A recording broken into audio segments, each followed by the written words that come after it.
Hello? Hey, he's now live. Thanks, Stream Elements. Very cool. Just enough time for it to break, huh?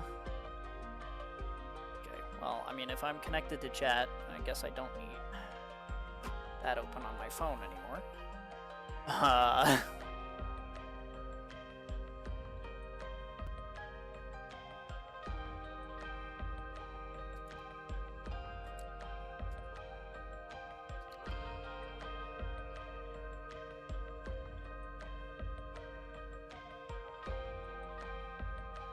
Frickin' ding.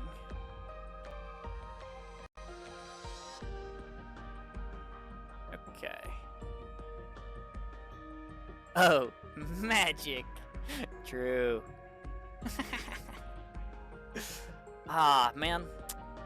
That sucks.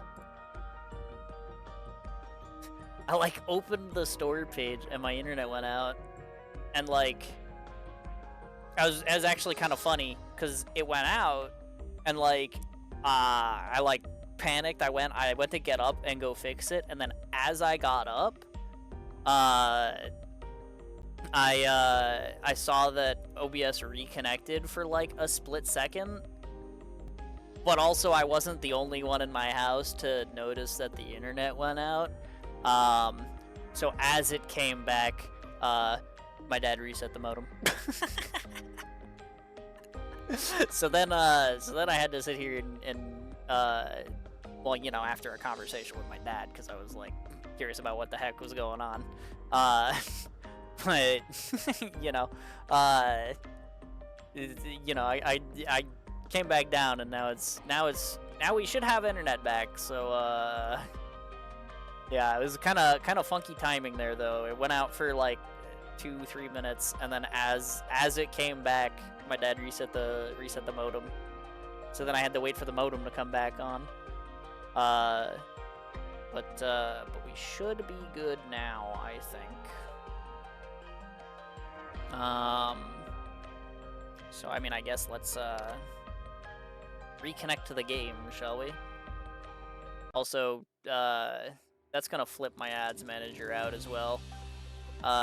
Technically, during the break, I think we were due for an ad if my mobile dashboard was right, but then me restarting the stream seems to have prompted another ad, so I don't really know how that's gonna affect things, but hopefully not too poorly.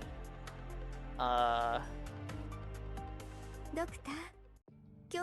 I'm lagging. Oh.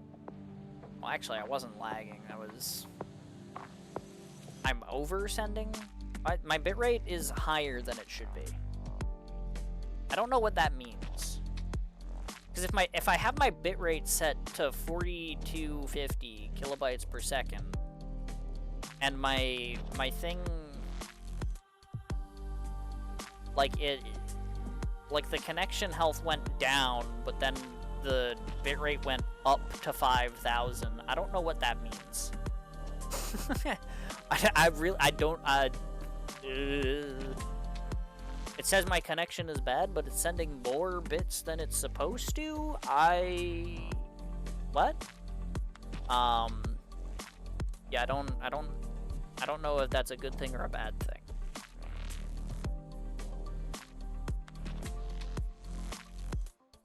But yeah, okay. Where were we? We were doing the stuff in the store. That's where we were. 36. Aw, man. That's fine. I'll get that headhunting ticket soon, TM.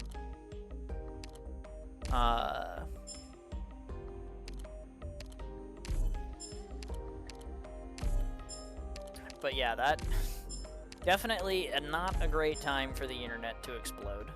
That is for sure. Why do I feel like I'm low on credit? Did I do my visitation today? I didn't, did I? I was too busy yapping. But yeah, definitely, a bit of an unfortunate one for sure.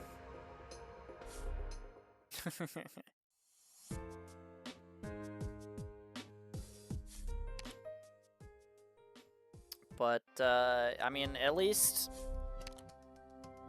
I mean, it came back once before the modem was reset, and then the modem was reset. So theoretically, hopefully I won't have any more problems with the internet tonight. Right? Like, in theory, that's how that works, I guess.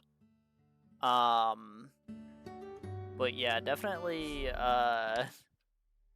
not the greatest of times to have the internet go out with me on a night when I'm streaming, but you know, it could have been worse. It could have been worse. Because I mean, like, it could have been like you know, what was it, 2 Wednesdays ago, where my internet went out at like, well, actually about the same time, right? Because it was probably, I mean, it was a little earlier than that, because that was like almost at it like exactly midnight that it just went out. And I think the Wednesday, not like last week, but like 2 weeks before that, my internet went out at like closer to 11. It was like 11:15, 11:30, something like that. And that shit did not come back until 6 in the morning. So yeah, that one was pretty rough. But you know, I'm just, so I you know, on one hand, I'm just glad that I was able to get back on, and I can still, we can still get through a little bit of stream time tonight, you know. It's not so bad. That's the point. That it's not so bad. But yeah, definitely definitely a little bit unfortunate there. The internet decided to go out. What am I farming for today? Like, actually, I know I need stuff, and I just collected credit, so I get to go back to the credit store and buy a couple more things, but what am I farming for? Manganese? Yeah, it's just manganese. I've only got 17, because I had to make 6 D32 steel, and that takes, like, so much manganese. Because it takes manganese blocks, which take double manganese, but then one of the other components, I think the RMA or something, also takes manganese. It's so bad. It eats so much manganese to make fucking D32 steel. And I'm over here already low on manganese, like, please send help. Also, shoutouts to Core Roadsies in Chapter 15.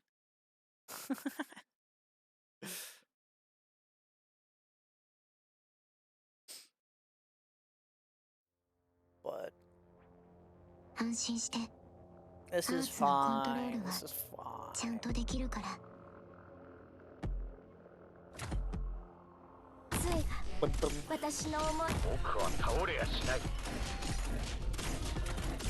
You know, I brought Ascalon in Chapter 15, but for some reason I, like, didn't bring Scavenger, even though they're both sweet. And, like, I did for Chapter 16, when I did Core Rosies for that. Which, realistically, we went to Ursus, so I probably should have actually maybe done Ursus nights for that. Maybe, if Chapter 17 is still rotating around Ursus, maybe we'll do that then.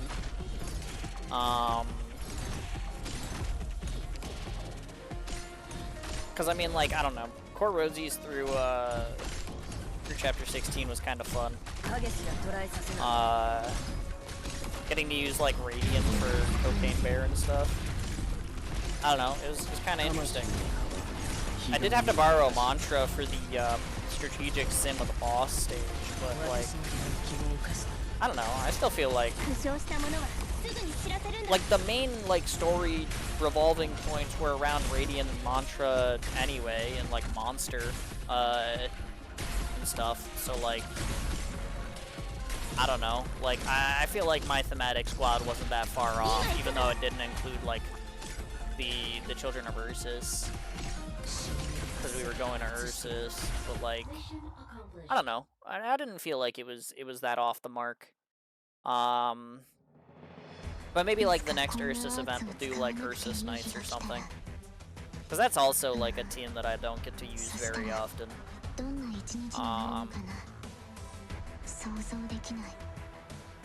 But yeah, I don't know. Like, also Elysium, like, who is like in Mantra's team, was like a core character in that, so I did use Elysium for most of that as well. But for Chapter 15, I just like, I don't know why, I just like didn't bring any Vanguards, which seems a little bit silly, but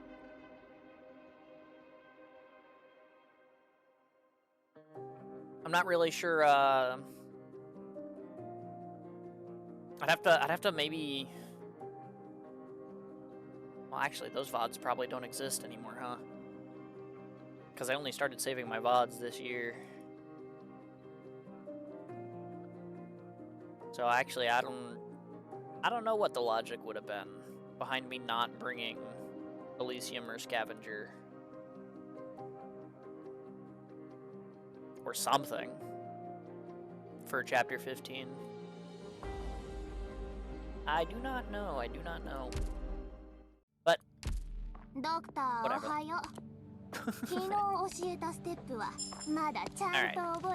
Well, there we go, that's dailies done. So I mean, I guess now, the stream's restarted and we've got the dailies done. We have, two options. The first option is I still have the last two Bastion defenses to do an Icebreaker. So if anybody wants to, like, hop in for a Bastion defense, I could do that.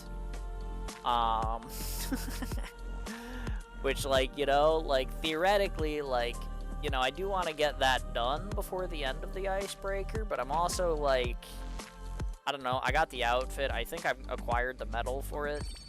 I still need a couple of levels here, I guess. But, you know, it's also, like, it's not any rush. When's the end? 9 days, which basically means 10 days, because it's 9 days and 6 hours, or something like that, however much is left before reset time. So that would be,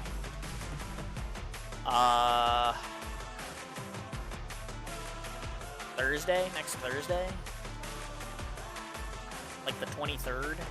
It ends at reset time, I think. So, I don't know, I mean, there's a good amount of time. And if I end up doing it on my own, I end up doing it on my own. It's not that big of a deal, right? Because again, I do have everything I need to get from this. Like, I've got the outfit. I'm pretty sure I've gotten all the medals. Yeah, I've gotten all the medals. So, like even if it goes away without those 2 stage completions, like, whatever.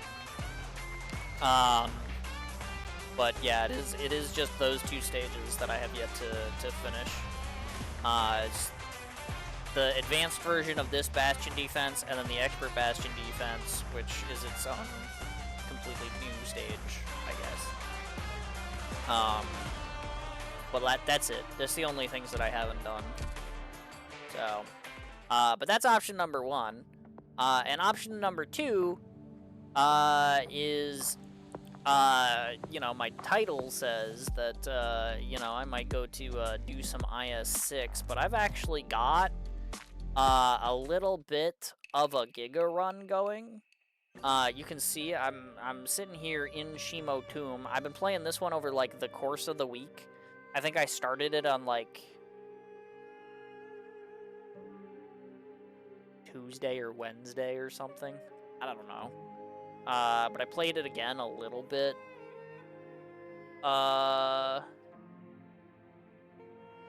Actually, did I start it that early? Maybe that was a different attempt, actually. because... No, actually, no, because I was planning on playing this one through on Friday's stream if we got there. We just didn't get there. Yeah, so I think this is the one I started earlier in the week. Oh, I mean, actually, it says it right here, 4/8. When was 4/8? Yeah, that's Wednesday. I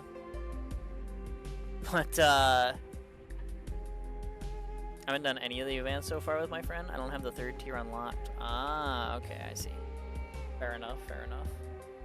I don't know if that would... If you joined on me, I don't know if that would stop us from playing it. But... like, if I were to pick it, because I have the stage unlocked, I don't know if that would stop you from playing it if you don't have the stage unlocked. I'm not sure how that works. But yeah. So, so this, can you show IS6 D10 ending 3? Well, maybe. Because this run, as you can see, I mean, I'm D10, I'm in ending 3, because I have also been stuck on it for a long time. But this run is kinda nuts. Because, you know, I got the Sui sibling buff. This is my team. Which I just acquired Lemuin, like, on the boss of the last floor. So she hasn't really been a factor. But the rest of this is you know, pretty cool and interesting, I think.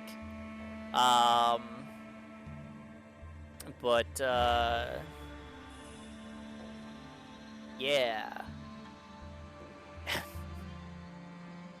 Don't have Ascalon or Mizuki. I'm struggling to do the levels leading up to the ending. I mean, theoretically, you could get by, like, buffing up, like, an Ethan or a Manticore and putting them in, like, the Ascalon spot for the Pathfinder fight. But you might be better off, like, just drafting, like, Liberator or Silver Ash for TSS and, like, doing that in that spot, maybe? I'm just thinking of things that could, like, clear out, like, the funny orbs similarly. But if your struggle is, like, apparitions, then, like, Ethan works, because he's got, like, the dot.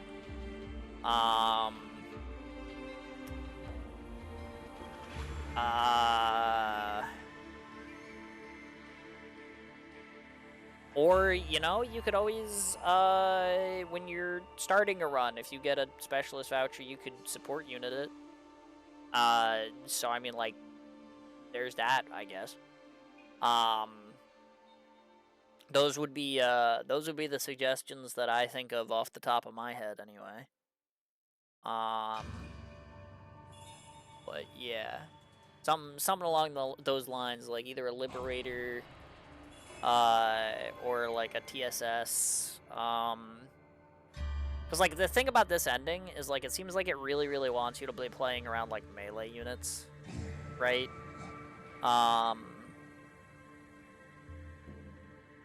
Because, like, you know, there aren't, like, a lot of range tiles on that stage, or really the boss stage, for that matter. I've only seen it once, but I can look at it, and it's like, yeah, you really only get, like, the 9, right? That's it. So it's, like, kind of tough.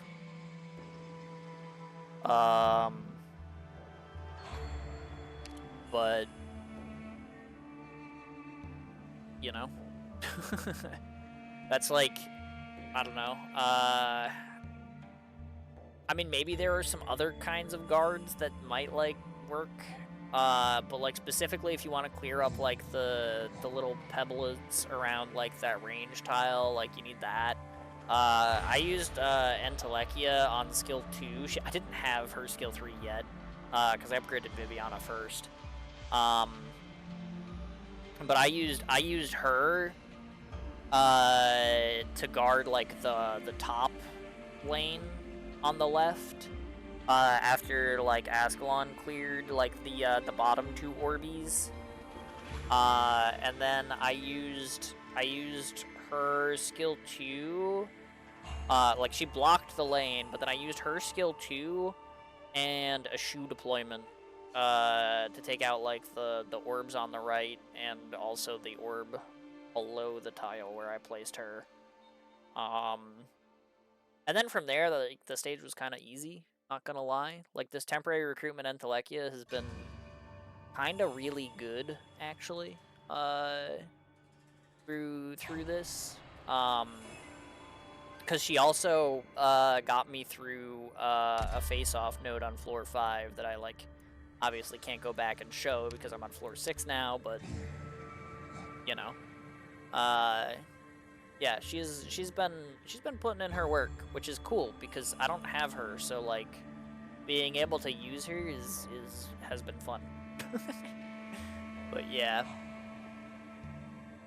On D9, I struggled to get to the boss. The boss was cake. On D10, I can't get to the boss. I see. See, I haven't done it on D9. I've only attempted it on D10, and I've only made it to the boss once before. But again, as you may note, this team is kind of good. I mean, I have, like, a bit of burn synergy between Blaze and Vivi. You know, I've got Ines for a Vanguard. I've got 3 defenders for shoe talent. Unfortunately, I only have 3 Sui siblings, not 4. So that's the extent of that I get for shoe talent, but what can you do? But you know, there's still enough of them that that I do benefit from the U buff here, which is kind of nice. But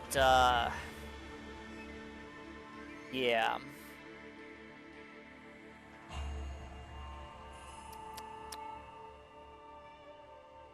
Of course, I got Dusk on my team, so she had to give me her debuff when I entered this floor. Kind of mean, but but yeah. But as for this, I also have which one is it? This, which is the attack speed for Ingot's coin. As well as I have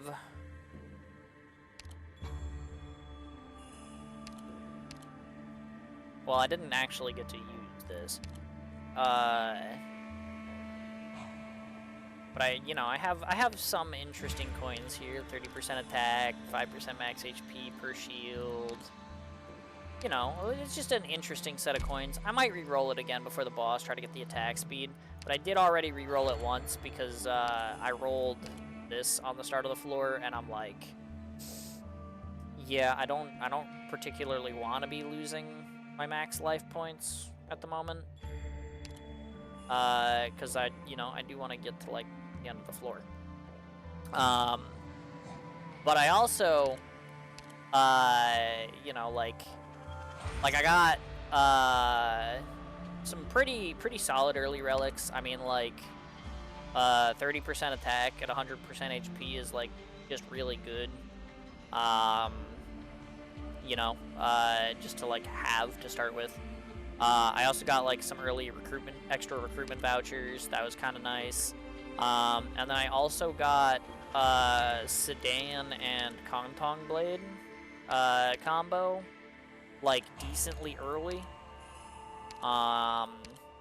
So, like, those two things together have been, like, pretty good. I also have Geist Binding Rope, so, like, my Radiant is you know, easy to abuse. And then, yeah, I also have, some caster operator buffs. So I've got this, and I've got somewhere up here, I have, like, Banshee's Veil, I think. Yeah, there it is. But, I also got,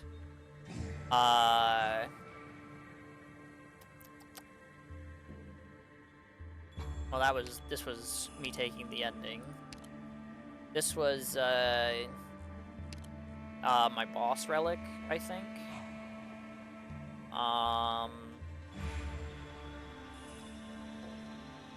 This was from a trade or something. But I also got this, which helps with the DP stuff. Actually, I got both of these at the same time. I think these were from a Doubts node.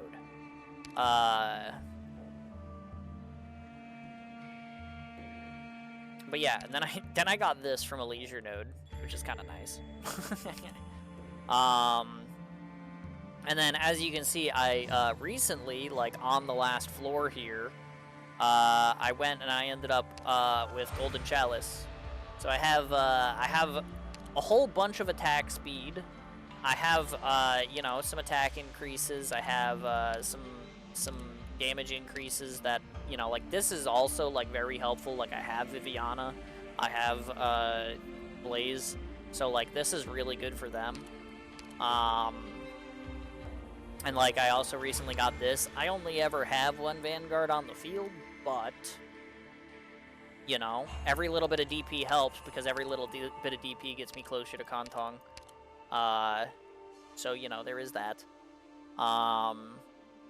And yeah, and then like I said, from the boss fight, I recently picked up Lemuin and I picked up Scout Scope because I was like, well, I mean, you know, if I'm already like, you know, vaguely playing at range with like Cruce and Blaze and, you know, like Radiant turrets, like I might as well just like, you know, I picked up Lemuin, might as well just give me the scope. Extra damage to enemies, why not? But yeah, this run is kind of a bit of a juicer. And I'm kind of excited because, like I said, the first time I made it to the boss, obviously I didn't know anything about the boss. And like, you know, I failed it when I finally got there. This time is looking like it's gonna make it there, and potentially I might be able to win, maybe? Which would be really cool, because then I would get Radiant mod. Give it to him. Yeah, that would be really awesome if it happens. But the question is do I go up or down here? Because both of these are a normal operation, so I don't have the opportunity to throw at an emergency op, which definitely did not happen twice in the past.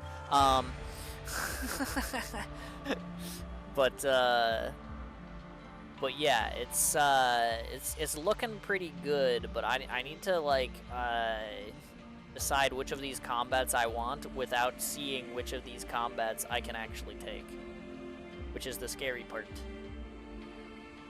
No throws here. Yeah, surely. Definitely never happened. I've definitely never made it to floor 6 and then taken an emergency op that I've never seen before and lost the game. That's definitely not happened at least twice. Nope.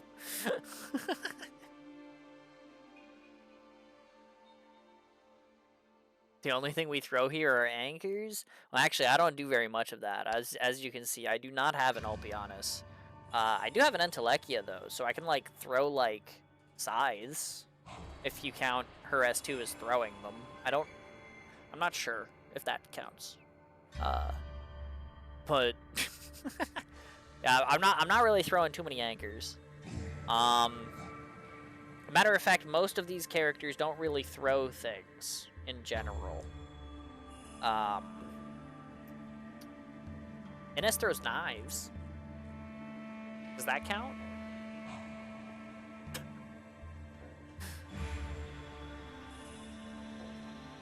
Because, like, if that counts, then maybe, like, that.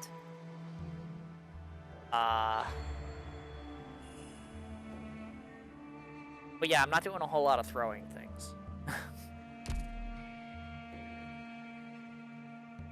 That'll do? Yeah, alright, fair enough.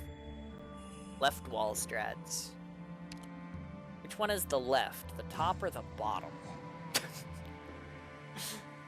I mean, I guess if you're looking at it from, like, this angle, then the left path would be the top path.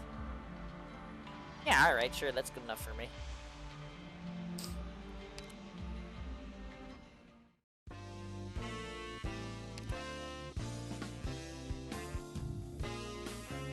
Dang it, whoever you are, giving me this buff or debuff, making this shop more expensive. How dare?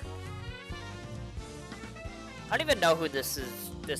This one is in reference to. I think it might be G, because he's the shop owner in this IS, and like he debuffs shops. That kind of makes sense to me, but I don't know if him being like a wash and fine silks, I don't know if that makes sense for him or not. Maybe it does. I don't know. I just like I like trying to figure out which sweet sibling each one is. So you know, because it's like obviously the U buff is the U buff. This one is E, I'm pretty sure, because he's the, you know, when you go to the Lost and Found, it says that he's enthralled by treasures, right? And he makes constructs, right? Such as like the Mr. Jiang thing, right? So like this is Yi, I'm pretty sure. Dusk is the 11th, she's the little sister, right? Also, she does the painting scrolls, so like, yeah. I think first is Changyue, I'm pretty sure. He's the military one. G is the 7th? Okay, well, okay, so confirmed this is G then. But thanks for the debuff, G, you fucking dick. But then like Nian is 8th, I think, because she's that one mentions like forging or something. Maybe that was 9th. It's one of them. That's why he's still in NPC jail. True. Definitely doesn't have anything to do with him being a huge dickhead and also a boss to fight in the shoe event. It's just because just because of the debuff for sure. Adge.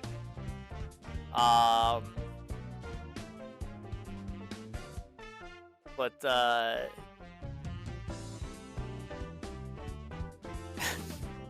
think it was Nian was the 8th. And then Shu is the 6th. Right? Because she's got the grains aplenty.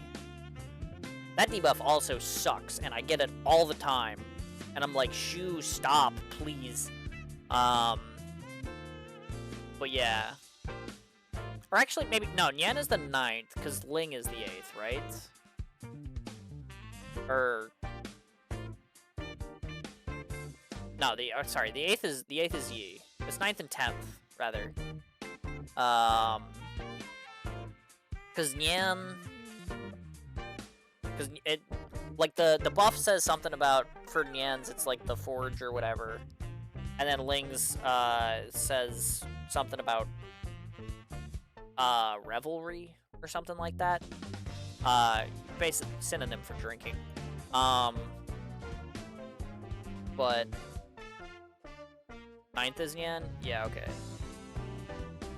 And maybe it's, Ling is... Oh, wait, was Ling 3rd? I think Ling might be 3rd. Do we have a 10th? I don't know. 10th is unknown, I think? I see.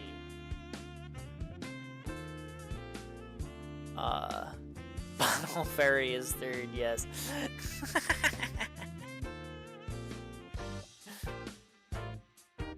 Yeah, but like, what about their uncle? Nobody ever talks about him?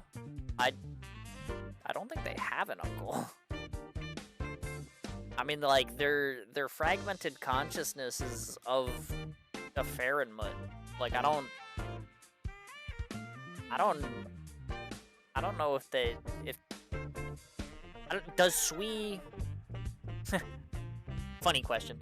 Does Sui have a sibling?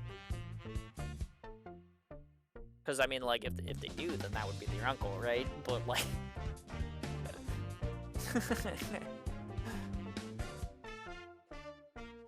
Tinfoil hat. Yeah, true.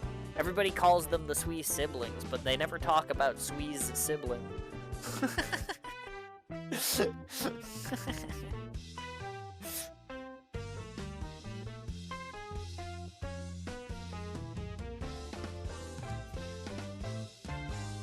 And actually, funny you mentioned Tinfoil Hat, there, TVPG. But I am like 85% sure we don't know of them in Arknights specifically. But I am like 80% sure one of the Sui siblings is Fang Yi.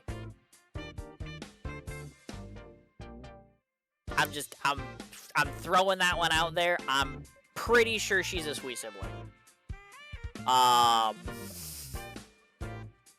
Because, like, it's why she's involved with the chubby lungs. Specifically, the chubby lung that is, like, featured in Wu Ling is brown, which, in ending 2 of this IS, the Sui sibling who is trapped in the body of Sui is brown. And admittedly, Fang Yi's horns are kind of reddish, so, like, maybe it doesn't quite fit. But I'm just like, I'm here, and notably, it is noted that the Sui sibling trapped in the bestial Sui is also female. So I'm just like, I think that that one might be Fang Yi. But I don't actually have any proof.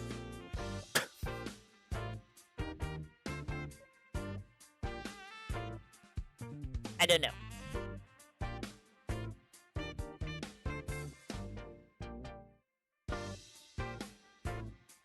I also don't buy that Zhuang is a Kirin. Oh yeah, no.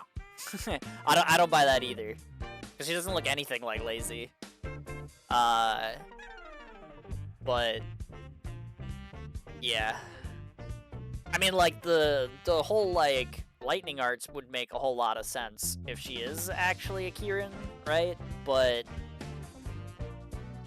yeah, I don't know. Like I just, based on, like, some of her interactions in that game, the whole, like, chubby lung thing for, like, the dragon beans are the Sui sibling thing, right? And then again, that chubby lung is specifically the brown one. And it, like, specifically in IS2, it is stated that the sibling that is trapped in the bestial Sui has a brown palette. And I'm just like, I'm just kind of putting 2 and 2 together, realistically. And also, it's a little bit based on essentially what we know about how Gironite is produced. Because according to, like, the Endfield lore, kinda, sorta, Gironite is produced, by, I mean, essentially just putting organic materials into water and then having some mysterious power be forced into it and blessing it with the power that turns it into Gironite. Which, if, as I put it, carbon is like the basis of life, right? And then you're just putting that into water, and then it's being like blessed by some originium processes. Supposedly, one of the lore texts says it involves the blessing of Sui or something like that. I don't remember which one, but I heard tell that it says that somewhere. But, like, with that being, like, the knowledge that we have on how Gironite is made, it's just like, well, if it's specifically being blessed by a Sui sibling, then that would like, basically mean that it, like, Fang Yi would have to be that Sui sibling, essentially, right? Like, that's kind of like my, like, tinfoil hat theory, is that, like somewhere after all of this, like, shenanigans in IS-6 with the bestial Sui and stuff, somehow, somewhere along the line, maybe in Ending 4, I don't know, I haven't seen that one yet, but somewhere along the line, you know,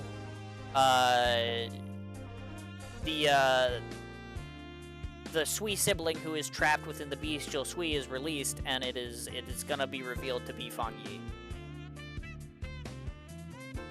That's just what I that's my crackpot theory.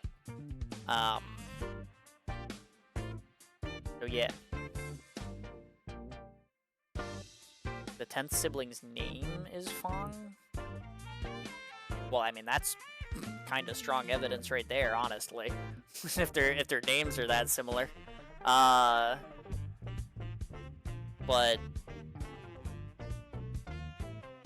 I don't know where that information's from neither, so I don't know if that's locked in stone or if that's subject to change.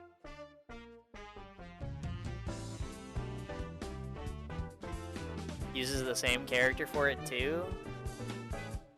Honestly, that's just I mean, it's more backup for my crackpot theory. So honestly, like, I mean, it sounds like I'm onto something. Is all I'm hearing. But Fang is supposed to be male? I have an idea about that. I'm pretty sure the Sui siblings' genders aren't actually locked. Because, in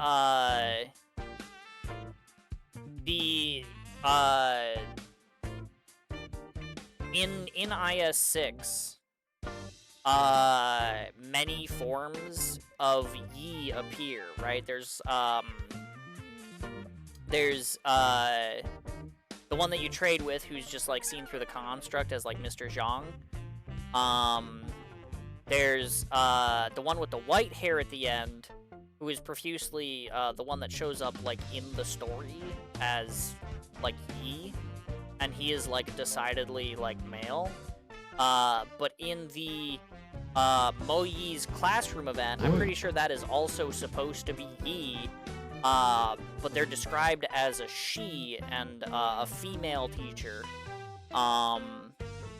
So I do believe that might be evidence for Yi as a Sui sibling being able to be fluid in gender, and if Yi is able to, then I would not put it past them to say that like Fang Yi might also be as well, potentially. Also, hello, Shlu. What a interesting time for you to come in and raid. We're just talking about our. I have a crackpot theory about how Tianxi Zhuang, Zhuang Fangyi from Enfield, is the Sui sibling that is trapped within the bestial Sui in IS-6. And that's why she's kind of responsible for all, like, the Jiranite stuff. And then TVPG mentioned that there is a Sui sibling whose name is Fang, who uses, like, the same character in Chinese for it. So but they're supposedly male. But yeah, I don't know. You have to stretch that really far? I actually don't think it's that far of a stretch. It's not based on, like, a huge amount of stuff. Like, it is kind of like a bit of, like, trying to link a couple of separate pieces of information together. But, like, there's some basis for it. Maybe. But as I was saying, it doesn't necessarily have to be Fong necessarily. And also, based on the Sui siblings, I wouldn't be surprised if, like, you know, Fong might be their own Sui sibling, but Fong Yi is like a separate Sui sibling. Just because I mean, look at Yi and G. Like, it wouldn't be the first time that they have similar names, or Shu and Yu. Like, they're not exactly original.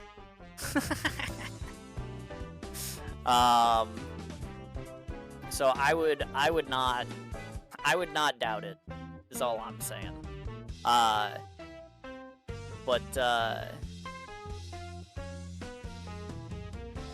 Point is, though, is like, we know that there is some form of, like, Farenmut or Sui sibling blessing involved in the production of Jiranite. And Tianxi Zhuang is responsible for specifically the production of the brown chubby lung, which, if you look at like the other dragon beans that exist, specifically like the character who is supposedly trapped within the bestial Sui in Ending 2 is described to have a brown palette. So I'm just and is also described to be female. So I'm just like throwing it out there that potentially that could just be like Fong Yi, you know? And that's just you know where I'm at with that. It's just like I feel like there's, you know, it's like it's kind of an out there scatter plot. But even out there scatter plots can have through lines, you know what I mean? It's like, yeah, I mean, the dots might be connecting for basically no real reason at all. But, I mean, that's the fun part about crackpot theories, is you just try to connect the dots in any way that makes sense, and once you found an answer that you kind of like, you just run with it, you know?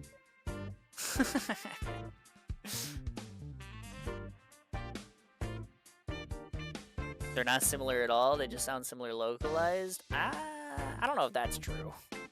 I mean, there's even an event in IS-6 that acknowledges how similar Yi and G are. Like, it specifically states that the regulator vets their mail to each other because their names are so similar. So how can you tell which way up or down the mountain it's supposed to be going without tearing it open and seeing what's inside? like, so I don't know. You can claim that they're not so similar, but when even the lore of the game is like, yeah, their names are really similar, I don't know if that's true. But yeah, anyway, I mean, I'm kind of yapping, but if you do want to wrap up, you know, by all means, feel free to do so. Thanks for the raid. I hope you had a good stream. I was lurking a little bit earlier, around when you were doing the TFT stuff, because I saw you like closing out the set or something like that. So I lurked a little bit there. So I hope your games went well. I think I saw you win one. So you know, that's pretty pog.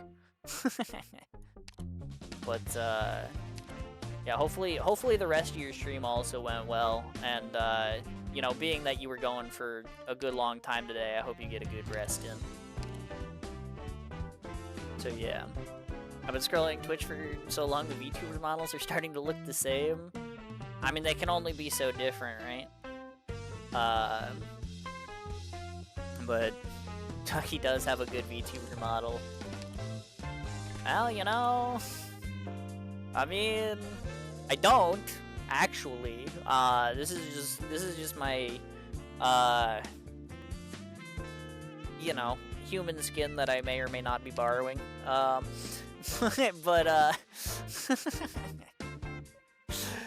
but yeah, no. I think I mentioned once before I have a whole conversation that I might wanna have about that at some point. But yeah. The whole VTuber thing.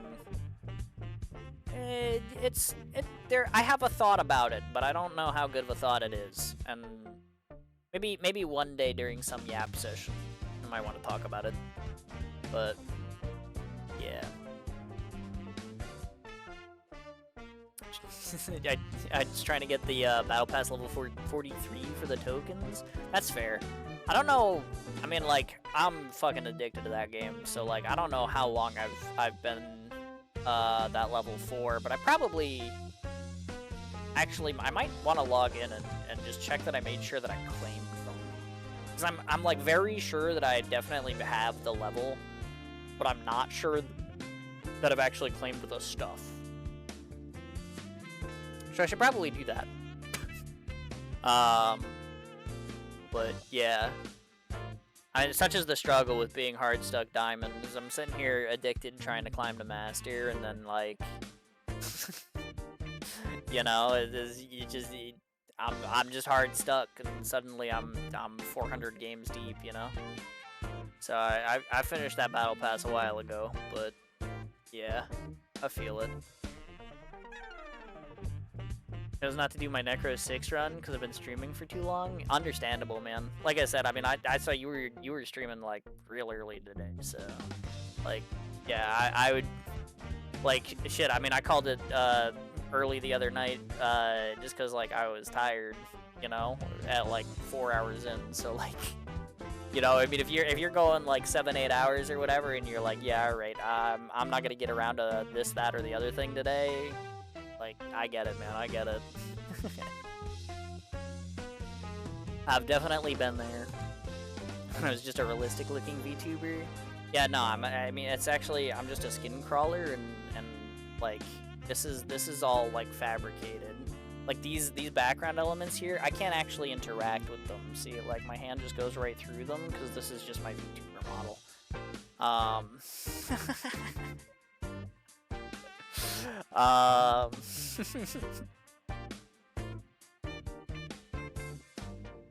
Yeah, an early would be, but I've been playing a lot of Stronghold Inspire. My friend and I usually double up with his Buried in Work. Yeah, fair enough. I don't play a lot of double up. I tend to just like slam ranked, so that's also part of my problem. But yeah, understandable. I mean, I don't know when Stronghold is supposedly coming back, but that's gonna be a permanent mode, right? So like, I don't know. Like, I'm definitely looking forward to that. That's gonna be pretty fun. Have an extra like thing I can just kind of sit here and do on stream and stuff. Kind of be similar to TFT. That'd be kind of fun. But no, it's co-op, so it has to be a seasonal event. Wait, really? They made Stronghold co-op? Interesting. I mean, I guess it makes some sense because, like, you can't really make it, like, competitive like TFT is. Huh.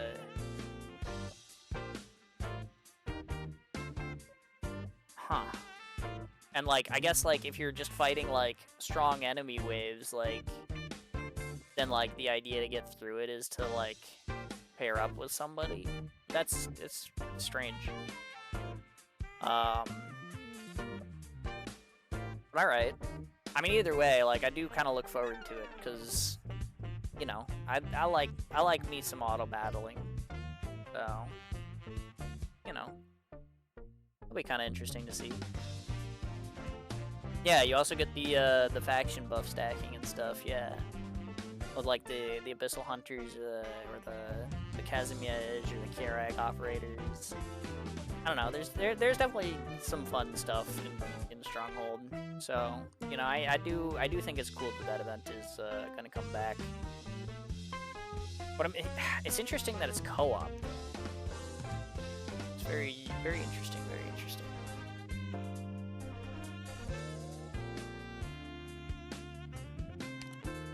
Anywho, I should for those coming in, I'm in a bit of a juicer run right now. I've got this is my current IS team. I'm currently on floor 6 with these debuffs. And I've got some really cool collectibles, like the dual carrier sedan and the Geist binding rope and the Kontong blade and Banshee's Veil and attack speed for money. So, you know, I've got kind of a cool run going. We're trying to get the Radiant module. And yeah, I mean, this is where we're at, so... I do have stuff for money, so I don't want to spend, like, too much on things here.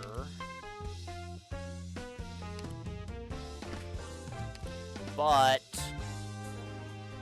there is some good stuff in this shop, so I don't mind losing a little bit of attack speed for it.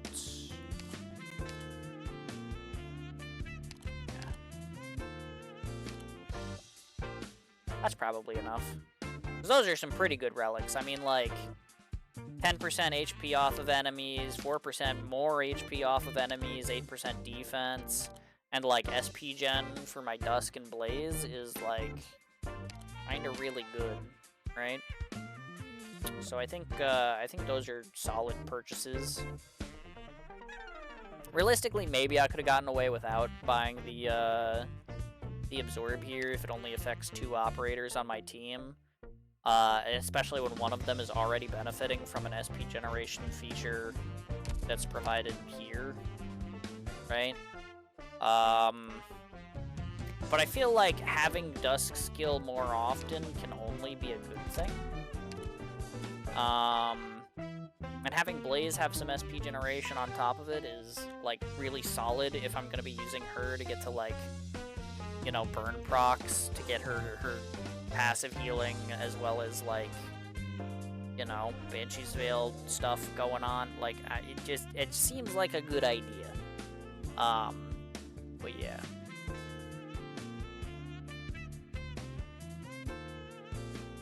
The difference is not get the faction. There's a stack number of every trait. Ops have mechanics to help you stack them. Oh, okay, interesting. I played other auto chess variants, so I don't know where it comes from, but it has a very different feel.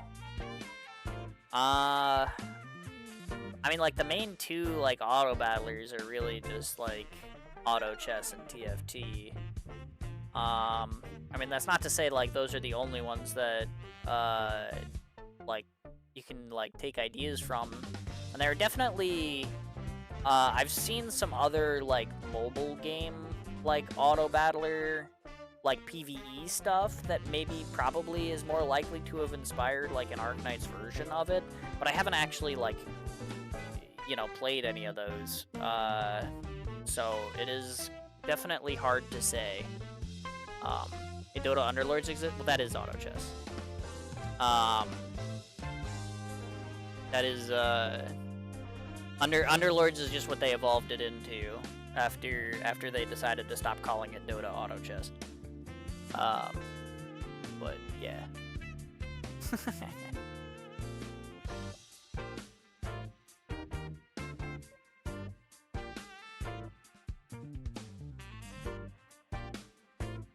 Just fell asleep. Alright, well. Welcome back to the world of the waking, KOB. Missed the fun Spire co-op? Yo, actually, we gotta do some Spire co-op at some point. Like, lowest of keys, but also highest of keys. Like, I'd be down to do some co-op. Yeah. That'd be kind of fun. We should do that sometime. Yeah, I mean, I think they technically, when they released it as Underlords, they Like, they did, like, do a, like, re-release, and it is technically a different game than, like, the OG Auto Chess. Because I think the OG Auto Chess was, like, a game mode in Dota or something like that. Whereas, like, then they came out with Underlords as, like, a separate game. But that's sort of similar to how, like, TFT is sort of separate from League. Like, you can play it separately on mobile and stuff, but it's still using League assets, and it's still in the League client, you know what I mean? But technically, if you called TFT League, probably a majority of both the League and the TFT fan base would fight you about it, so...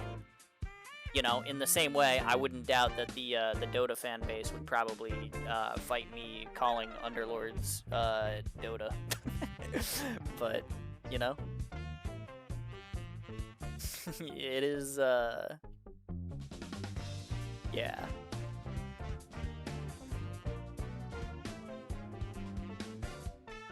I usually do co-op on Sunday, but that could definitely be a thing. Hell yeah. I would definitely figure out some time to do it. People would be confused given Underlords is dead. Oof. Got it. But, yeah, you know, fair enough. I got TO today and hit the 50-50. Yo, let's go. I got top op yesterday, and I got an Arketo dupe, so that was kind of cool. But yeah. Actually, Siege Saga Bagpipe, 33%. Saga's in Recruit. Yeah, she has been since, like, was it the Lemune event? One of the more recent ones. They updated recruitment. Maybe it was earlier than that. I think one of the, like, because they update recruitment, like, every, like, half a year. So I think it was probably, like, the Lemune event. I think they added Saga. To recruitment. So, yeah. Also, Edge.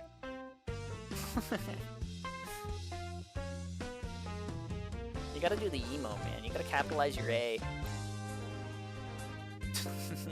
Then you can be mad at the TV that says ad. It's unlucky.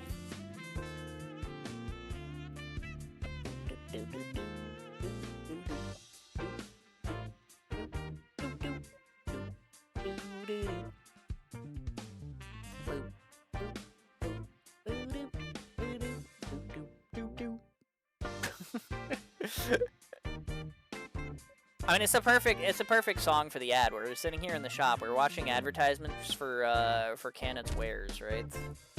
He's trying to get me to buy the caster voucher that I don't need.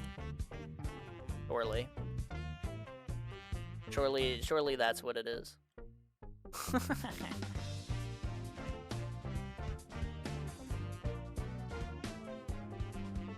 I'll wait for it to be over though.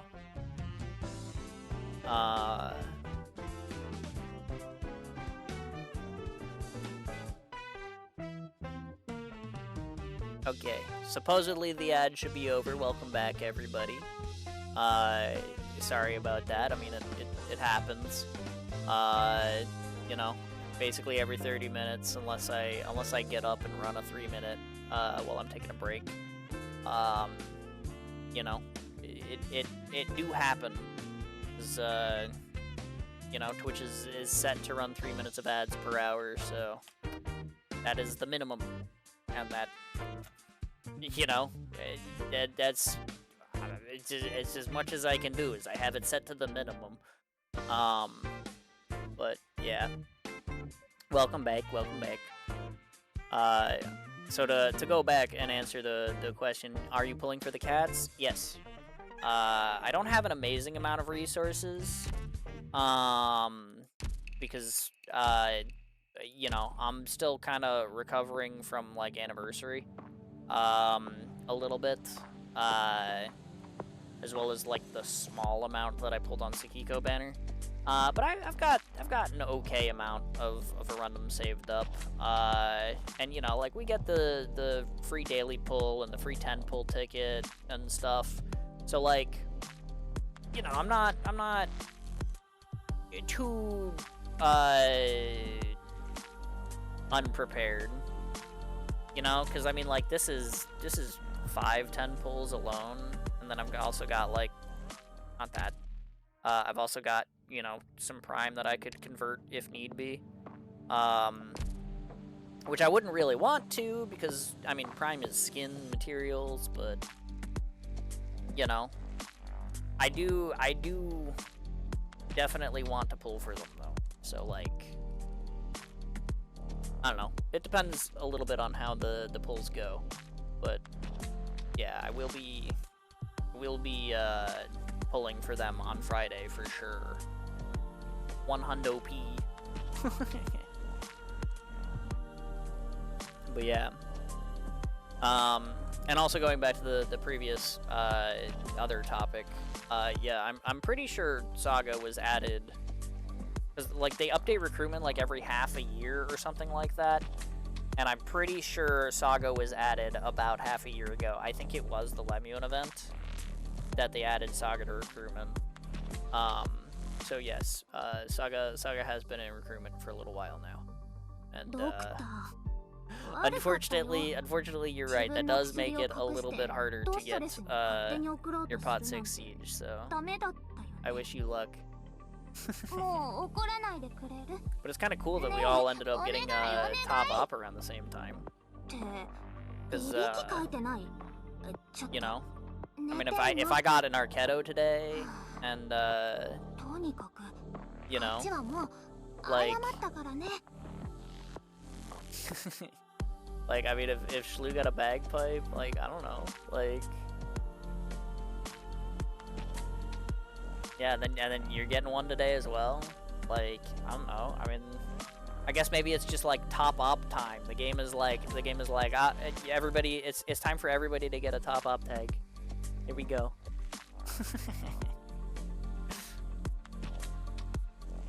True, getting them big upgrades, for sure. I mean, my Arketo costs 1 less DP now. That's like huge. I can maybe take her on an IS run that isn't this one potentially at some point. And she'll be less expensive than before. Because now she costs 13 instead of 14. It's kind of neat. But yeah, anywho.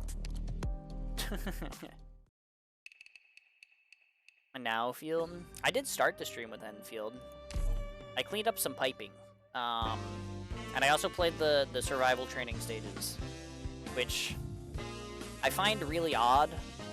Cause like they're not challenging, but they also like,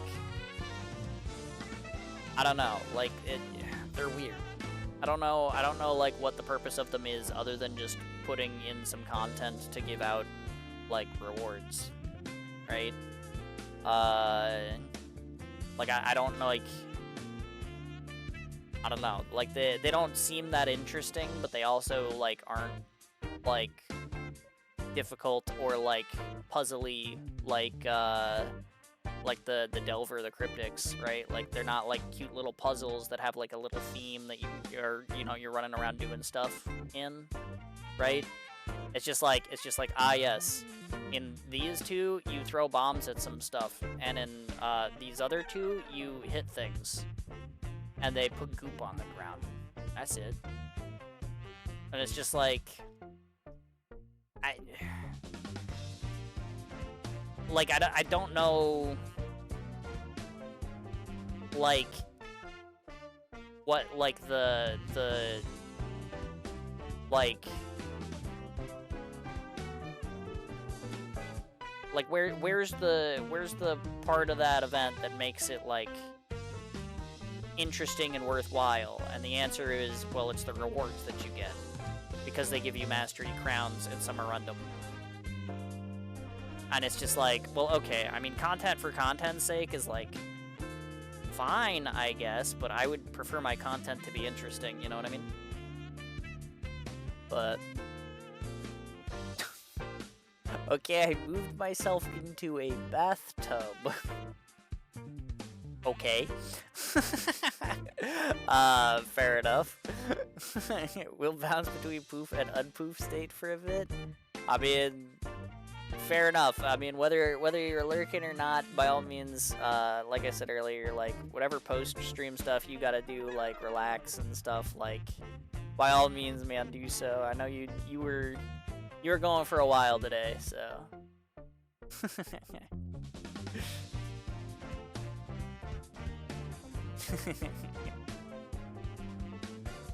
Interesting content is too much work. I just yap. You know what? I mean, you're right, because that's all I'm doing right now too. I should leave this shop. As I mean, like, you know, if we're talking about not being interesting, like all I'm doing is yapping. So I got a quack. I'm out of water, so I don't know how well this is gonna come out, but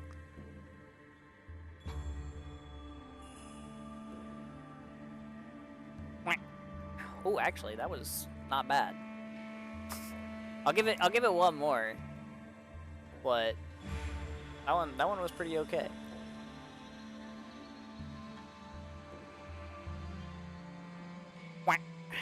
That one was a little weak, but the first one was alright. So you know what? Consider that quack fulfilled. Thank you for the quack. But oh yeah, enjoying your time in the bathtub. Not too much though. You don't want to get the bath water dirty, you know. We love yapping. That is true.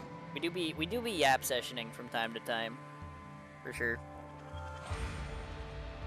The other day, Ducky and Chad had a literal 3-hour yap session the entire time we were on Arknight's home screen. It's true. That is true. We literally sat there until the point where I was like, okay, let's take a bio break, and then I gotta start. That was at the start of chapter 16. That stream went incredibly long, partially because of that yap session. But yeah, we do be yapping. But yeah.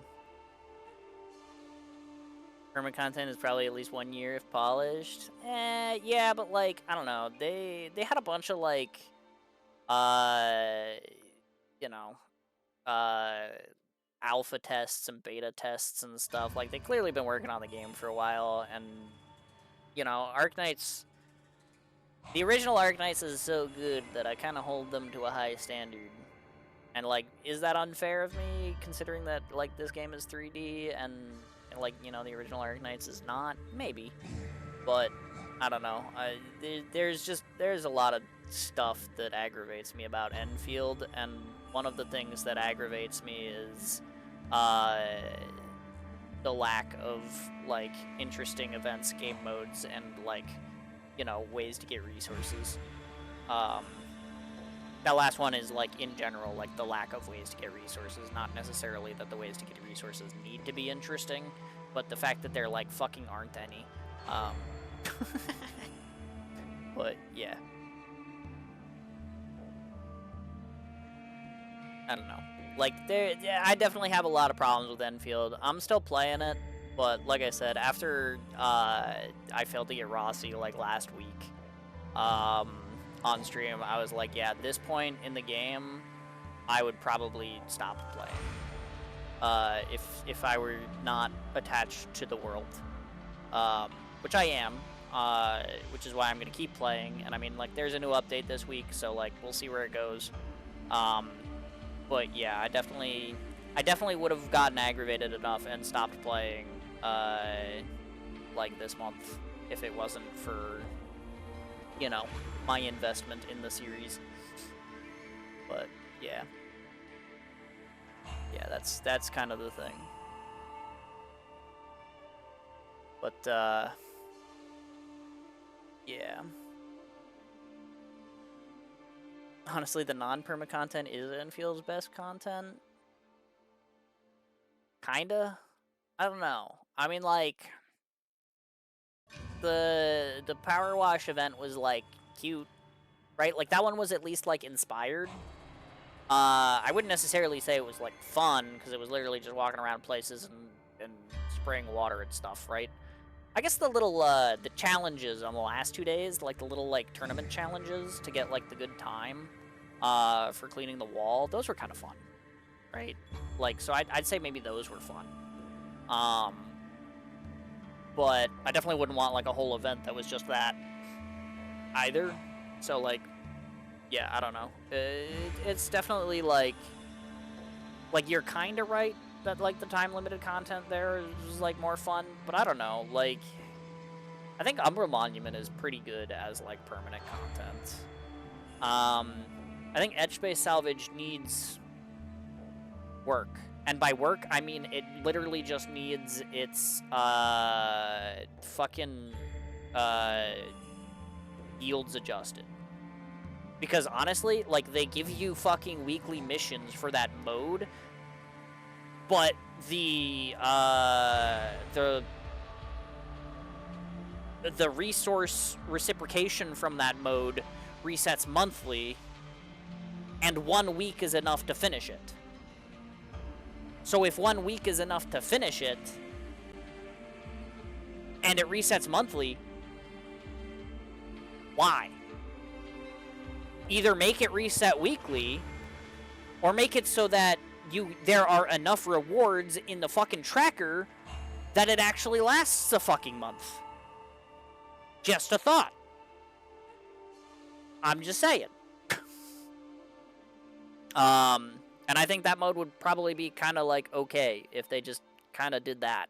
But, yeah, I don't know. But, like, I don't know, man. Like, and also saying, like, you have to treat a gacha, as, like, early access for the first year is also, like, kind of disingenuous, because, I mean, realistically, the first year is the year that you have to, like, sell people on the game, because otherwise your fucking gacha game is getting EOS'd at the end of year 1, you know what I mean? So, like, I don't know. Like, that feels, like, kind of fake. But, yeah.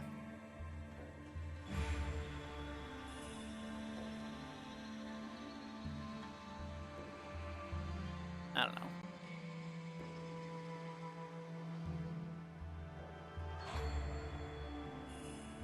Cleaning poorly animated mud off walls, killing mob in a ring with rules. Yeah, I mean, like, there definitely isn't, like, that much going on. Like, I really, really like when a new area comes out and you can, like, run around the new area and stuff. Like, I definitely like that. And I like, you know, when, you know, you have to, like, rework your factory and stuff. Like, that's kind of fun. But they just, like, don't do anything with it. Like, it really needs, like, something that, like, you can actually do, you know? That, like, you know, has, like, some fun aspects to it.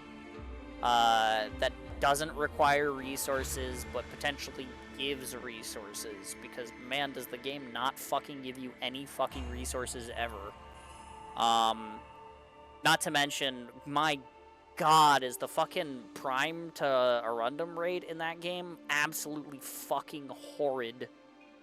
Like, why the fuck am I sitting here with fucking 150 fucking Prime and it gets me 2 fucking 10 pulls?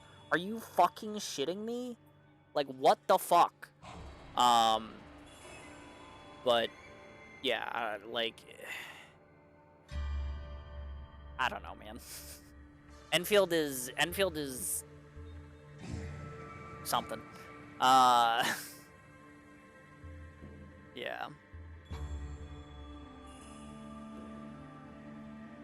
Yeah.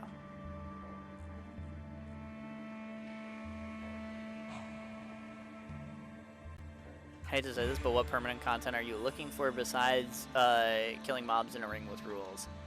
I mean, like I said, I would love to see them expand Edge Space Salvage to have like actual rewards. You know, maybe actually make like the weeklies worth doing. As well as I think there should be like I think the Delver, the Cryptics should probably also be in the permanent tab, because it says it's a permanent event, and it's only on the events tab but not the permanent tab for some reason. So you should just put the Delver and the Cryptics in the permanent tab, and then probably update those like once every 2 weeks. You know, and I would also probably want to see something to do with, like, factory challenges. Because as it stands, like, the only thing that they have going for the factory is set up your base and the tutorials. And it's like, well, why don't we have, like, little, like, mini factories that we have to set up in, like, protocol spaces or something, where you have to, like, manage your resources to you know, like, fix, like, you know,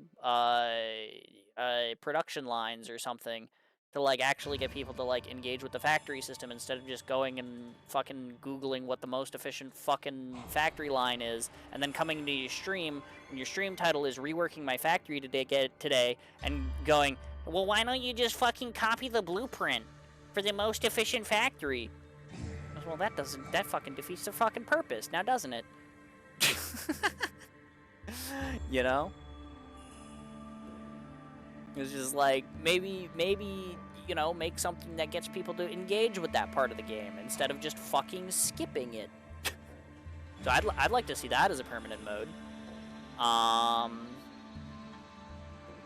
But yeah, and then Girl Please also says, like, some form of roguelike. I agree, but I also think that that's something that you don't really want to do until you're a little ways in. Because roguelikes do give a lot of replayability, which is really good. But I'm also, like,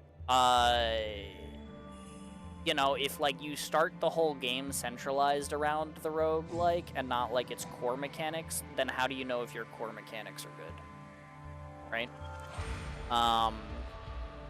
Which is to say, it can still be, like, a good roguelike game, but if you're gonna be playing a gacha, I don't think you necessarily want the core of it to be the roguelike, because that's, like, too many RNG elements for the start of a game to try and, like, balance and manage.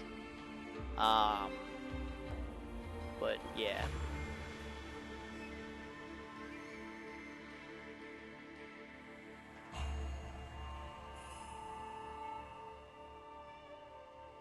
But I agree, seeing an IS-like mode in Endfield does feel like it probably would just be a bunch of, like, battle arenas. In the current state of Endfield, like, that is kind of just the way it would go at the moment. And, like, I don't know how they would, like, realistically, do that, you know, in a way that makes it more interesting. But, yeah. I don't know.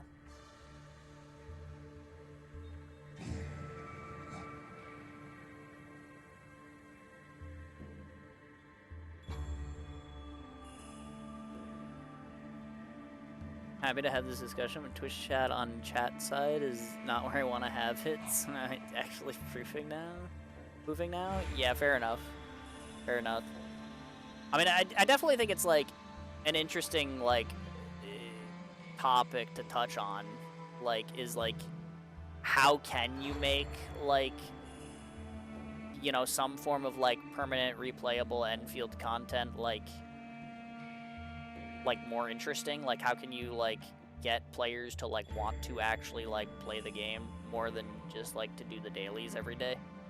Because it's, like, it's kind of tough, right? Because it's, like, a lot of the game is kind of about the combat, but then, like, a lot of people also say that the combat is fairly uninteresting. So, like, you know, how do you strike that balance without, like, making it go boring, you know what I mean?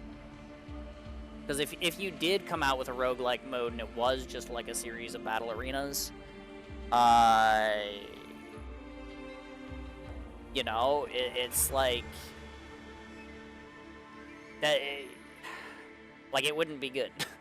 So, yeah, understandable.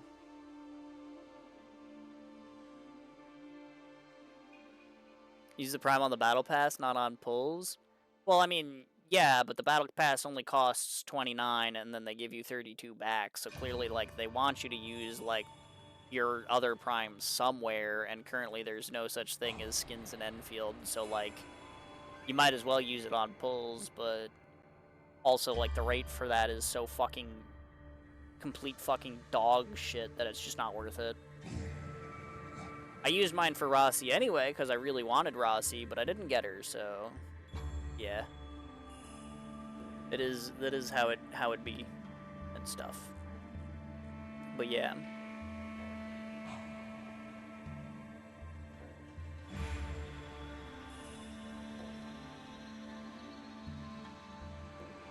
To be honest, if I have to do edge space more than like 3 times per patch, I would not be happy. That's fair. I mean, to each their own. But like, I don't know, I wouldn't mind more of it. Like, I don't mind like running in and like fetching the stuff and like, you know, I like exploring like each new area that gets added each month. Like this month we're getting another new one, right? We're getting the 5th zone. And we know that there's going to be a 6th zone as well. You know, the month after.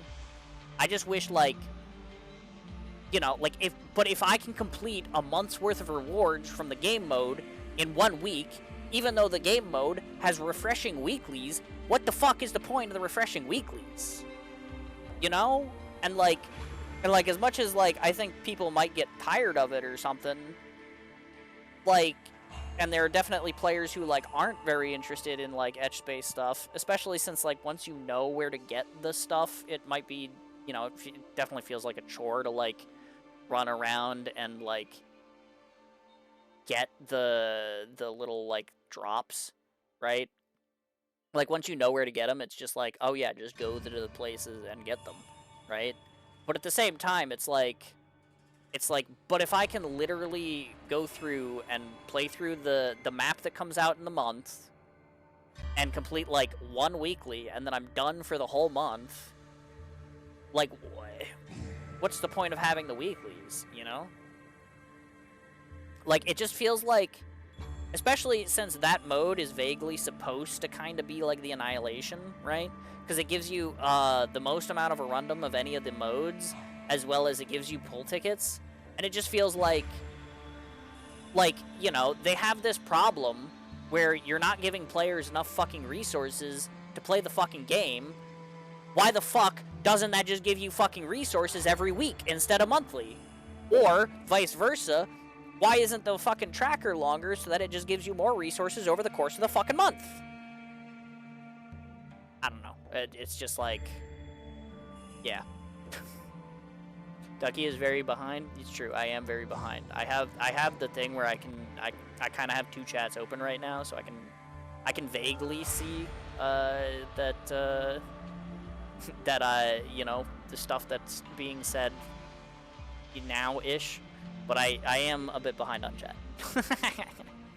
It do be that way. But yeah. I love Ducky being behind. It's funny. Shit, he can see this. You're right. You're right. I am behind, but I can also see that. But yeah. I mean, to be fair, it is kind of funny when I'm behind on chat, because you guys get to like say stuff and react to shit that I'm yapping about, and then I'm like, yeah, I'll get to that in like 5 minutes, because I'm yapping. But yeah. But yeah. I give Hypergraph the benefit of the doubt that they'll cook given time. However, I'm not going to show favor through rose-tinted glasses in regards to my personal judgment of Enfield at the end of the day, because the game certainly does have problems that need addressing.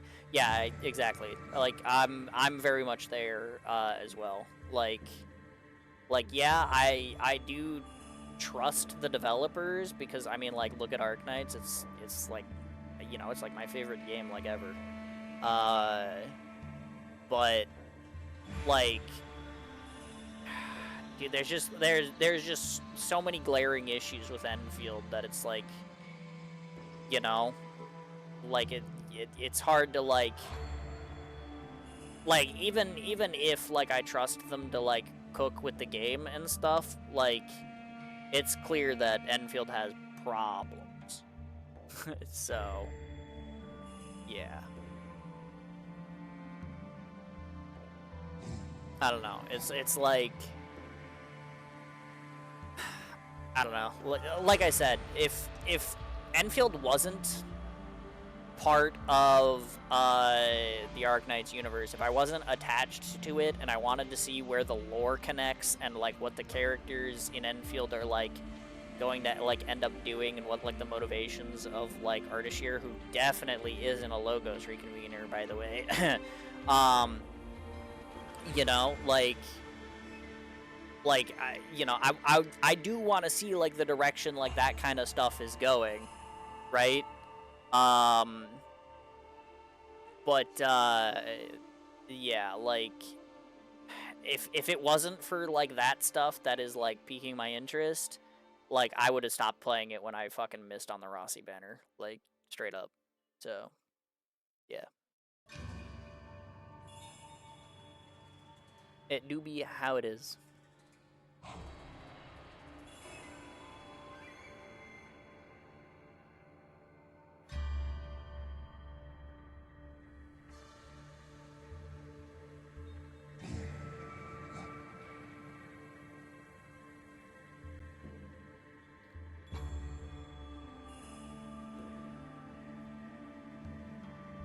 Now, you have an Enfield Harvest Day today? My Enfield Harvest Day was yesterday.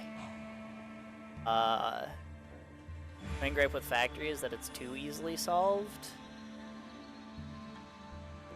I mean, that's vaguely true, but like, I mean, I'm okay with like the Factory being like simple math, but like, I think that there are interesting challenges and like things that you could do with it that they just like kind of aren't. You know what I mean? Because like, I don't know, there's a lot of stuff that just like hasn't been done with it, and if you set them up in like protocol spaces or whatever, like, I don't know, you can make like interesting little ways, like, you know, maybe you have to use a conduit because there's like a hill, you know, that goes over the terrain, but if you use like a combination of like a conduit and like, you know, like some kind of like vertical jump step system, you can like bring water to the factory or some shit. I don't fucking know. It's just like, I don't know, there's just very clearly like a lack of things to do with the factory other than just set up your own production line. And also the production line doesn't fucking do anything because another gripe with the game that I have is because for some reason the things that you produce in the factory aren't fucking useful for anything. You just sell it for money. And it's just like, and it's like, that's nice and all, but like, I don't want to sell stuff for money and then be fucking time gated over how long I need to get the money for, because that's just fucking the LMD system in my base, which I already have, you know? It's like, I don't know, man. Like, the auto mods. Yeah, you hit a flag. I can allow your message, but you did hit that flag. Unlucky. But yeah.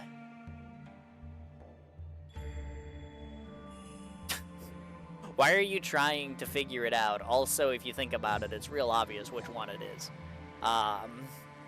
But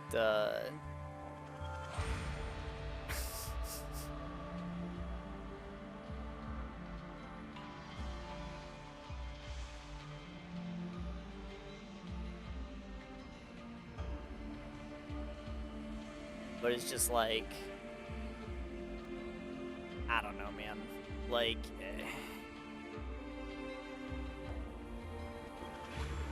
yeah. Yeah, Enfield has problems. Yeah, girl, that one.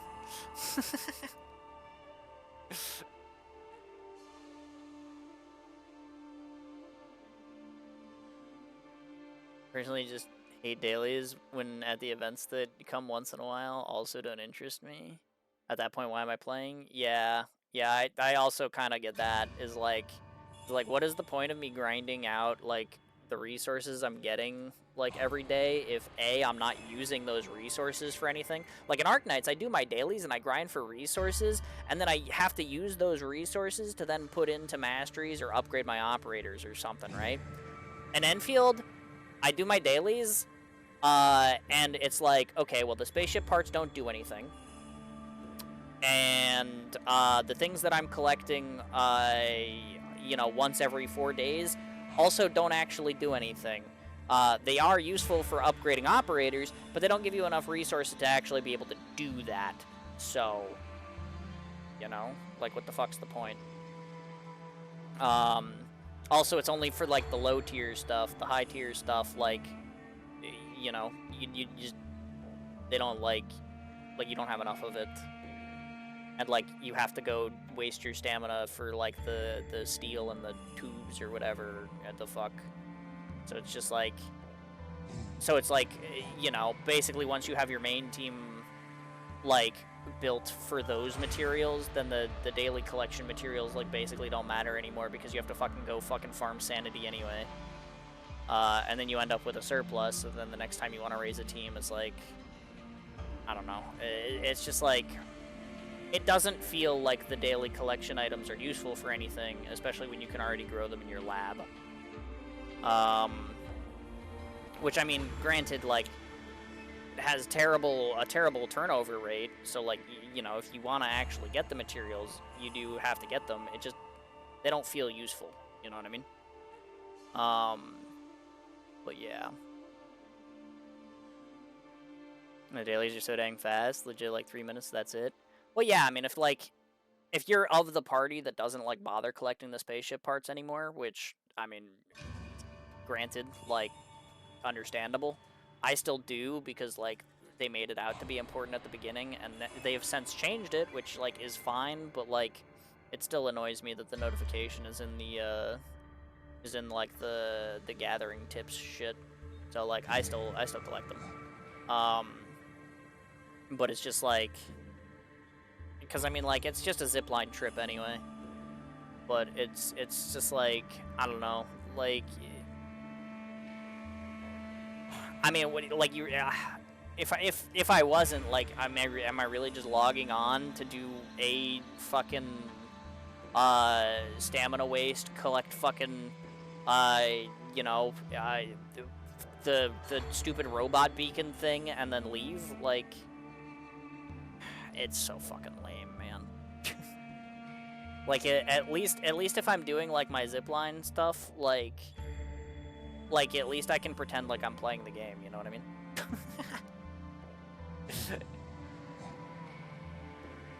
But, yeah.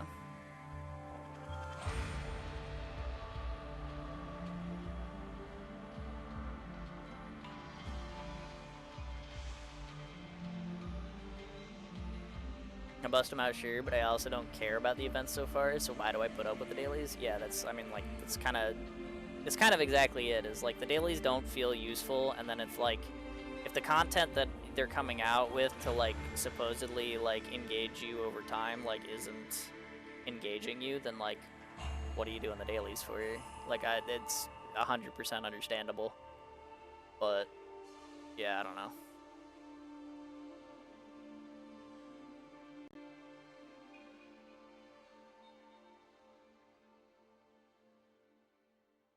The reason I engage with the combat is because it excuses messing with the factory to upgrade gear. But that's the thing, is like you don't need the factory to upgrade your gear. You produce like 1 day's worth of the gearing materials and then you're done. Like, the factory has nothing to do with like any actual like operator progression at all. That's fucking lame. like I still think that you know, the stuff you make in your factory should be used for producing like the weapons, or at least weapon parts that like then go to like the arsenal or something, so you can feel like you're actually doing something with your fucking factory. Like,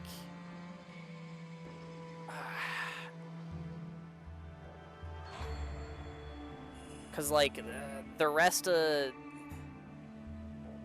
it just like it doesn't do anything. You know what I mean? Like,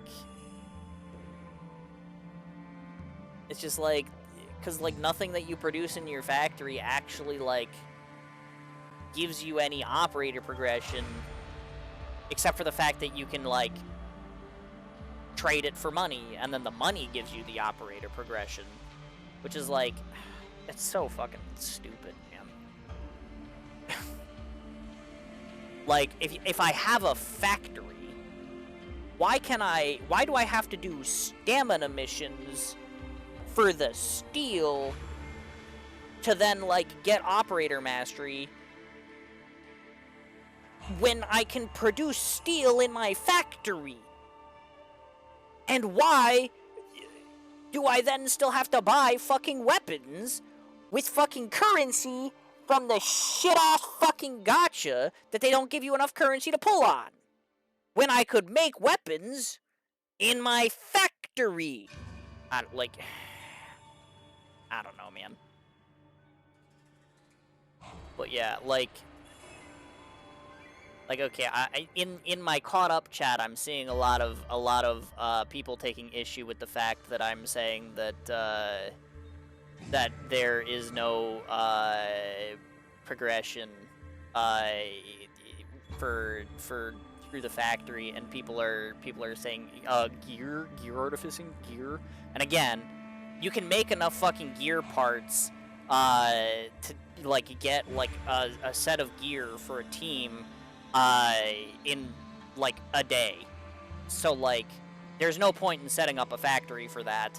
And as for artificing, yeah, the plus fucking 8-9 agility is on your gear set that it took you fucking 300,000 Wuling dollars to get is really gonna be the difference maker in your Umbral Monument fight, I believe you.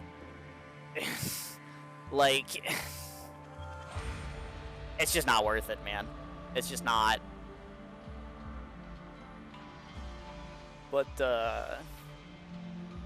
yeah, like, if I had to engage with a combat with no factory in that equation, I would rather play Dynasty Warriors. But that's what I'm saying, is like, realistically, the factory doesn't, like, it isn't involved in that equation. And personally, might not be Dynasty Warriors, but I would probably be rather playing the new Hyrule Warriors game instead.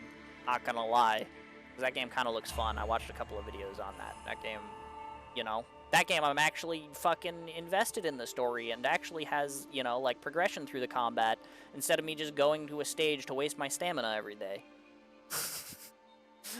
But yeah. Yeah. So like on that sentiment, you know, I agree. I think I would be rather playing a Warriors game. But I think I might just be more of an Arknights 1 player than an Enfield player. That's fair too. I mean, like, I probably am as well. I just, like, as an Arknights player, there's a lot of points where I can point at Enfield and be like, look at how much better you did this in the past. Why are you doing it like this now? You know? But yeah.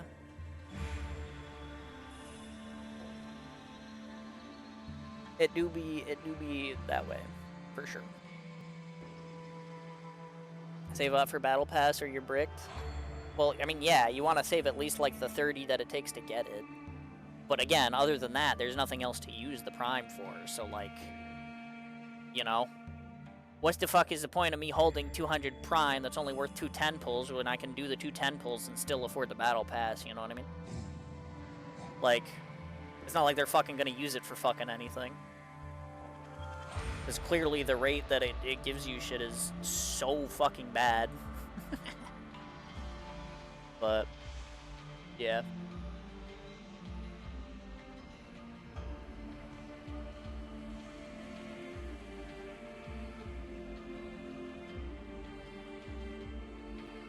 Edgespace is easily one of the worst things in Endfield. I know Ducky sees it differently, which is fair, but me personally, Edgespace ain't it. Yeah, I mean, that's fair. I mean, like, again, it's like to each their own, but I think, like, Edgespace, like, it isn't bad. It just, like, it just needs to, like, give more stuff. And then more people would be willing to engage with running and getting the things in it and, like, learning the locations of, like, the vending machines and shit through, like, the exploration or whatever. You know, it would actually be worthwhile to do if you wouldn't just complete it in a day when it updates, you know, at the start of the fucking month. But, yeah. Yeah. Like, I understand people who say that, like, the mode is bad, because, like, I mean, it's not, like, amazing. It definitely feels a little bit empty at the start, especially before you get to, like, the zone 3 and 4. But, like,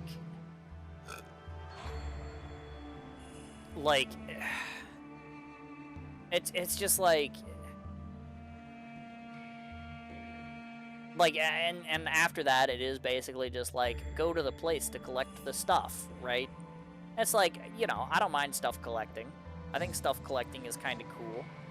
I think collecting, like, trying to get to the stuff collecting within, like, the time limit, but every stuff you collect in, like, decreases the amount of time you have. It's very, like, it's vaguely kind of like, what's the name of that fucking stupid shit where, like, the fucking whatever company where, like, the, you go into the place to, like, pick up, like, the scrap or whatever, you put it on the rocket ship, you get paid for each stuff, but the more stuff you collect, the more monsters come after you. Lethal Company, that's it, Lethal Company. Is kind of, like, sort of similar to that, but, like, the time limit feels super arbitrary because it doesn't actually, like, make the enemies stronger or something.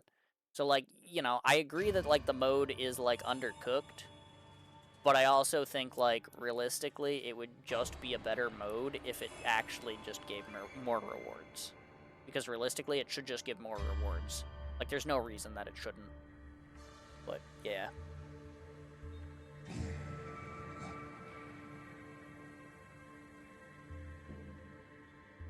Because it's like, I mean, like, again, it just comes back to, like, why put in the extra missions? Why make weeklies for the game mode if you don't get anything for it? And it's like, because, like, nobody's gonna play, like, I guarantee you there are 0 people who have done the fucking weeklies in fucking Edgespace Salvage because you don't fucking have to. And, like, yeah, I agree if you did have to, there would be a lot of players who are tired of it because they don't want to fucking go to the place and grab the stuff just to complete their stupid little mission. But that would probably be a better state for the game than people just fucking outright ignoring the mode because you only have to play it once a month. You know? That is all I'm saying. Also, I got to the message where you say Ducky is very behind. Did it. You're right, I'm still very behind.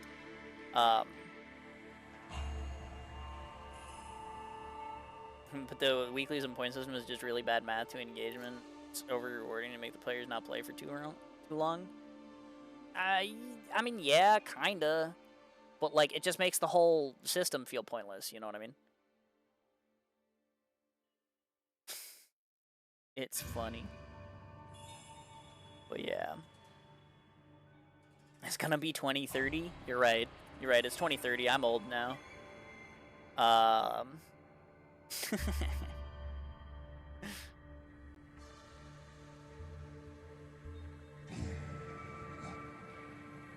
Sometimes the nebulous player base makes me have negative trust.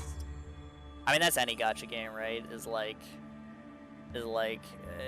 You know, sometimes people get weird, for sure. But yeah.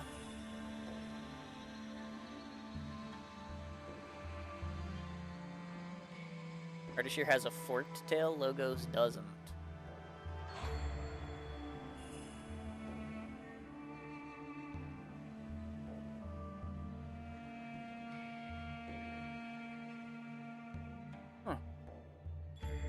Okay.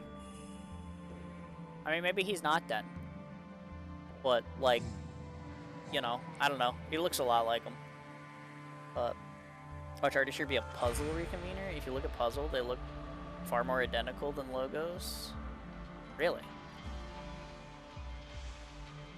I mean, puzzle does have, like, that, like, downcast emo look to him, but is puzzle even infected? Because in order to be a reconvener, like, they need to be an infected operator.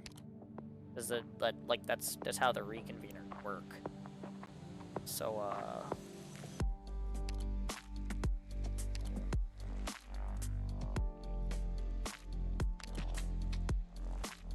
yeah, I mean, I guess he does have, like, the similar style of horns and stuff, too. But his tail's a lot thicker than Ardashir's, that's for sure.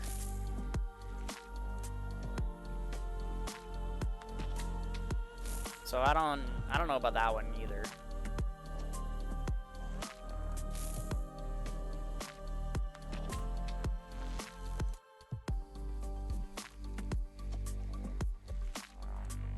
But he definitely has, like, the similar hornage going on. That is true. You're definitely right about that. But kind of the same, like, sullen kind of expression too. But yeah, I don't know, the tail and stuff is definitely wrong. That's the other thing. Ardashir's a Sarkaz. Puzzle is a Voiver.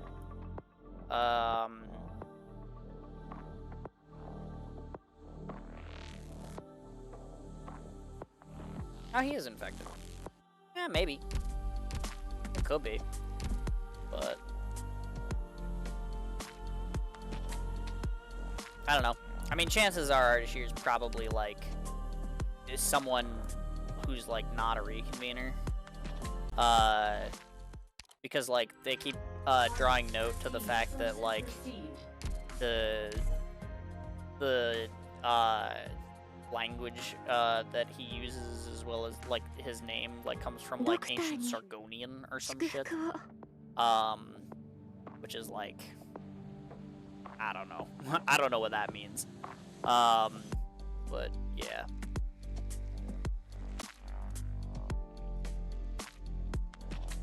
I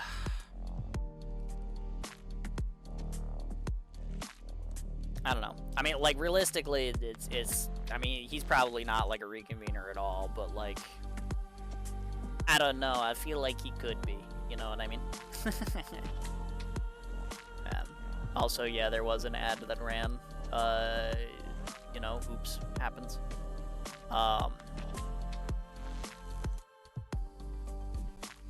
But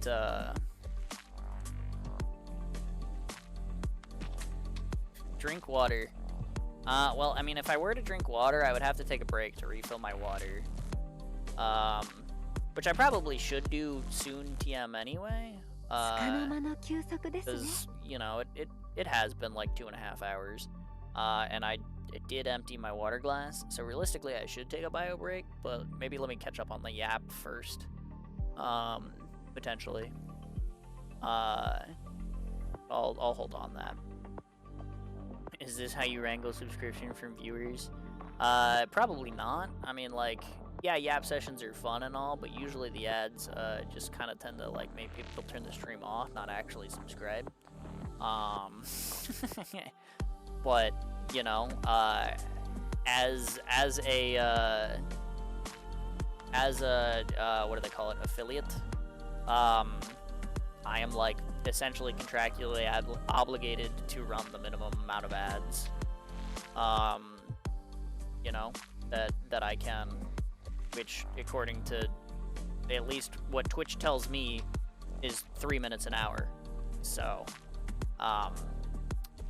yeah, I have to run 3 minutes of ads an hour, and that's just how it works. But if I run a 3-minute ad when I get up to go refill my water, it'll turn ads off for the hour, which is really nice and cool and stuff.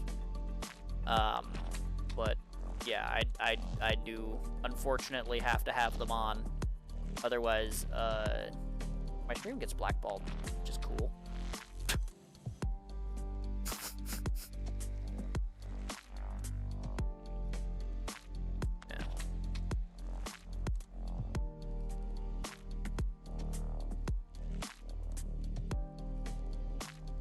Oh really? I can type chat, is this real, but not that word? Yeah. Yeah, I mean, there's nothing wrong with asking chat if something is real or not, but yeah, I mean, Girl Please is entirely correct. That word is a flag because it stops bots from coming in and you know, trying to run scams on me for fun. Or other people from, you know, mentioning other streamers, because that's just disrespectful. You know, if you're talking about, you know, how many of that particular word that they might have. But yeah. Generally speaking, that's why that word is banned. There's just a multitude of cases where you know, it's you know, yeah, it's a word that gets flagged.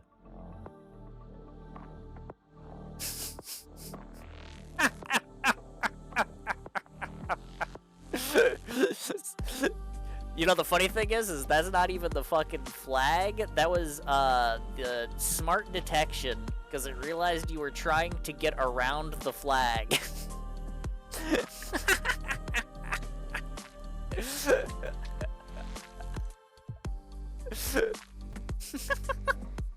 So you know what? I'm gonna go ahead and I'm gonna deny it, because you know what? Smart detection did his job. Good job. Good job, smart detection. You did something right. And if I allow it, then I'm scared it'll update it to be like, oh wait, I did something wrong. But no, it's pretty good.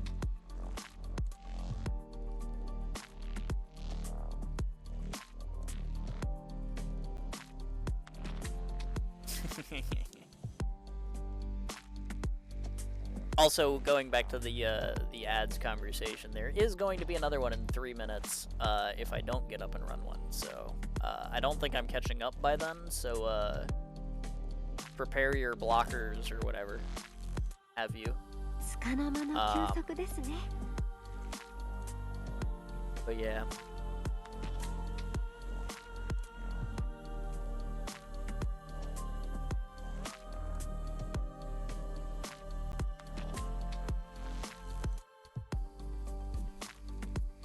You draw off in Smith the gear parts in order to upgrade it, it would be fun.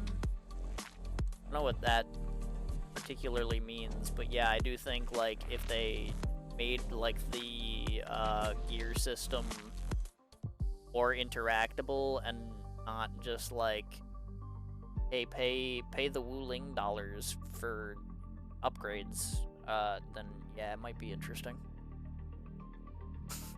But if it's just yes, pay the money that you get from selling stuff in your factory or doing stock exchanges in your completely unrelated thing.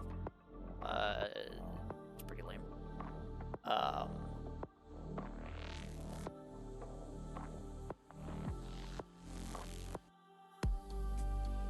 But yeah, I mean, like, I think that both the gear system and the weapon system in Enfield suck. So like, yeah. But I would agree that the main problem is that it is not more involved. Like, if you actually used the factory to do stuff, then I would definitely be more engaged with the game, because it would feel like there's an actual purpose to it besides make money number go up. But yeah, can't wait for him to start this juiced up IS run and instantly blow it.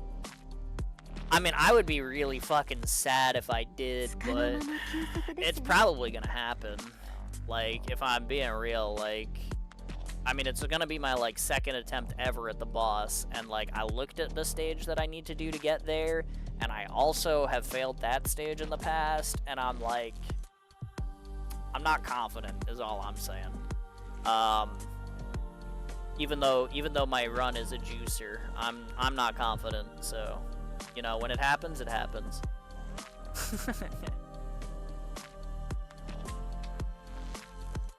But yeah.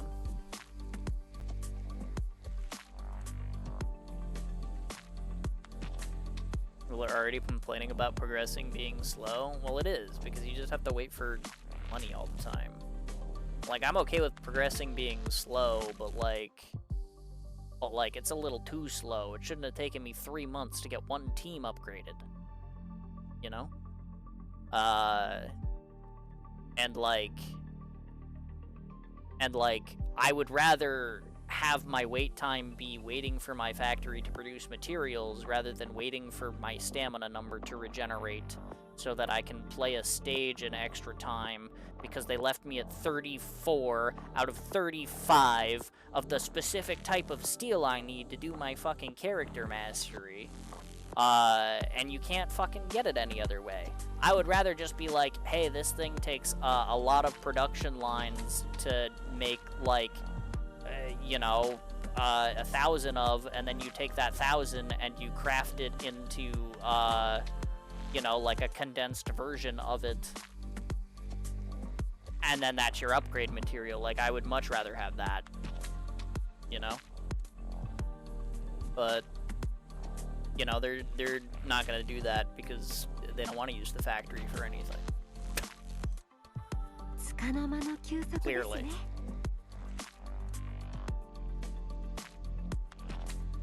I have a nearly truly maxed out ice team, just need to pull Tong Tong's weapon and can max that out and be truly matched in edge masteries and gear.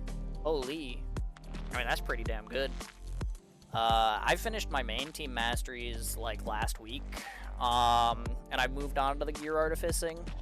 I've slowly run out of artificing catalysts because, like, cooling dollars. But, you know.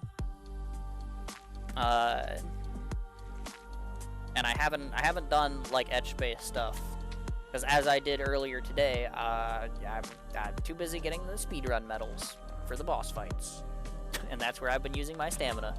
But yeah.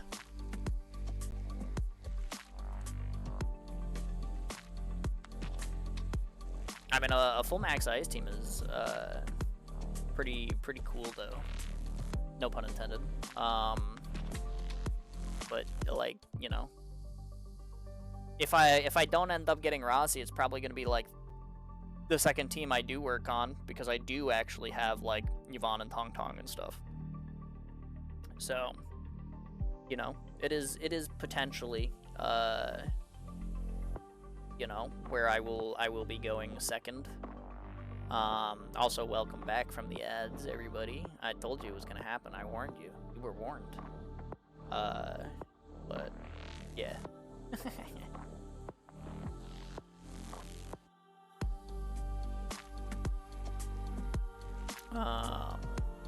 I'm still catching up on chat though. So, you know, that's why no bio break, because I'm still catching up.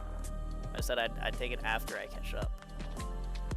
But, you know, we're getting there, we're getting there. Well, not even bad, but it'll be awful if you try to engage with it for an extended period of time. Wait, what? There are weeklies in Edge Space Salvage. Yeah. Yeah, that's what I'm saying. Is like, you know, if you actually, you know, had people engage with the weeklies and maybe gave rewards for them, then maybe it would, you know, be something that people were more aware of, and maybe they'd actually play the game mode to collect the stuff instead of just running through to clear the boss and be done with it for the month, because that's all it fucking takes. But yeah. Yeah. I do think that that mode would be better if they had more, like, rewards and had them actually spread out, like, week to week. So that way the weeklies would actually have a purpose. And while I do think that, you know, there are definitely people who would get annoyed at running around and collecting the things, tell me how that's any different than when you log in and your daily is collect 5 Umberline from the fucking marked area. If your weekly in Etch Space is go collect the things from the vending machines from the specific zone. I'm just saying they're the same fucking mission. But, yeah. Yeah, he's still behind. Greetings from 2030. Drew. We do be old right now. But yeah. I did take a look at Puzzle. Yeah, like I said, his horns and face are similar, but, you know, the rest of him is not quite lined up. But yeah. Yeah.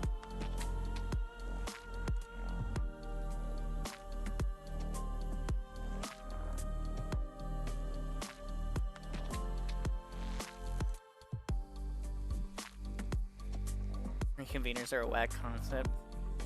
Heavy story touch on it, but it's like Puddles, the existential dredge of the entire thing. Imagine existing just so you can become a marketable character for the nebulous audience. Yeah. And that you're made from the memories of a rock cancer victim. True. It's literally just like, yeah, we pulled the memories of you know, old operators with oripathy out of whatever ether blighted muck was left in the assimilated universe, in that spot of the assimilated universe, and we pulled memories of old operators out of the muck, and they came out as new individuals who aren't infected anymore. But they are still Rhodes Island operators, and it's just like, yeah, that's it. But they're just the same characters as before, except now they're new people, and they exist because otherwise people from Arknights wouldn't play Endfield. So that's it. It's like, bruh. We keep talking, he can't catch up. Well, you're kind of right about that, I guess. But yeah.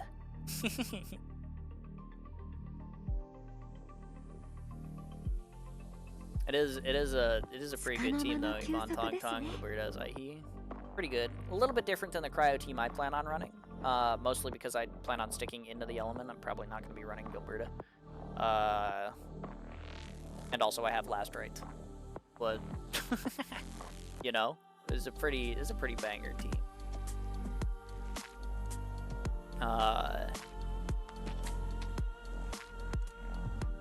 Been enjoying it more than the not Surtur Fire team. Hey, fair enough. Imagine having Gil and Yvonne and Tong Tong. Yeah, about that.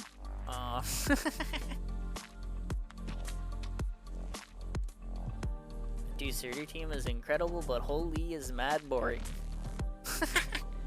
Got him. I mean, you're probably right. I mean, like, I don't know, like, my version of it, I think, would be more interesting because I play around a little bit of the physical vulnerabilities with, like, Ember and Rossi.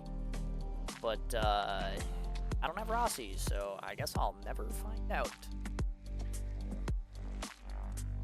You know, it is what it is. Tell the dinos we say hi. Yoshi, they say hi. He didn't respond.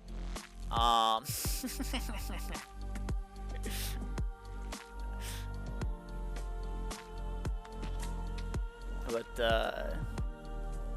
yeah. Didn't even pull on Yvonne's banner. I off-bannered her 4 times. That's honestly kind of incredible. I will say the characters that I have, like I think actually every character except for Rossi.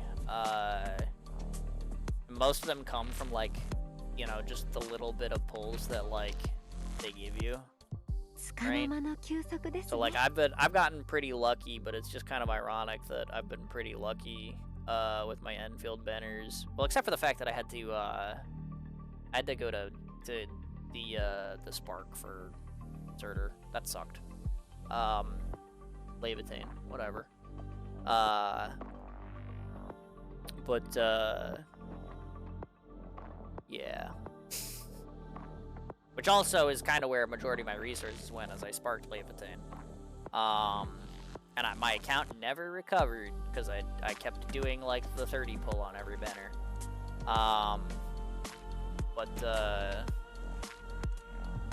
Yeah, I've been lucky enough to, like, not, like, off-banner anyone except for Ember twice, because I off-bannered her on the Surtur banner, and now I off-bannered her on the Rossi banner. Which is funny, that every time I pull for a fucking fire character, I off-banner Ember, who is technically a fire character. But, yeah, the irony is not lost on me. It just sucks that my luck runs out on the banner that I actually want the fucking character on. And the other ones, when I was pulling for them, I was like, yeah, I don't have very many resources, but I'll pull until, like, the guaranteed 10 pull to see what I get. And then I ended up with the operator, you know what I mean? But, yeah.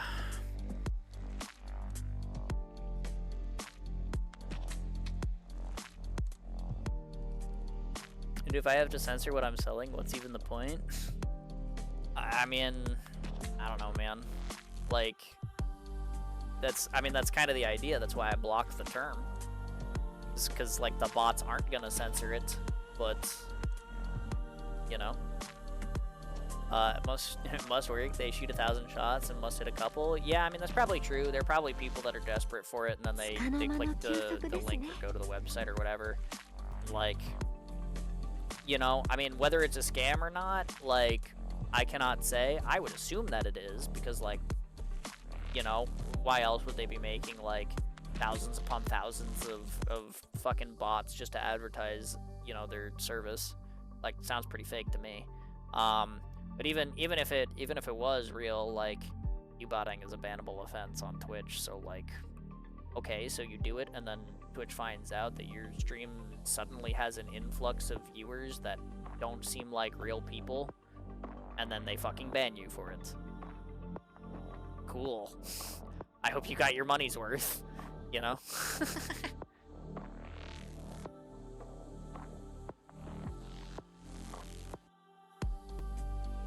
But it is what it is. Hot couples, spicy. Only in my area. Thought you would want singles? But the couples are more fun. Now then I have to get involved. There you go.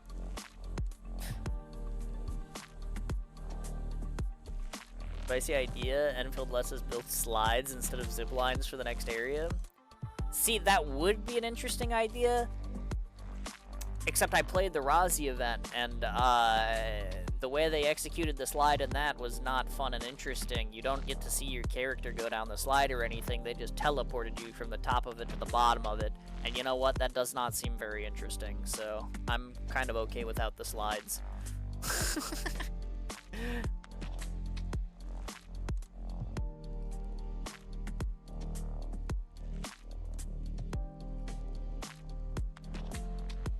Yeah. I'd rather monorails. That way I could sell it to people. Well, technically, in Endfield, it's a plot point in Valley 4 that you're trying to sell the zipline technology. There's like a side quest about that. So, technically, the ziplines are public transport, sort of. At least they're prototyping it for that. Theoretically.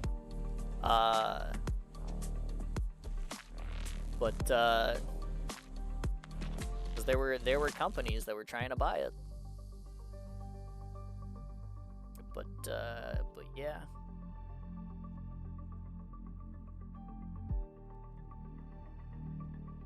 Gee, we public transport. That's how we get the funny money. True. Go get water? Soon, TM. Even roller coasters? Now, see, that'd be interesting if you could take, like, the zipline path and, like, make it do loops. That would be kind of cool. Got another drink water request. When I catch up on chat, gosh. But yeah, I will soon.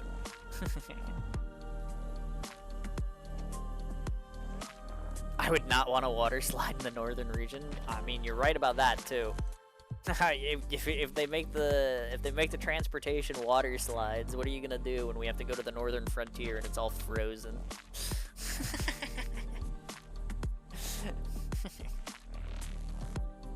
I mean, I guess you could like slide on the ice, but I feel like people like Tong who are sitting there wearing like short shorts and shit are gonna get real cold real fast.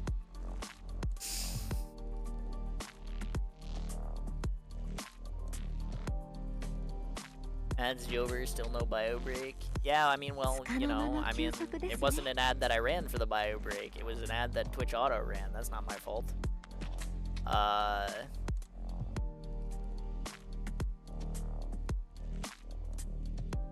Go, the bladder must hold. Well, I don't actually need to pee that bad. It's just that I need to refill my water. So, like, I mean, I'm not really holding my bladder at all. Like, I'm kind of okay on that front.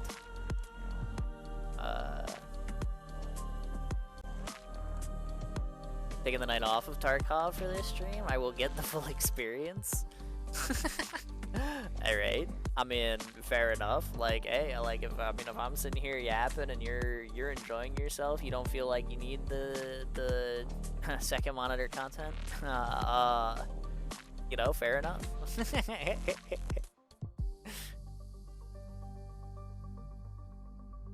I've been playing it so much I've been missing streams because you need to be able to hear stuff in it, but I'm not playing at the moment to be here.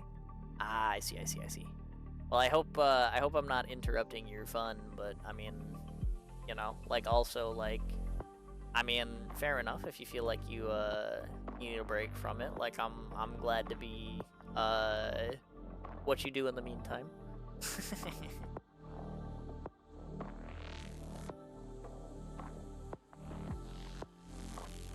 I got my girlfriend's blanket, hoodie, and baking cookies at the moment, getting ready for Ducky's 24-hour stream. I mean, that's still not happening, but, you know, I can't trust Twitch because my fucking stream died. What time is it? How long have I actually been going? What does OBS say? 5.5? I mean, that's not so bad. I mean, realistically, like, I mean, the goal is, like, 6.5, 7, so, like, I mean, we'll get there. We'll get there. I mean, realistically, I only have to finish the one IS run, and then I'm probably calling it, so, like, you know. But I'm just jumping around in Enfield. I feel like 20% of my playtime is just roaming around doing nothing. Well, I mean, that's, like, probably, like, almost everybody can say that, because there's nothing to do in Enfield. You know, like, I mean, I would agree, though, like, I mean, probably a lot of the time,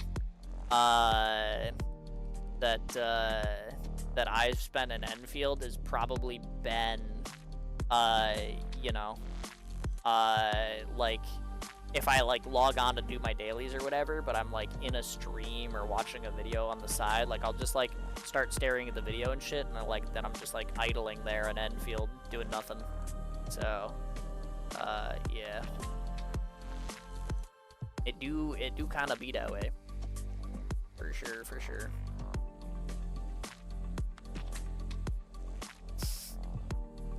But yeah.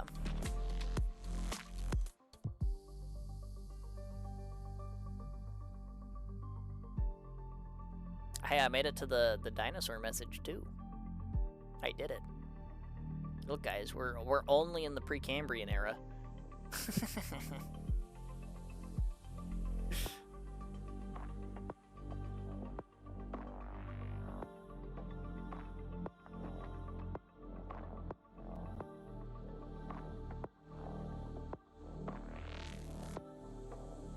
Yeah, I'm free to play. Had to get pity for Levitain. Yeah, same.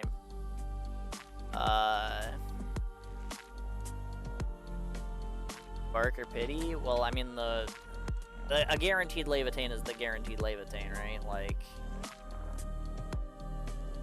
because that's I believe what we're referring to with that. So like, I guess technically the pity is like the 6-star like guarantee, not necessarily like the on banner guarantee. But yeah, no, like I had to get the guaranteed Levitain from that banner, and I believe that is what Delts is saying as well, that they also had to get the guarantee for Levitain. Which again, yeah, that basically did like irreparable damage to my account. I haven't really been able to afford pulling on any banners since, even though I've pulled on like every single one, you know, for content.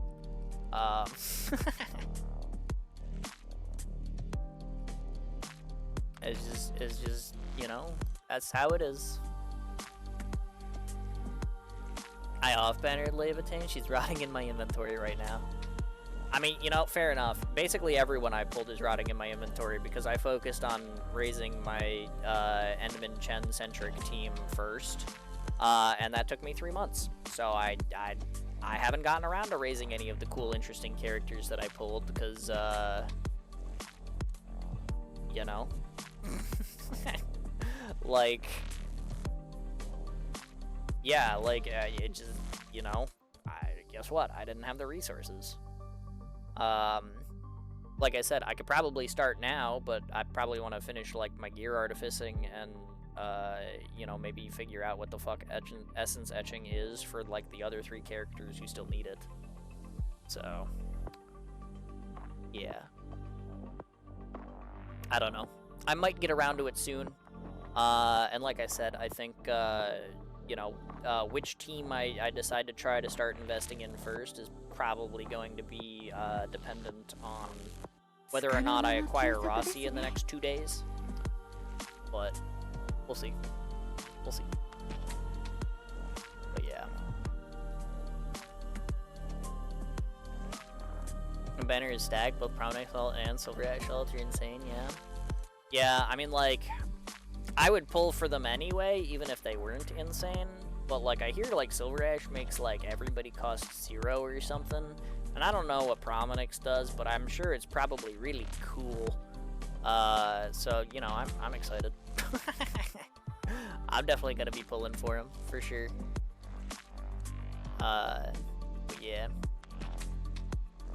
Oh, my facts, I was so disappointed with that. Oh, yeah, the slide. Yeah. Dude, like, it was like, they make the point of having Rossi run up the thing in the cutscene. And then I'm like, I get up there, you know, you get the zip line down, you get up there, and you look over at the thing, and there's an interact thing on it, and I'm like, ooh, is it gonna, like, do I actually get to go down the slide? And then it just teleports you to the bottom, and I was like, oh. Okay. Sure.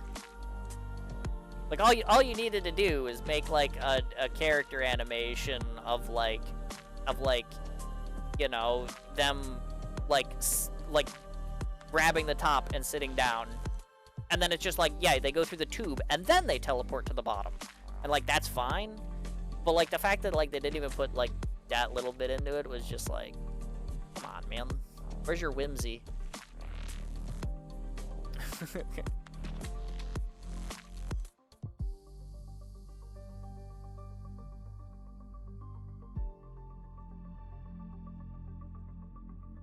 I think that's the biggest problem with it.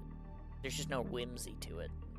It's just, ah yes, interact with slide, fade to black, teleport to bottom. It's like, I would be fine with the teleport to bottom if there was just like a small animation of like your character starting to get in the slide.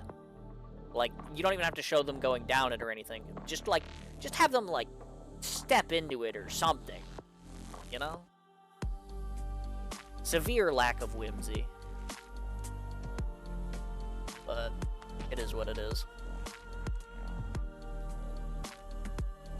I can go pity, but I hope I don't have to, as I also want to pull on the next new character banner. I don't know who it is, no spoilers. But, I mean, that's fair. I also hope you don't have to go to pity. Because I also hope that, like, I don't have to pull much. I hope we all acquire Prominix and Silver Ash. Or if you don't want both, whichever one you do want in a low amount of pulls. That would be cool.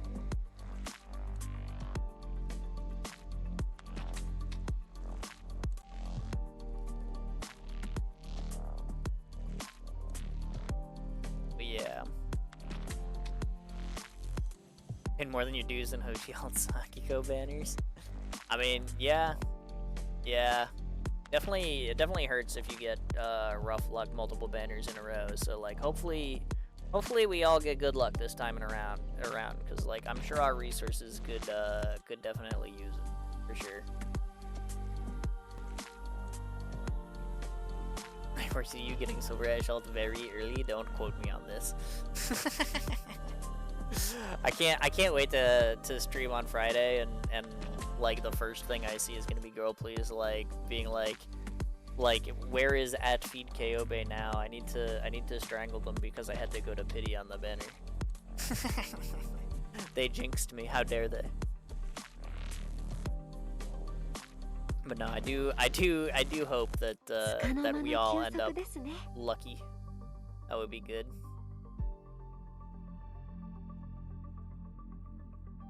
Go get water. Guys, when I catch up, I'm almost there, I swear.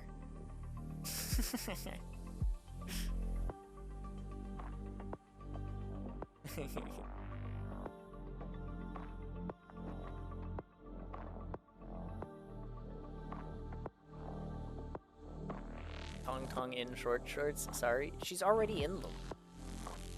You don't gotta drool about it. Like, bruh.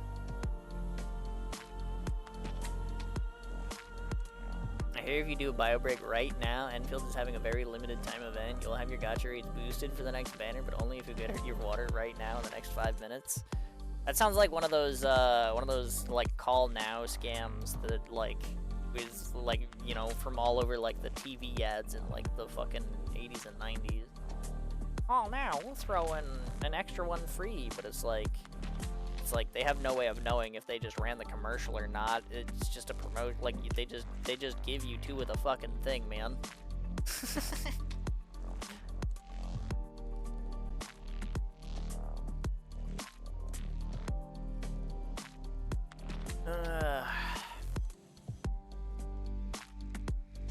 I actually time optimized the water cleaning event. That is an impressive amount of effort that I definitely did not bother putting in because I managed to get both trimmed metals without trying.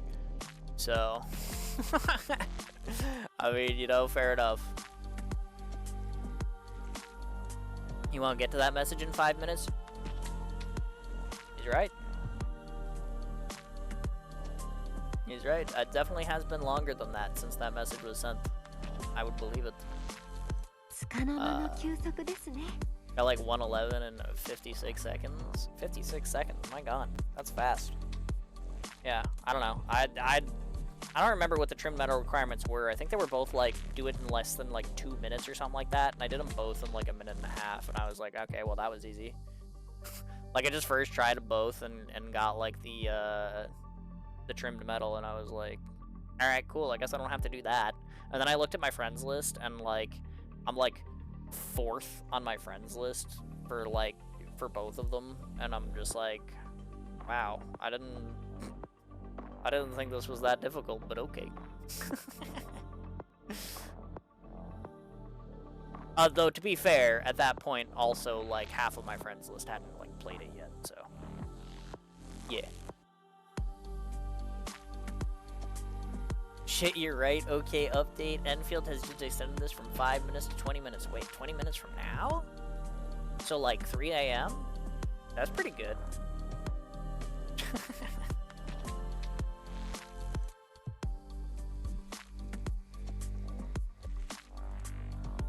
Let's see all the times so I can gloat. 11:26 p.m. 1:26 a.m. That's pretty good. For me, it was 2:26 a.m. But yeah, that's don't think that's the times they were looking for. That's funny. You guys are pretty good. California has a few upsides, just don't look at the prices. Yeah, you definitely don't want to look at that. It's a little expensive to be over there.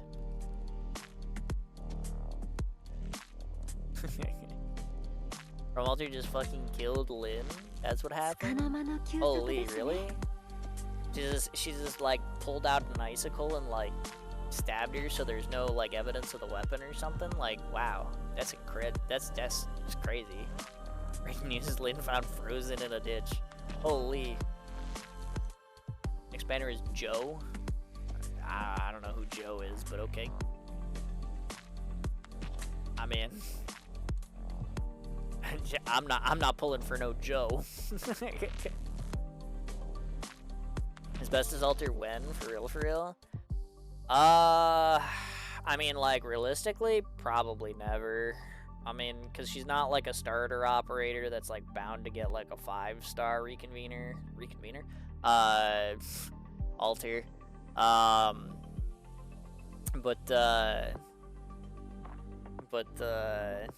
You know, like, she's also not, like, a pivotal character in any stories, so, she's probably not getting one for the purposes of a story update anytime soon. She doesn't have, like, a continuation thing going on, like Ostgen, or, you know, the Silver Ash siblings do at the moment, right? So, like, I feel like it's gonna be a long time before we get an Asbestos alter.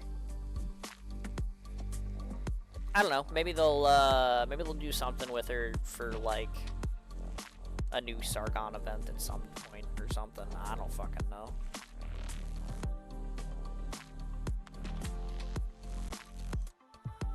Hey guys, is a girl here? Am I safe? I gotta go. True. True, smart. Go get water too? Ah, but I'm almost caught up.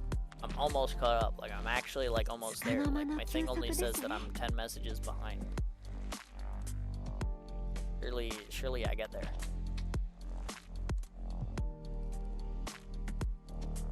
Tong with no shoes on. I mean, what? Axel? That's weird. I don't know who Axel is, but you're right, that is weird. Yuppie, sus. True. Who am I to talk to? As best as his feet are my home screen. I mean, like, you didn't have to out yourself like that, but, you know, you're right. Hong Kong with no shoes and no socks. I mean Axel means. Uh-huh. Yeah, uh-huh. Okay, uh-huh. Yeah, sure. Thanks.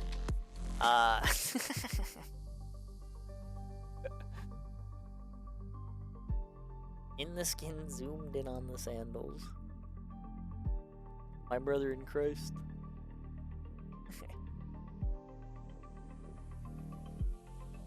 To be fair, when is Kobe not acting sus? Kobe is mentally a young teenager, so I would say all the time. But also, like, realistically in universe, probably at least some of the time, because, like, she's a young teenager mentally. But at the same time, like, none of the time, because I am an adult. And she's not sus. She's just a hungry dog. Yep.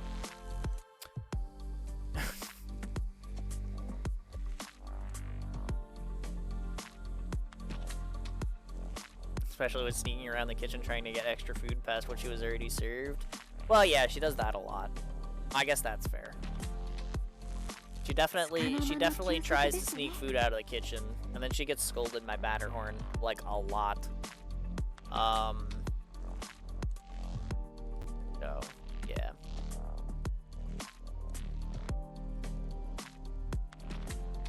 Did I do it to him, chat? No. Next event limited is Joe. I told you, I'm not pulling for no Joe. So, you know, it is what it is. But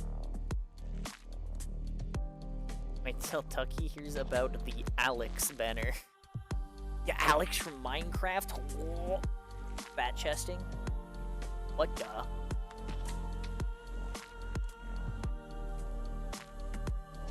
Yo, mama. Oh, you got him on that one. Holy. Now imagine how I feel as a Carnelian fan. I mean, you're right, but like, I'm just putting this one out there.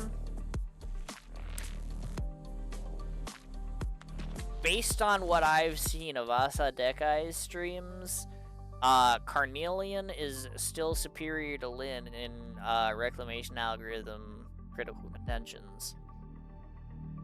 So if you like Carnelian, just go play RICC.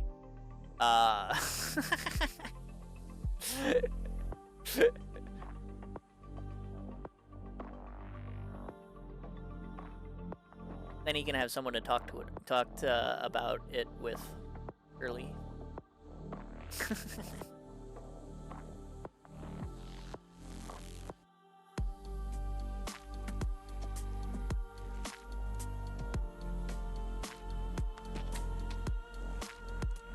Dude, I love Carnelian.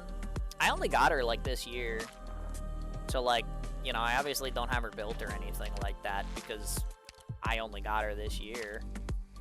But you know, I'm happy I finally acquired her. Because, you know, she was missing for me for a very long time. But I don't know that I'm gonna find a use for her. You know, until I get really desperate to the next Lithuania Nights event. And then I'm gonna be sitting here like, damn, I need to raise my Carnelian and my Diamante so that I can fucking have even more arch damage because my Ebenholz and Aya aren't enough for some reason. You know? Why did this just bring up news on me? What is this? Why are you like this? It's probably yelling at me about the maintenance or some shit. I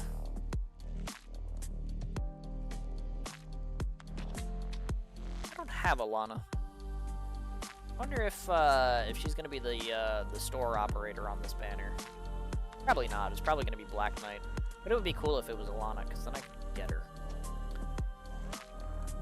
But yeah. It's okay though, she was good for me in CC11, that was enough. Hey, fair enough. Fair enough. I mean, it's always cool to find like, you know, uses for the operators that you know, like most people don't get around to using. It's always kind of fun. Just making up your own strats and stuff. But yeah. Also, yes, I do have Lin raised though. But that's also because I got Lin before I got Carnelian, and I was like, I should raise a 6-star flanked caster at some point, and like I have Lin. So yeah.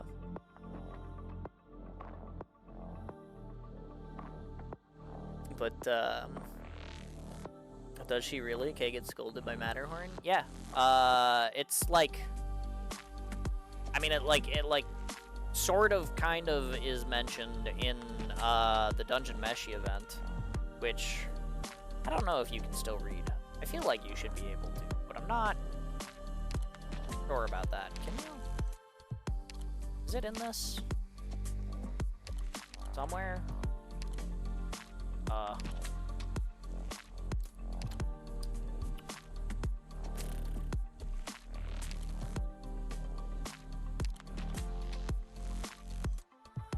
Maybe not.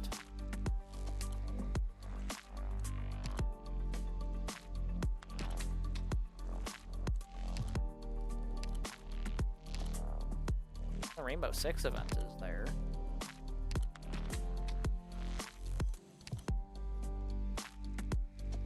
Huh. Maybe not. Unless that was in this group. No, because it had stages, it would be in that group. Huh. Damn. You can't reread the Dungeon Meshi event, huh? That's unlucky. But yeah, no. Like Matterhorn is kind of vaguely, when he's on board Rhodes Island, he is like kind of the designated like chef. So he spends a lot of time in the Rhodes kitchen.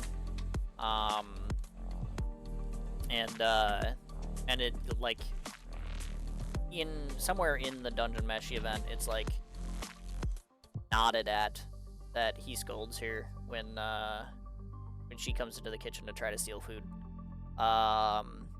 It's also, I think, pointed out in the Rhodes Kitchen manga, I think, if I remember right. But yeah, it does happen. It definitely does happen.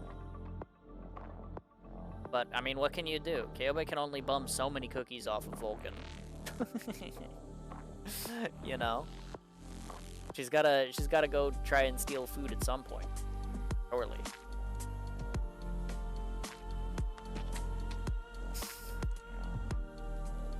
Forehead. Yeah, dude, just go play Reclamation Algorithm. You'll have a great time. Cornelian does things. I mean, specifically, I'm pretty sure she's useful because of like if you get a path set up so that enemies are going around in RACC, since enemies have like ridiculous amounts of like defenses and stats and stuff, like she has like her stun or bind or whatever on the charged talent, right? Oh, I probably can't see it because she's E1. I can see it if I go to preview, right? Because oh,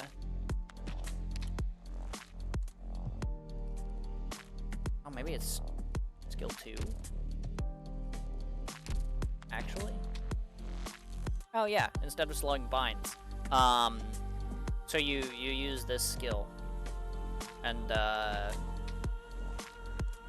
then it stuns the enemies, I think. Maybe not. Maybe it is skill 3. I don't know. I think it's important for the bind, but I could be wrong about that. Because it might just be like the damage increase is good against, like, you know, the 128 enemies or whatever it is that she can AoE hit. But yeah.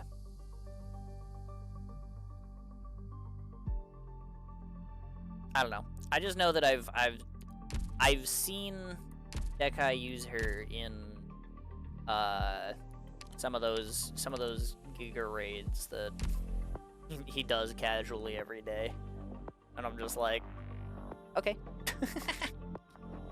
But yeah, I'm just now entering messages from the 19th century. I don't know. I mean, like, the bottomest chat is on my screen. I don't know if that's the 19th century. I think we're probably at least in this century, but maybe in, like, I don't know, like 2007 or something. Somebody quick, go warn me that the stock market is about to crash, but I should invest in Bitcoin.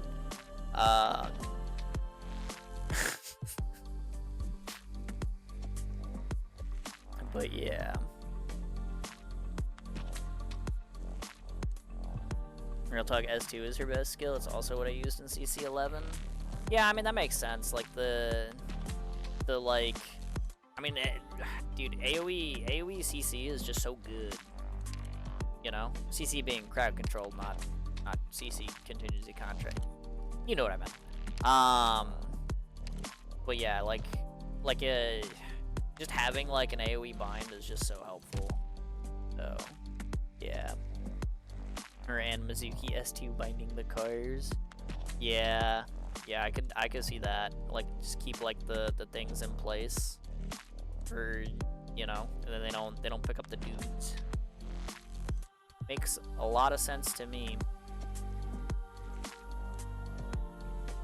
I'm trying to remember what I did for CC11, and like I can like vaguely picture the map, and I know the cars that you're talking about. They're the ones that like come up this way when the enemies come across like the path here. Like they can join, and then it's got like the box here.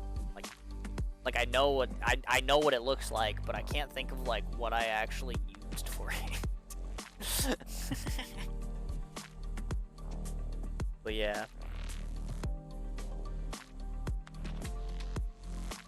Lamau, what are these missions? Survival training? They're participation prizes, but they're fun though. Yeah, sure. You kind of missed it because you came in late, but I did them earlier, and I was like, what is the point of these other than to just be reward fodder? Because I was like, they're not challenging, they're not interesting, they're not like, you know, there's nothing. Like, it's just like, ah yes, in these two you throw bombs, in these two the enemies explode. That's it. And I'm like, wait, I don't know what these are for, other than you go in, you do them, you get reward. And I don't know. It's just like, yeah. They're definitely just there for the reward. And like, they aren't really that inspired. But at least the dogs in the bomb ones are really, really fast. So like, you know, it puts in perspective like the dogs in this game when they run really fast. You know, and you gotta get your vanguard down. It's like if you compare that to like the dudes who teleport across like the line for like the tower defense modes in Enfield and stuff. Like, you look at how fast them dogs were going. Like, it really pushed the dogs in this game in perspective, you know what I mean? It's like, holy, those things are real fast. Right? You can understand why people might have difficulty hitting them. But, yeah. Yeah, definitely, those stages were definitely completion rewards, and that was it. Like, I showed up, I did them, I got my 800 to run them, and then I was sad that it still wasn't enough to get me to a Rossi pole. You know? It was like, wow, that's okay, sure. I sure did those. It took me like 5 minutes. But yeah. Anywho, I'm caught up on chat, and we spent a whole bunch of time yapping. So I do want to finish this IS run, but as I have 3 drink water requests outstanding at the moment, and my water glass is empty, and it's also you know, 3 a.m. and I could probably use a little bit of hydration. I'm gonna take a bio break and fill up my water. Probably try to pee while I'm up. Oh great, now it's 4. Thanks, Kyobe. So I'm gonna go do that, and then we're gonna come back, and then hopefully maybe finish out that IS run that I can, you know, potentially win and get my Radiant module unlocks. That would be cool. You're not getting refunded for that, I hope you realize. Like, you can spam another. It's not gonna make me leave faster. But I'm also not gonna refund you for it. But yeah. I am gonna get up and take a bio break though. So I highly suggest that, you know, since I'm not gonna be here for, you know, 3 to 5 minutes anyway, and I'm just gonna be running a 3-minute ad, if you've got biology that you need to take care of as well, now is the time to do so, and I highly suggest you do, because gamers gotta stay hydrated and take care of their bodies and whatnot. You know, maybe grab a snack or something. But yeah, you know, we're gonna finish out that Giga IS run. Hopefully, I don't throw it like a freaking mongoloid, and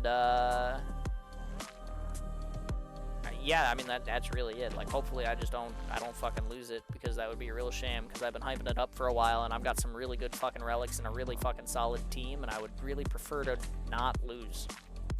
Yep. But, because also, you know, it's been however many months and I still don't have my fucking first Radiant module maxed out, and it would be really cool if I could do that and then potentially move on to trying to get ending 4 on difficulty 4 for her other one. So, you know, it would be cool. But yeah, I will be right back. Wah.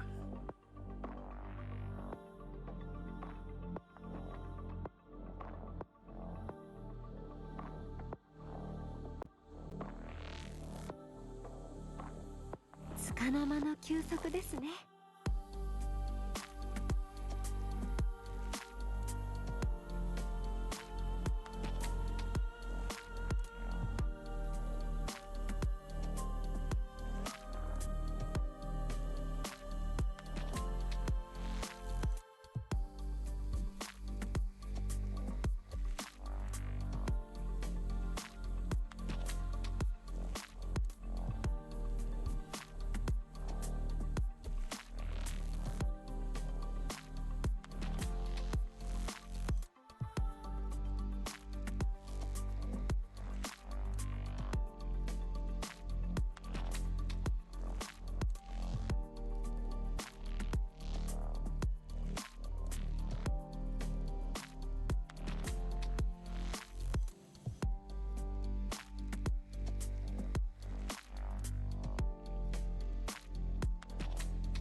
束の間の休息ですね。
休息ですね。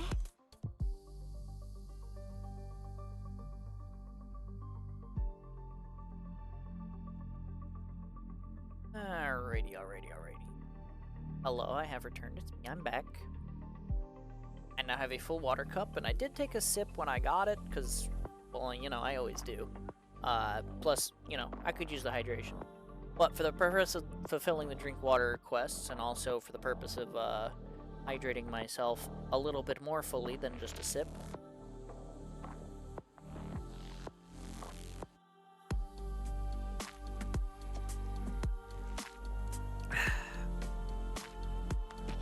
Excuse me.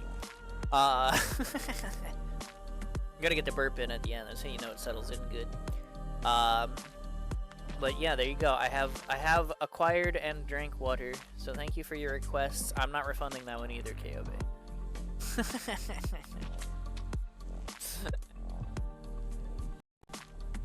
We're counting it. Did my game audio just skip? Should I restart this so that it doesn't crash? I probably might as well, right?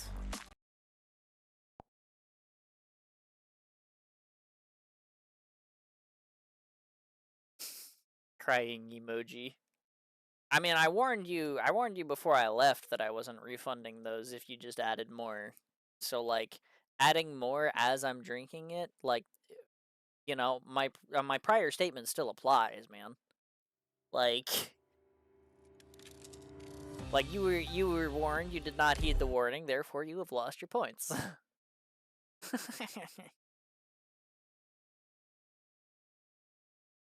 You mean, sir, you owe all of us interest to top what we already paid for the wait? I mean, I'll drink a little bit more, but I did just have, like, a solid number of gulps. But I also, like, you know, I ain't trying to flood my system. I ain't trying to get, like, waterlogged tummy, you know? Where you, like, move and your stomach sloshes. That shit sucks. So I'm not trying to, like, you know, go crazy with it. But I'll drink a little bit more.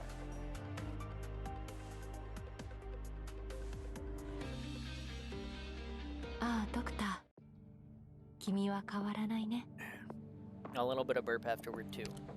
You know, it went down. Isn't that true? I mean, yeah, I know. Like, it's important to stay hydrated, but too much of anything is a bad thing, and I ain't trying to have too much water. Sitting here, fucking getting drowned by Twitch chat.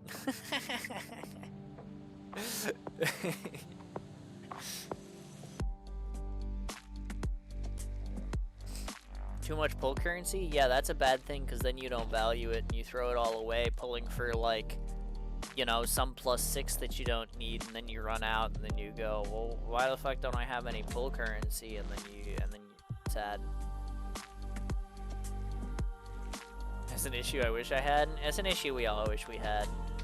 But alas, it's an issue that only rich people are allowed to have. So, you know. Or people who spend all their money on the game with no regard to, you know, their own well-being. But, you know, don't be that person. It's not healthy. Yep.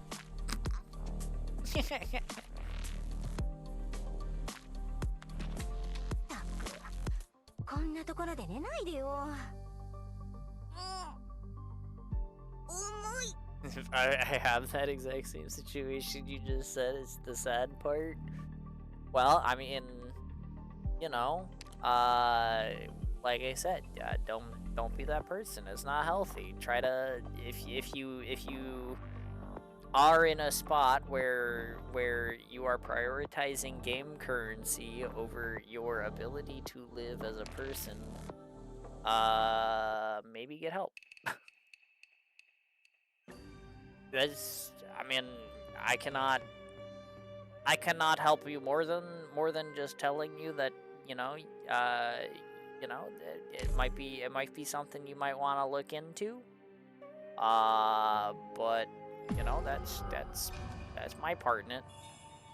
I've gone mostly free to play in my games because, you know, I have similar issues sometimes. So like, I get it, but you know, that's why I don't spend money on these things. Is because I cannot afford to. So, you know, it is what it is.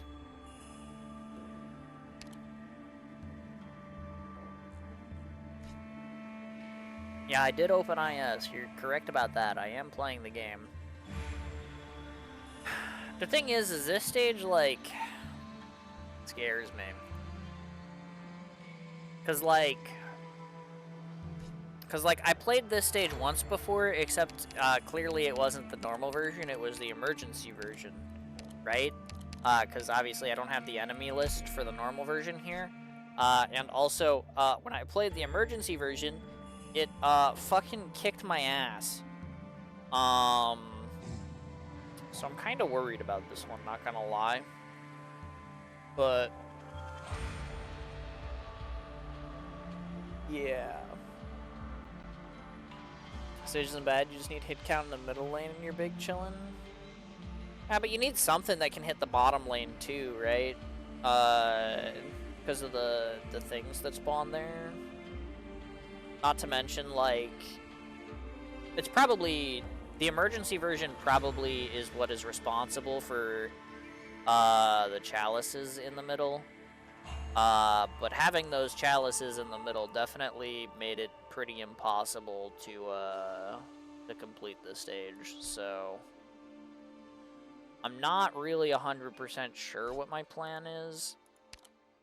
But I know I need to hit the bottom lane with, like, something. And I'm assuming that, like, the best play is probably to, like, figure out a way to keep, like, Radiant alive, and then have, like, a Radiant turret shooting this way down here with, like, maybe, like, Ascalon, like, here face down, so that, like, the line of the Radiant turret and the line of, like, Ascalon's box kind of line up, right? That's probably, like, the idea.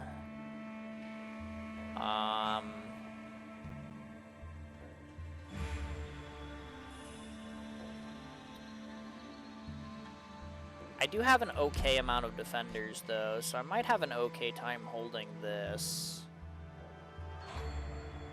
Oh, you have Ascalon in this run? Yeah, I mean, I've been saying, this run's a juicer. Like, I got all sorts of stuff. Like, I mean, like, this is the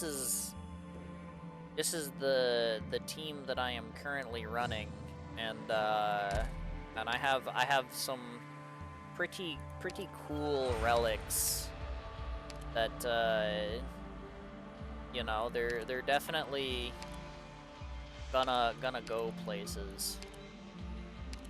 So, like, I mean, I'm hoping that, like, this is to earn, right? But it's like, I don't know, this stage scares me just because I've lost to it before. But yeah.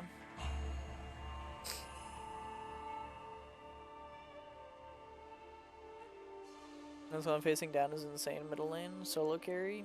I mean, that is the plan. It's just, you know, again, when I was doing the emergency mode, like, they spawned chalices in the middle, and those chalices made it, like, not the chalices from chapter 14, the chalices that have, like, the burn damage from, like, the U event. Was that the U event? Yeah, that was the U event. But yeah,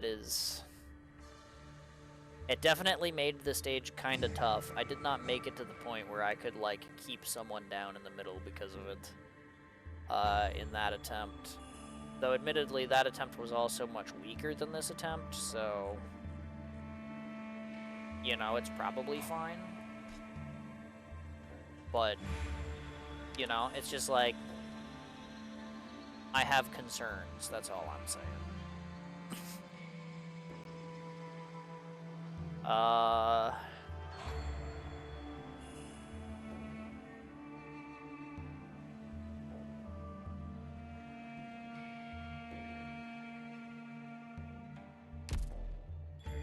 But I suppose there's there's no sense waffling about it. I might as well jump in and like if I gotta like pause and like take account of my situation, then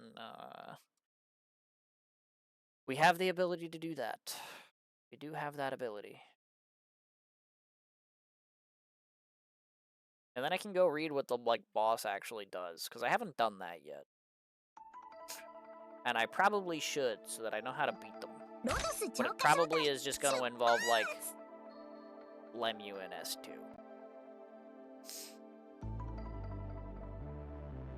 Which, I mean, to be fair, honestly, so is this, probably. Although I do have attack speed, so maybe it's just like... Maybe it's just like this. 春風が雨と化す時節ね。あまり待たせ恐怖が隠せない。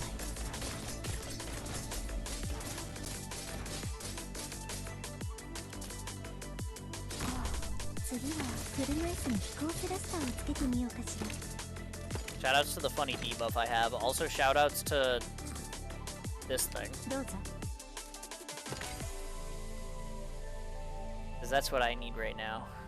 A fucking gourd. どうすればいいかくらいわかるわ。私に命令しないで。本当に角度に鉱山で植え、中の工夫を聞くのは誰なの？ Oh, that went well. 考えたことある。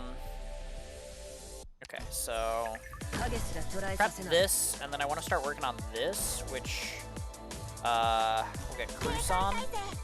The other thing about the emergency mode is there was a taunt guy up here, so even if I killed this guy, which I wasn't able to do on the other run, even if I could to get like someone down on the range tiles here, they would get taunted away, which sucked.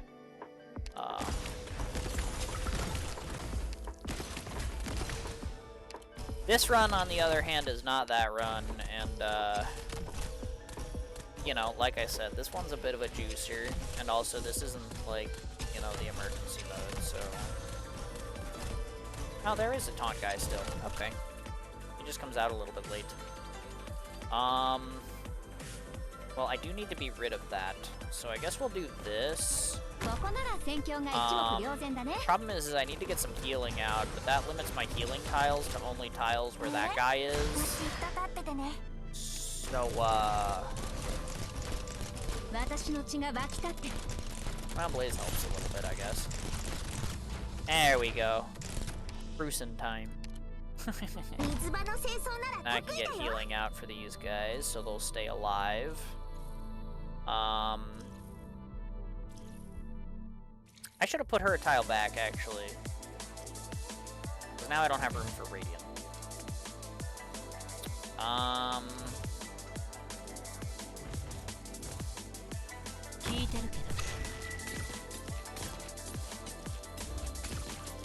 do I amend that?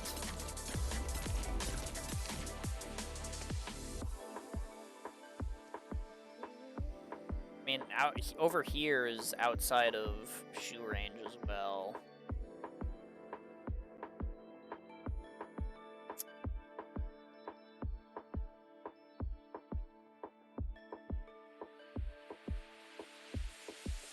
I mean, I guess theoretically with those guys dead and Cruz watching the box, I could probably retreat Lemuin, because there probably isn't anything coming through this zone that I need Lemuin to point at.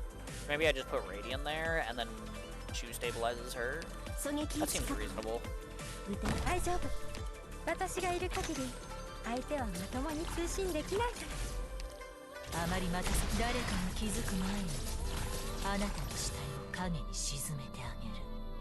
Why is it yelling at me about the things entering the furnace?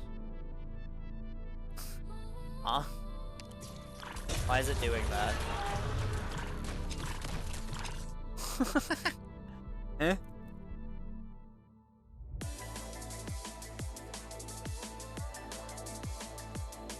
I think it's a bug, but it freaks me out every time too. I hate it. Yeah, I kind of agree. I don't... Why is it yelling at me about the things going into the furnace? I do not I do not appreciate this. Please.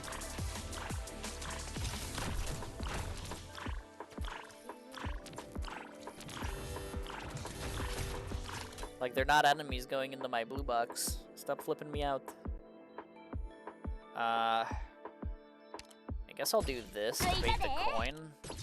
Except he already threw it, but it doesn't matter because I have the thing that lowers enemies' first attack 90%, so the coin doesn't actually do anything. Whatever. But yeah.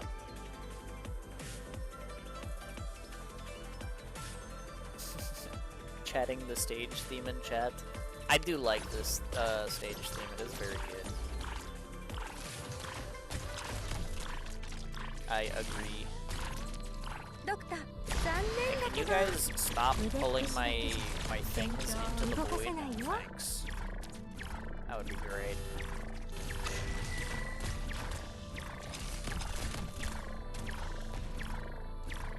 But yeah, it definitely does make sense that it would be a bug, because, like, it's not like the other, like, new events or adjacent, you know? It's not like those made the arrow noise, so...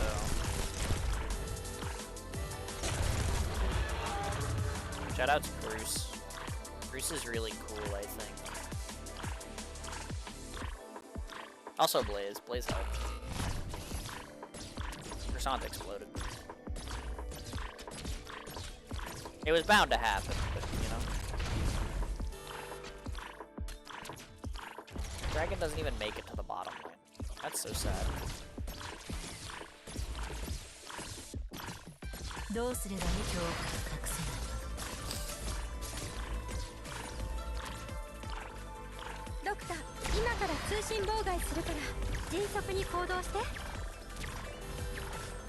But yeah.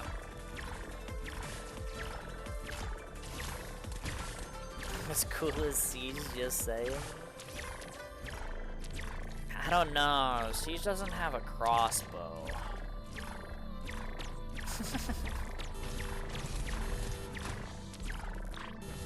That she can shoot like 40 times in a second.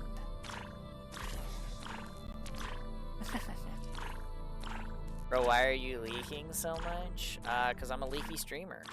What can I say?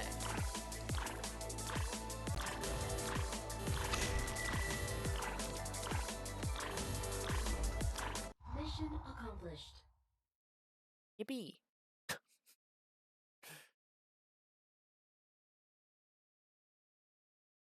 Good Lord, please don't ever say that again.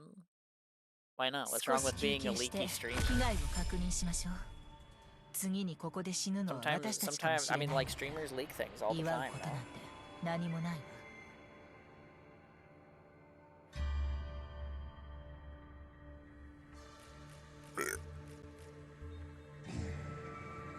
Oh god, he said it again. It's true, I did.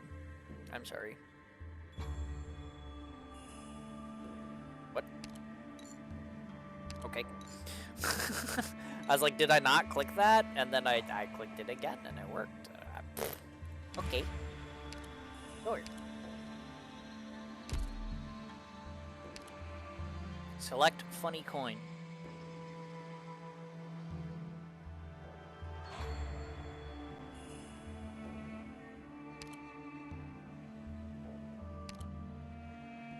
Sure.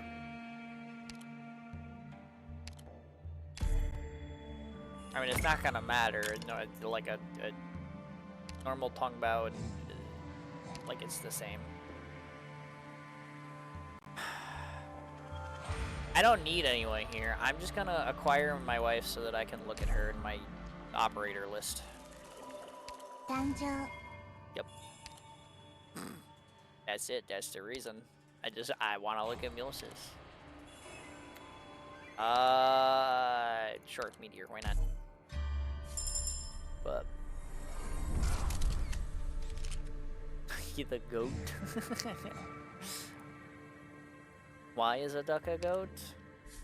The better question is why not? I'm just putting it out there. Why not? Of course, I can't realistically look at Milsis here. She's not upgraded, so I shouldn't really put her in my team. But I can look at her here. Look how pretty she is. Yep. Alright, anyway. Prophecy. Think first, then act. There is no turning back. Hello there. Ascending to the bowels of the earth, you reach the tomb of Sweden.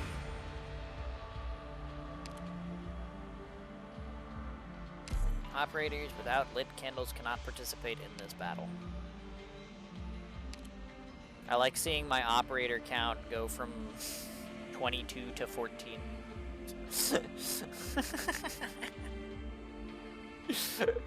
Oh no. I did lose one operator in my team. Who did I lose?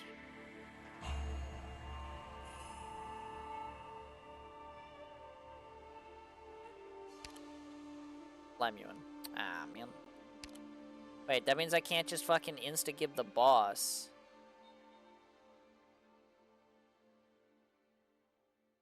Ah.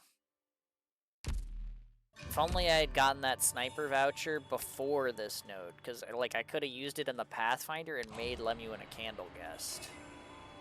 But I can't just get the voucher and make Lemuin a candle guest on any old tile. That sucks. But, oh well. Because you beat that stage, I've been stuck on that last stage for a good long while. Yeah, no, I mean, like I said, like that stage, the emergency version the last time I got this far, like, kicked my fucking ass. But this version, yeah, that was much easier. But it also probably was much easier because my fucking team is kind of disgusting. I guess I'll take Perfumer. A little bit of extra regen to counter the damage over time can't hurt. Right? Surely. I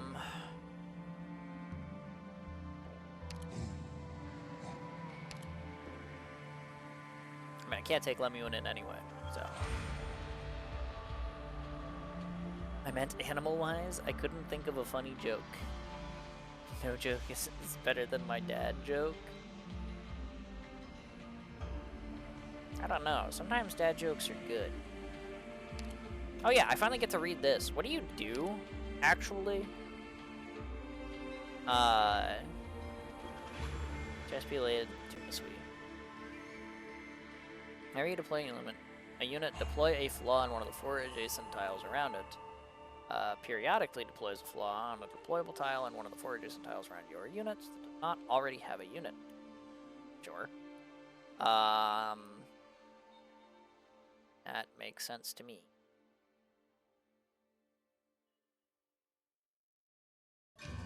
Nearby flaws recover a percentage of HP every second and attack your nearby unit, stunning them. For every nearby flaw, so that 100 damage taken is reduced. Control effect duration. What does that mean? What? Control effect duration.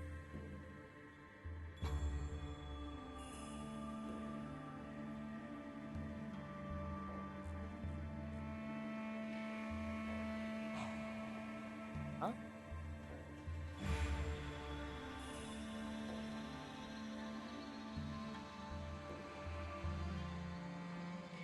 I don't really know what that means, but okay. Ladder. When target on the field is emptied. Of what? Enters full screen attack mode. Okay. Prioritizing surrounded targets. And attacks up to 3 targets at a time. Well, I have 3 defenders. And I don't really plan on letting my units get surrounded. I plan on having, like, damage for that, but... You know.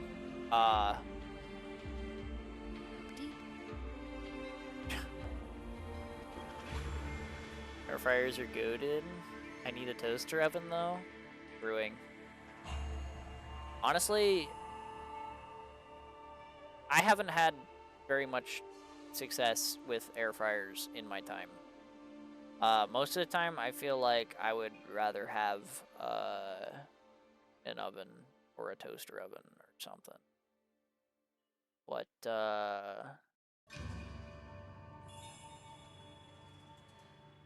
you know, lots of people swear by them, so.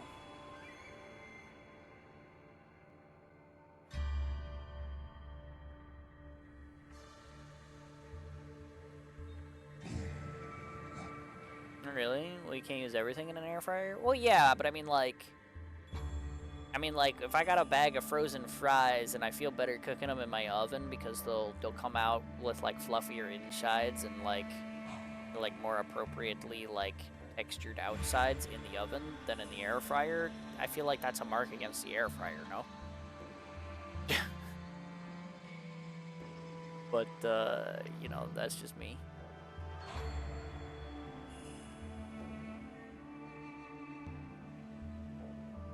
I can see the argument. I personally love my air fryer. Yeah, no, I mean that's fair. I mean, I've had one or two things out of like a friend's air fryer that like, you know, came out pretty alright, and like, you know, I mean, like, that's fair. Again, I can see it. I can see it being useful, especially if like you want to reheat food and you don't have like a microwave or something, or you don't want the food to get like stiff because of like the way the microwaves reheat stuff. Like, I can definitely see them being very good for that. Very good for that. But yeah, it's just like, yeah, I don't know. I haven't had that much like actual success with an air fryer. But I don't know. Maybe I'm not setting it hot enough or something. Because it does seem like a lot of the time, like, things take longer to cook in the air fryer than they should. But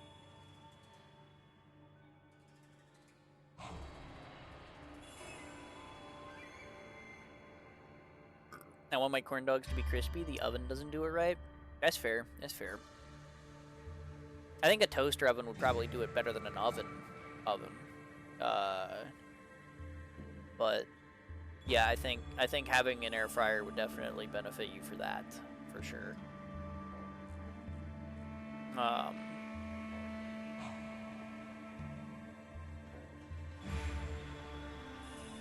Ovens do a lot of things better than an air fryer, yeah, like cookies. Yeah, it's just like, you know, if the thing is called a fryer, then why do the fries do better in the oven? But yeah, I mean, like, if you're baking something, I wouldn't expect an air fryer to be good for that. Something like pizza though, air fryer 100%. See, I've heard that before too, but I actually I kind of like my reheated pizza in the toaster oven a little better. But yeah. Don't say microwave? No, microwave pizza reheats are nasty. The people who like those are putting a glass of water in with it and coping.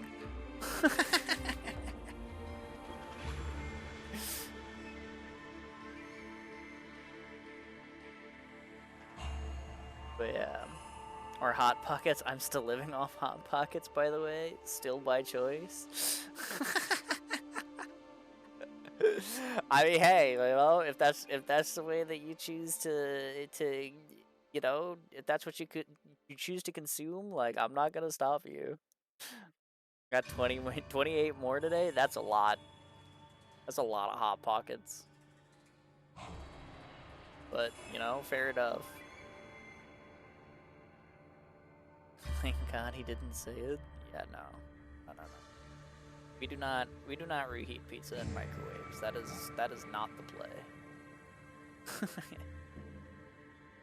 But yeah, nah, like you put the pizza in the toaster oven, put that shit to 350 for 8 minutes. Comes out like you got it fresh from the store. It's great. Sprinkle a little Parmesan on top. Does that absorb some of the leftover oil? That's just perfect.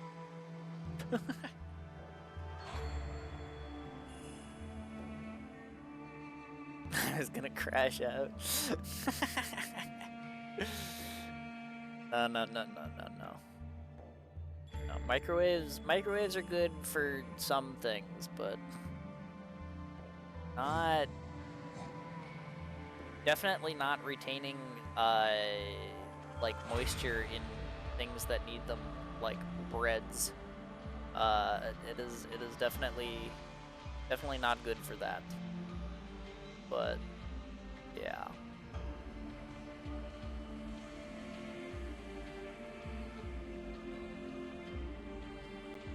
Yeah, definitely like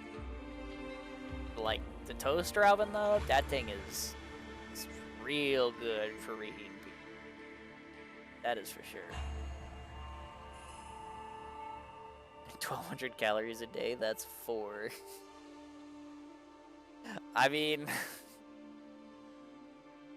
I guess if you're like only eating Hot Pockets, then like, you know, for your 1,200 calories, then like, yeah, sure. I guess. Don't tell my doctor. Well, I mean, I don't know your doctor, so, you know, I can't. But sure. The toaster oven is amazing for pizza? Yeah, I agree. 100%. Are you putting almost anything in a microwave? Only stuff like, I don't know, popcorn? The microwave's, like, okay for reheating, like, if you got, like, a good amount of moisture in something. Like, if you've got, like, a stew, or, like, potentially, like, you know, like, a moist cut of meat, usually chicken. It's good for that. I would say it's not really good for red meats, but chicken it's usually good for.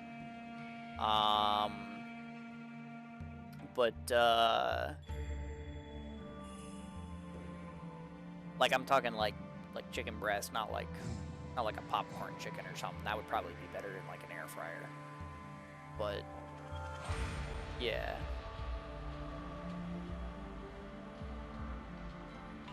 And I mean, obviously, like, you know, you pop popcorn in a microwave, sure. But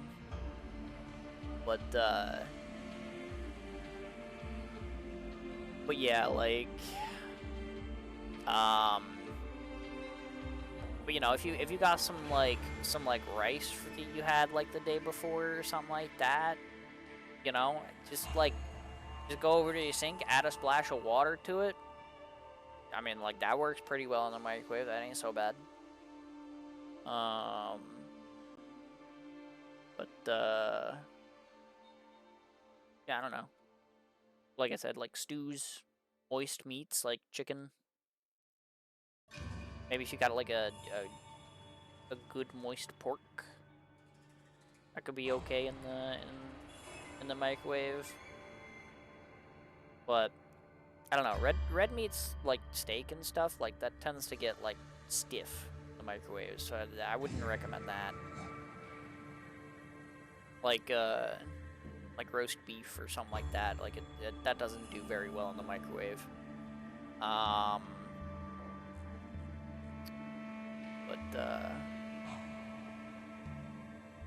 yeah.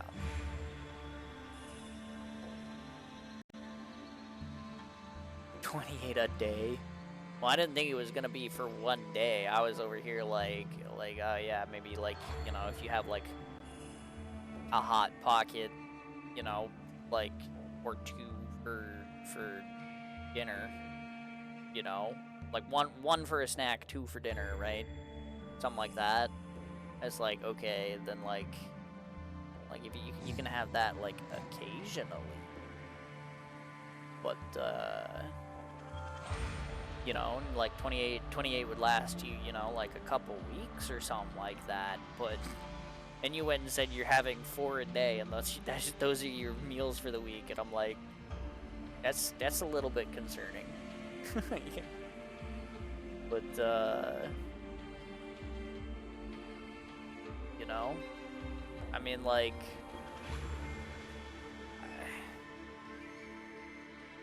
I mean, like, if you're doing all right with with how it's making you feel and stuff, then like, more power to you, I suppose. 90% hot pockets. That's probably true.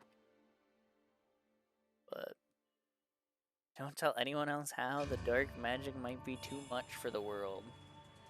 I don't know. I feel like running on a 1200 calorie diet isn't necessarily that rare for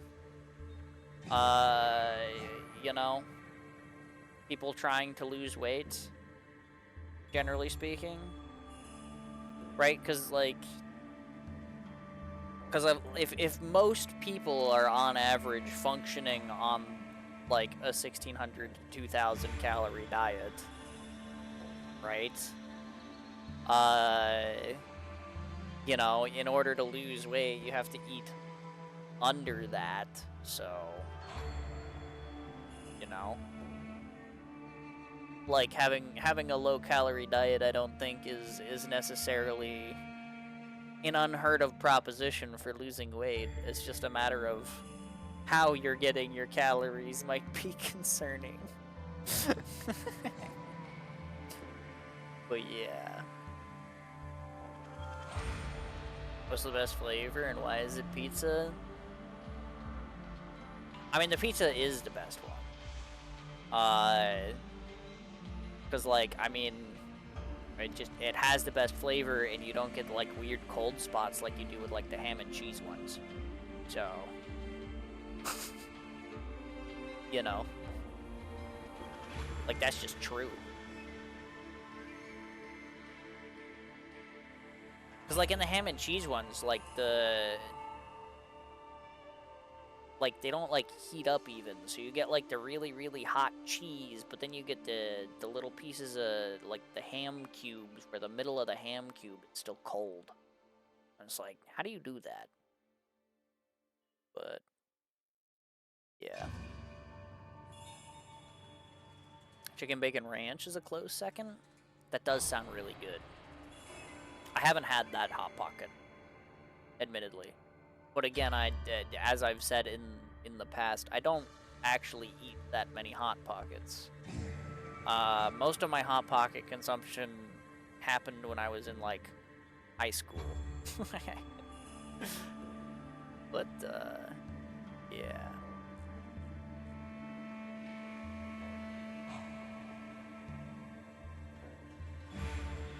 Why would we played a single stage when the past checks Invisible Watch 3.5 hours? It definitely technically hasn't been that long.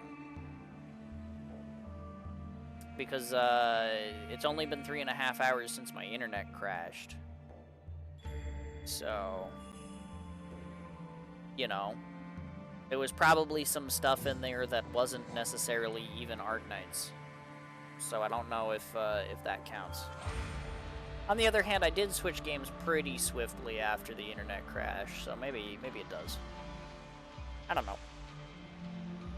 But yeah. The cold spot issue is cursed. Yeah. Yeah. I mean, it happens because, like, the meat is harder to heat up than the cheese. And that's why the ham and cheese Hot Pockets are the worst ones. But, yeah. You don't get the cold spot issue with the air fryer with Hot Pockets? Well, I mean, I think it also depends on the flavor. So, because, like, if you have one that has a more easily heatable meat, or, you know, that's, like, it's dispersed better through ingredients that, you know, aren't as polarizing as just fucking cheese. You know, like, you know, for instance, like the pizza ones, it's like you throw in, like, you know, a little bit of like the red sauce and like a little bit of like the little like flavor chunks that are you know, supposed to emulate the crust. It's like, I don't know. It's just like, yeah, like it's easier to evenly distribute heat like that.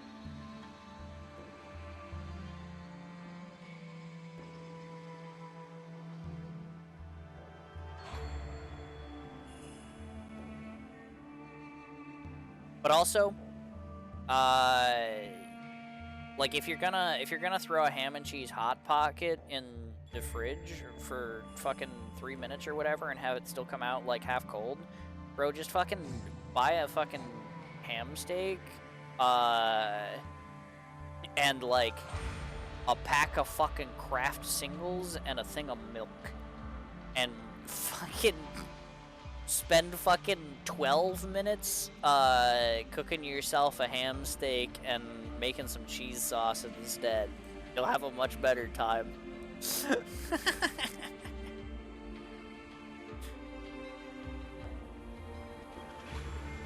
Like, straight up.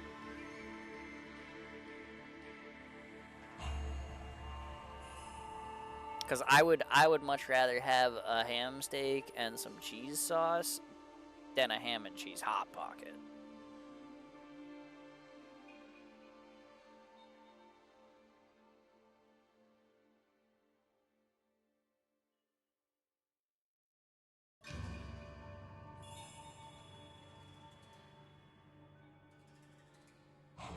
But yeah. It was never my favorite, so I can't talk on that one too much. That's fair. I just remember my sister liked the ham and cheese ones for some reason. So we had a bunch of those and a bunch of the pizza ones quite often. So yeah. I had one or two of the ham and cheese ones and that was enough for me. I was like, I'll have the pizza ones. I was like, these ham and cheese ones, they ain't it.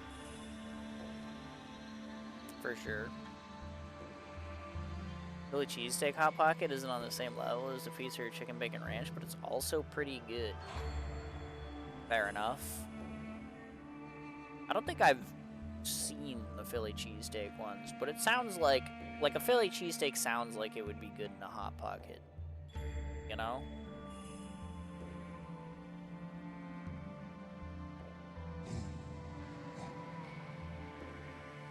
But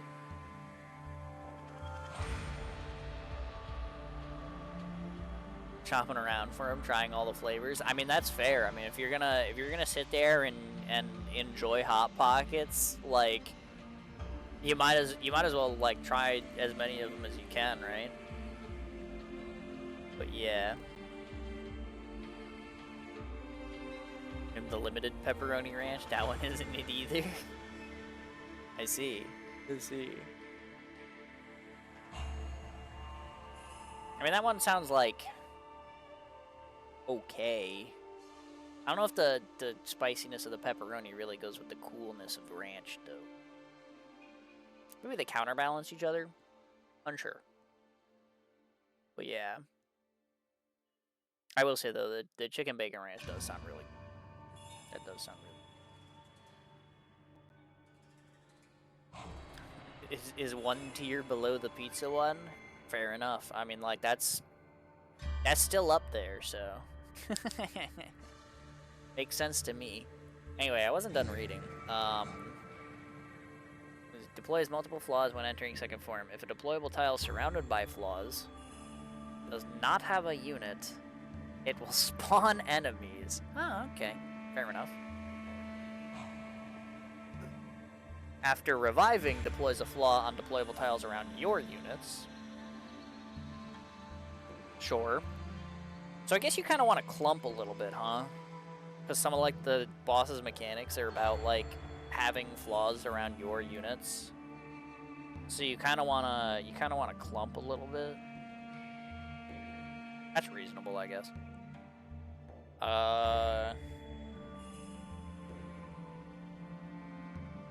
Also, it says after reviving.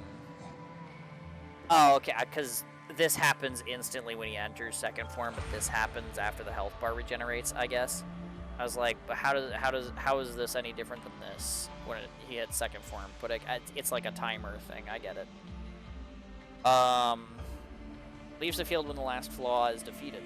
Oh, okay. So in second form, you don't attack him at all. You just clear out these stupid orbs. I guess that's fair.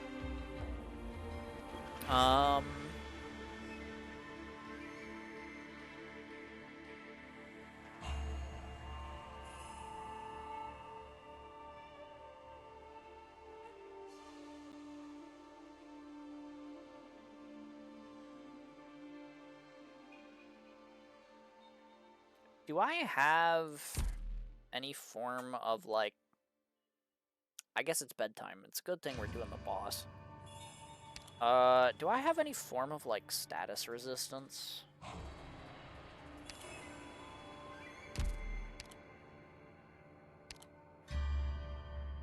You have damage resistance.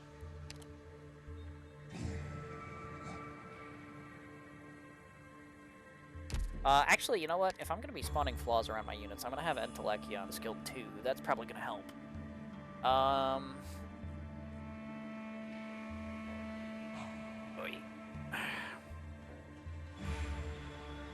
Bedtime already? Excuse me, you have 8 hours to go? 8? Making me go for 15 hours? I'd really rather not.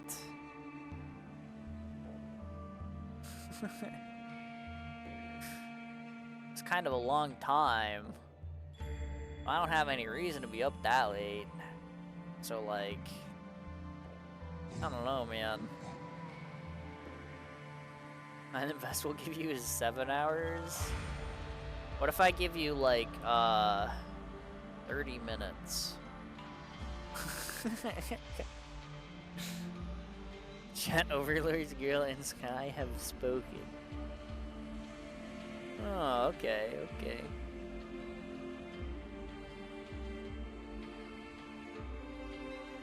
I'll take it. 30 minutes.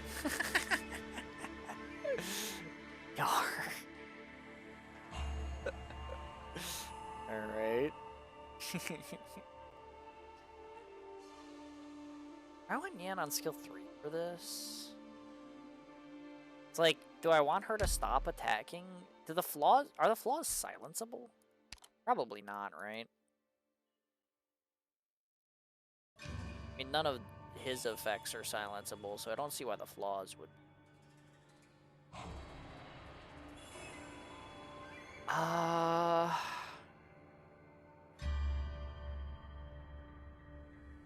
also still have no idea what this means.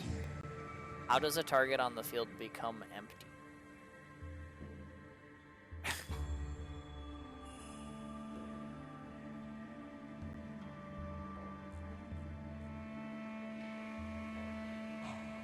And what is control effect duration?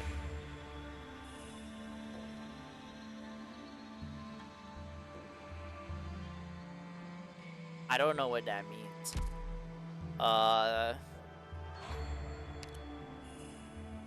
Back to my prior question. Do you have status resistance? You're a therapist. Oh. Wait, Pure Stream kinda the goat here. What? Wait. Wait, Pure Stream kinda the goat. I have status resistance, guys. Does Blaze have status resistance? This normal Blaze has status resistance.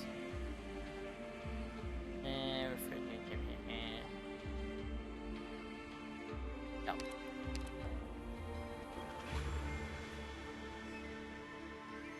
No. He has a revive, but no status resistance. Okay.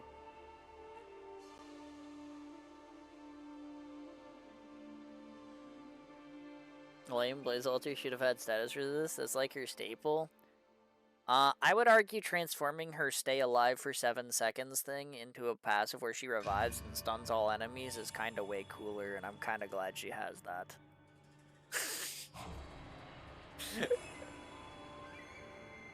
I don't know, like,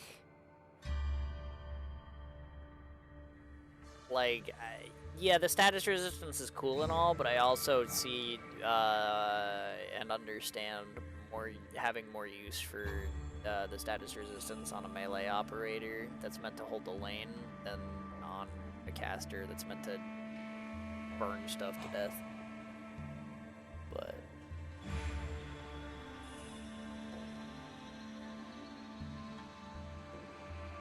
of course, it's cooler, but resist is something that's not so broken where it shouldn't have been kept through her altar. I mean, I guess, but like, I don't know, a passive that heals her for the damage she deals and a revive passive, I would rather definitely have those than a passive that says, yeah, after I've been on the field for 20 seconds, I am stunned for 20% less long. You know what I mean?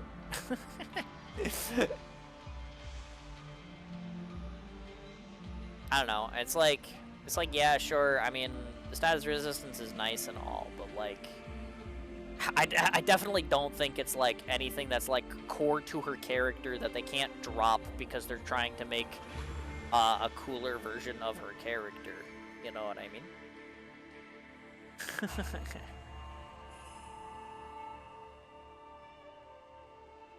like I don't really think it's that important that Blaze is stunned for slightly less time. Like I don't think that part of her kit is like so intrinsic to her that they can't like trim it out. You know what I mean?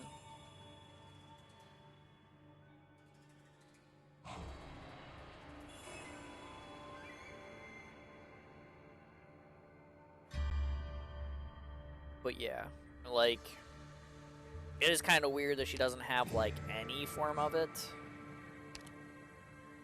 Like it would be neat if like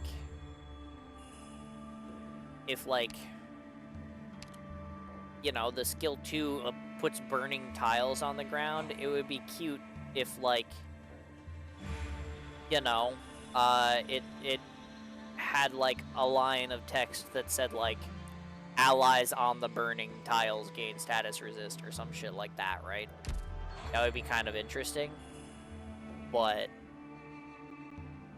yeah, like it's just like unnecessary.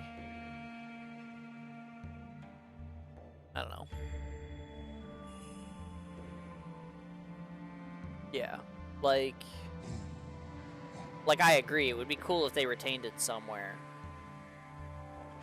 But you know, I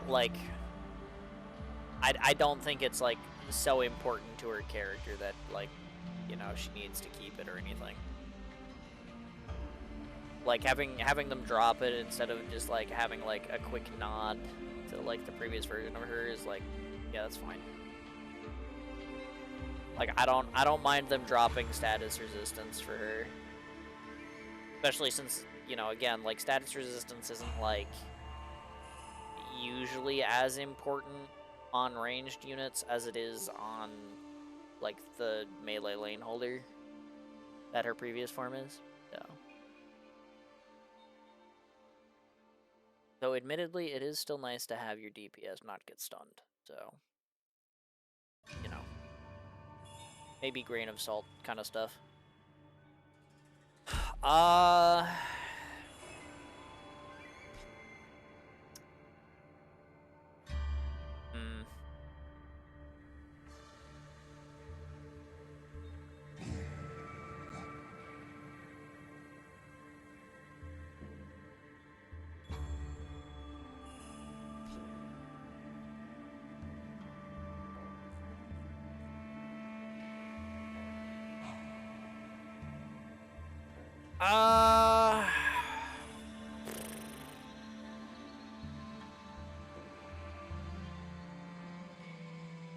Yeah, I don't know. I mean, like, this is probably not gonna go amazingly, because I'm probably gonna, like, find a way to fuck it up. But let's do it, I guess.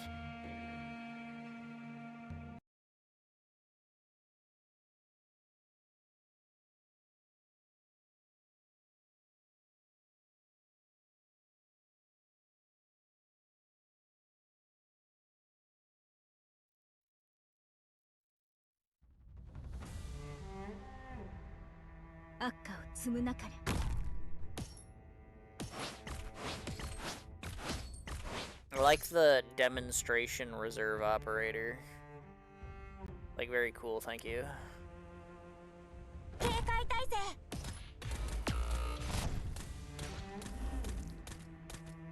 She prioritizes that over the orb, huh? Curious.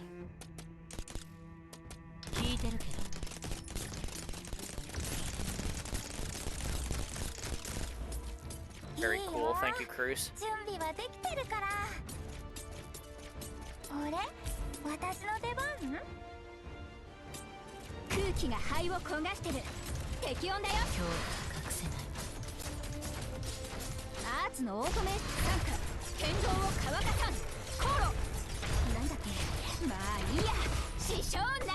Aw, Ines doesn't win those? Really? And that thing's probably not going directly to the box, but... Oh, that is my fault. Oh, really? It counts the turret. Oh. Oh. I did not know that. Also, my blaze didn't live through up here, because with 3 things attacking her, the shield wasn't enough.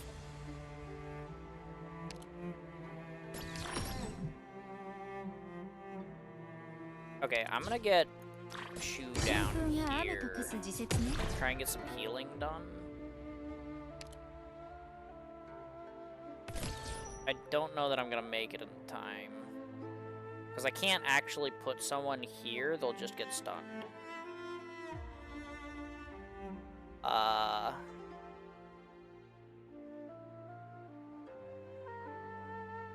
have a turret in 0.8 seconds, though. Maybe I can do something with that.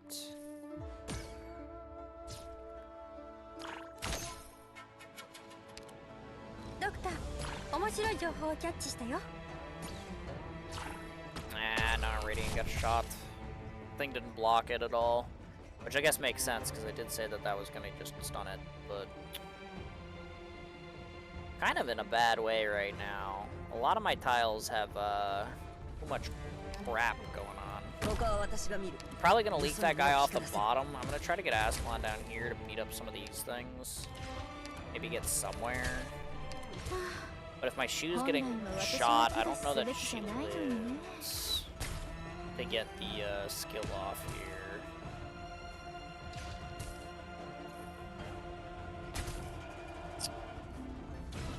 I've gone and blocked off like all of these tiles. Kinda sucks.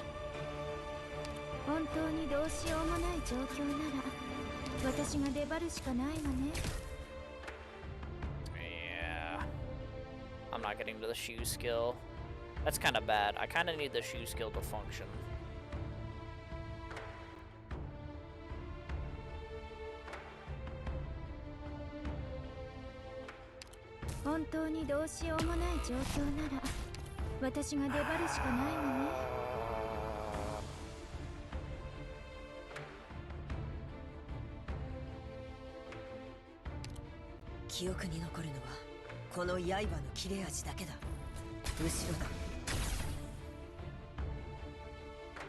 I mean, that'll at least get rid of some, hopefully.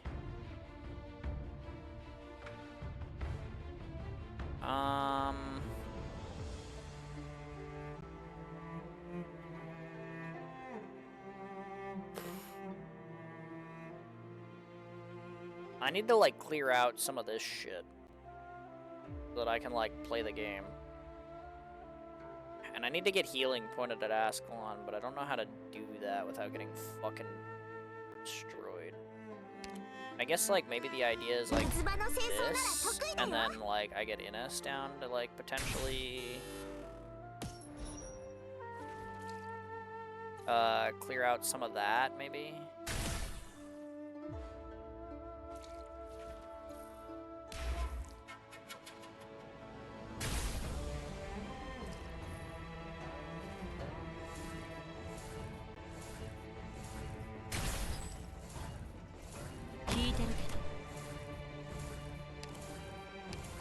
This guy's charging on my Ascalon. I do not approve.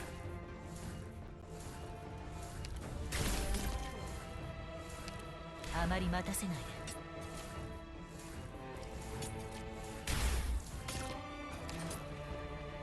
mean, Pure Stream lived. Barely, but, I mean, she did.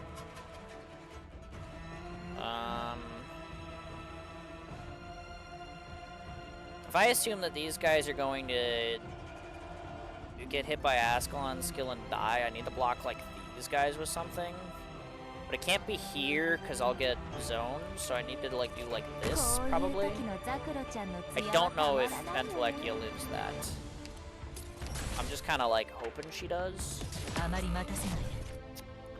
the boss hit my Pure Stream. Fuck.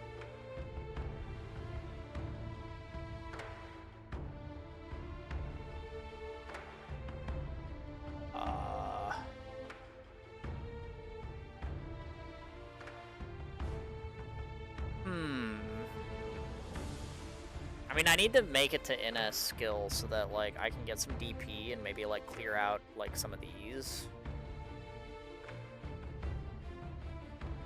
But, like, I definitely need it. So I very much need her to not explode here. That would be awesome. If somehow she could not explode here.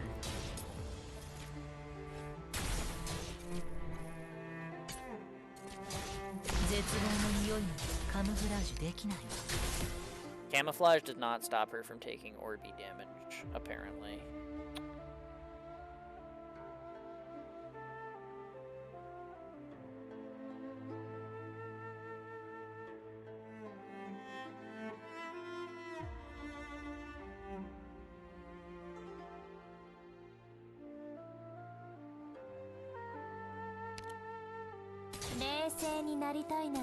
Damn it. That would have been so much more useful if it was up here. Because then, like, potentially I cleared this stuff out, and then I can potentially get Cruce down on one of these two tiles, but now I just can't. And this is really annoying.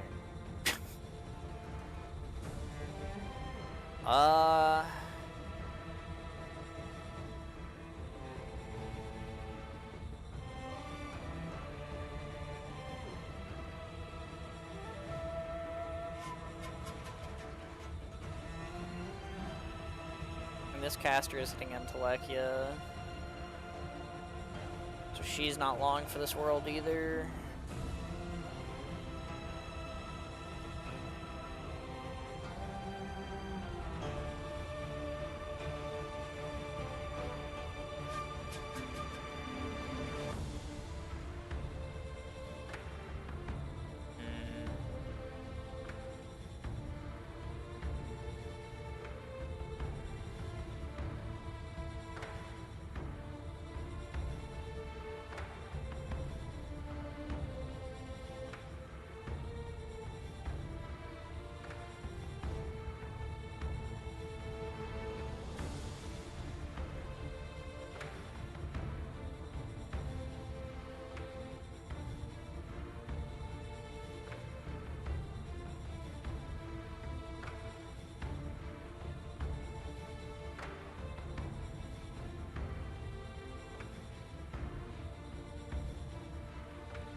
My Cruce is back up, so if I could get her down, like, I can potentially clear, like, at least some stuff somewhere. Problem is like this has 3 and this has 3 and this has 3, so I can't put her on any of these tiles. I can't put her on this tile. I probably could put her on this tile, but then, like, I mean, all of these guys have ranged damage, and the boss apparently has pretty good range, too, if, like, my healer is sitting here and he can hit her from here.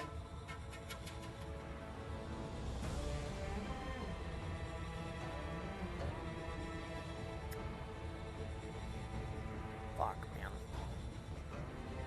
Only my pure stream lived on that tile. Then, like, then she keeps Ines on Ascalon going. Then I get somewhere. This definitely does not bode well for me, though.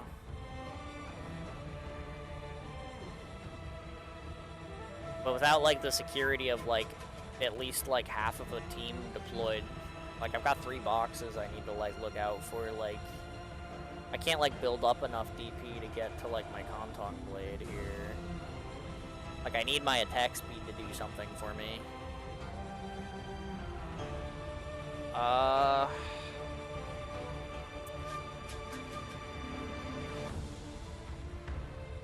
I think, unironically, my best bet is probably just, like, Perfumer here, and then hope that, she can keep Ascalon alive. Ascalon can, like, clear that orb, and hopefully, like, Perfumer will live, long enough for me to get, like, Cruce down here.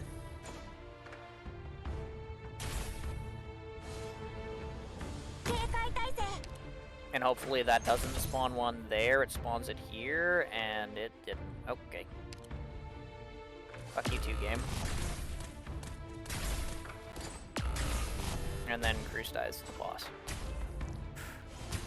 Okay. Cool. Well.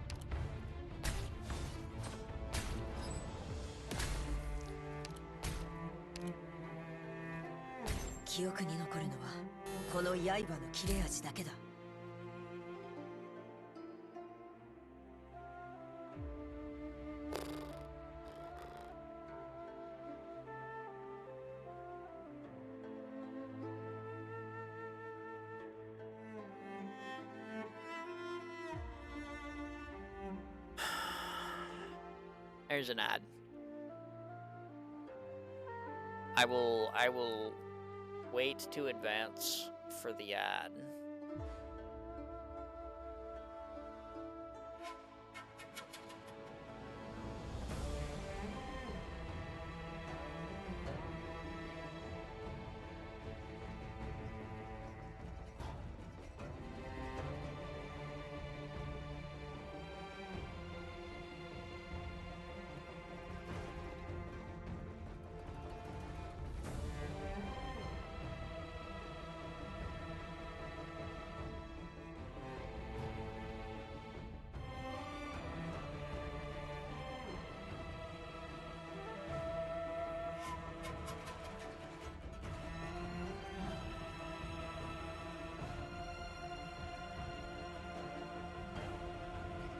Okay, the ad is over. Yeah, so this doesn't look very good for me. But I have Blaze back up theoretically. I think my best bet is to probably get this Ines cycle somewhere like here. So I can try to, like, clear out, like, maybe, like, these 2. So that I can, like, potentially put Blaze up here, and then maybe, like, get her skill off so that she can actually, like, take out a bunch of these, as well as maybe hold this lane a little bit. Maybe. Because, like, that, like, seems like my best bet. The problem is I still have, like, the damage over time from the relic that got me here, and, like, both my healers are dead, and my shoe's still offline for 20 seconds, and also as expensive as balls now, because I fucking...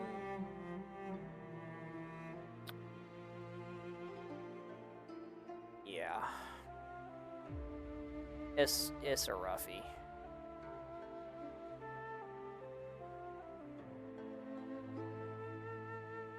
I also don't know how Dusk summons interact with these, because apparently Radiant summons get a thing thrown at them, but Dusk summons aren't, like, placed, so I wonder if that works the same or not.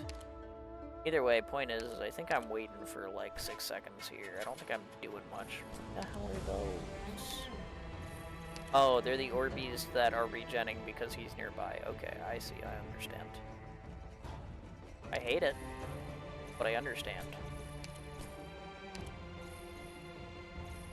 Can you not be in the middle of the board, actually? That's kind of also really bad for me. I don't like you being there.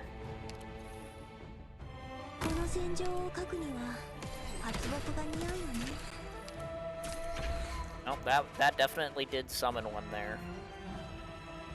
Okay.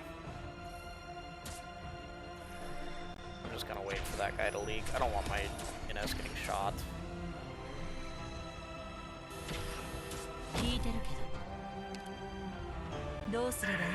But now the boss is here. So I'm just gonna get fucking shot by him anyway.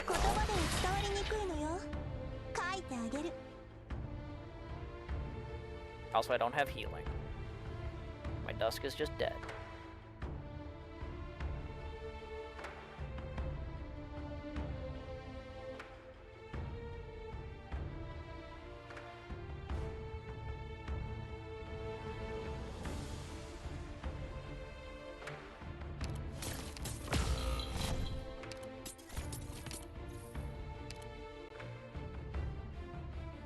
Now my Ines is stunned because the boss walked near this thing, and that's...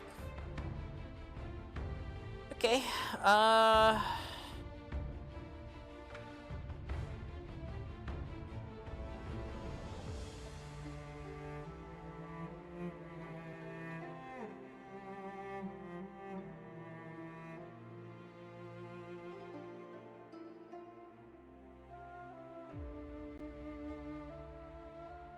I mean, I guess I could have played the opener a little better, but... Yeah, I think at this point it's probably spiraled out of control. I don't know that I can do anything here. Especially with the boss surrounded by these things that I can't clear because they just stun me. And ranged units continuously spawning from here that I can't deal with because I can't get healing down.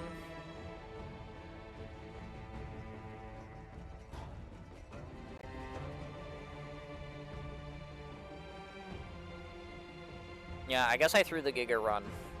I didn't realize that summons would be affected by the orbs, though. Like, I didn't realize that, like, they would summon them. Because I think that's a little bit strange.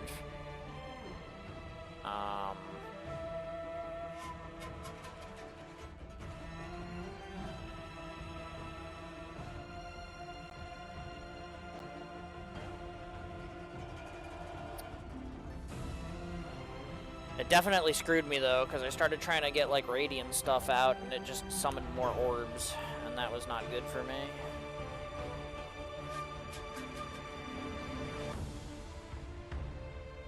I also was foolish and assumed that 2 wasn't enough to stun my Viviana in the corner. But the walls of the board, I guess, count. She got stunned by that and then died to the thing. Which I did not realize would happen.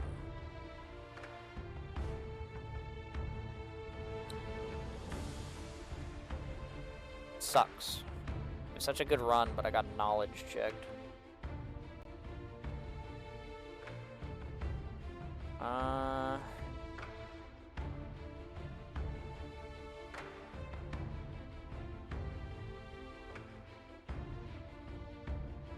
If I can get enough DP, the boss is like moving this way right now, right? So if I can like potentially get enough DP, like my Pure Stream's coming up. Maybe I can get, like, Pure Stream face down here when this thing stops being a stun thing. And, like, Blaze, like, here to generate some SP to, like, clear, like, this whole area out. Maybe.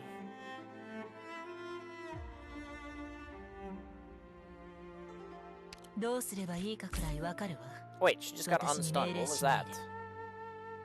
Right before I retreated her. I wish I had seen that before. How did that happen? Oh well, whatever. It's too late now.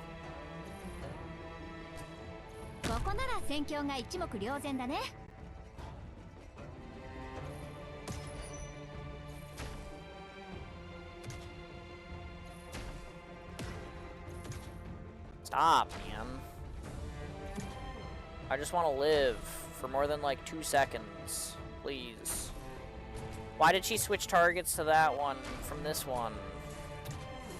And now she's gonna get shot by that guy and explode. I don't even have Pure Stream. Why are you like this? Okay, well, well, now even if she does revive, she's stunned, so, like...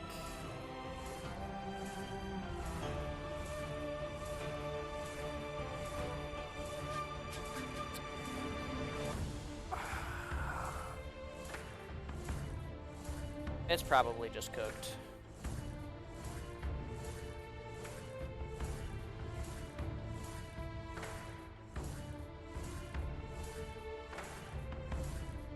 Yeah, I mean, like...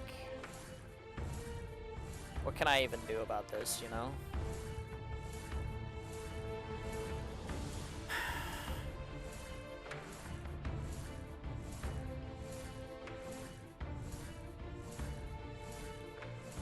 Like, instead of clearing this thing out and then being able to pop skill and like healing off of these guys, my Blaze decided to switch targets and then died.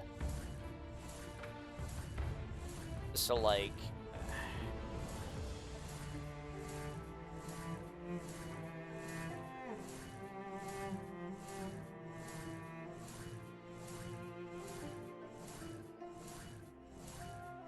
it's so over, man.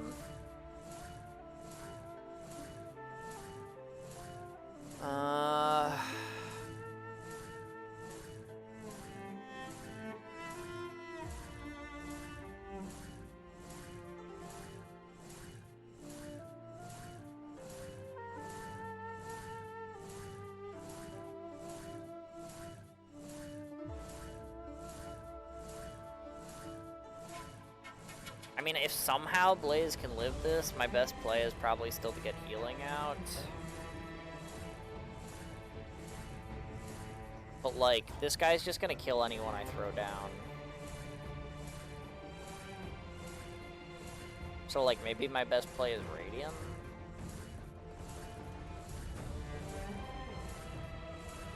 But without any healing, Radiant's just gonna fucking die, too? So I'm not actually sure about that.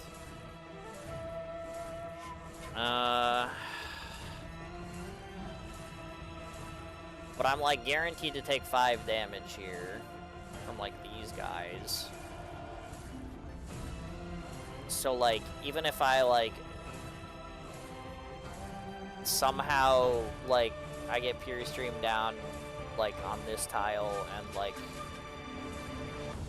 you know, potentially she can, like, out-heal this guy for long enough for me to get another deployment out, like, I'm still, like, incredibly low on HP, and I have to work my way through clearing, like, all of these orbs and the boss at some point somehow. While also dealing with all of these enemies that are spawning from over here, and, like... I don't know if I can do that.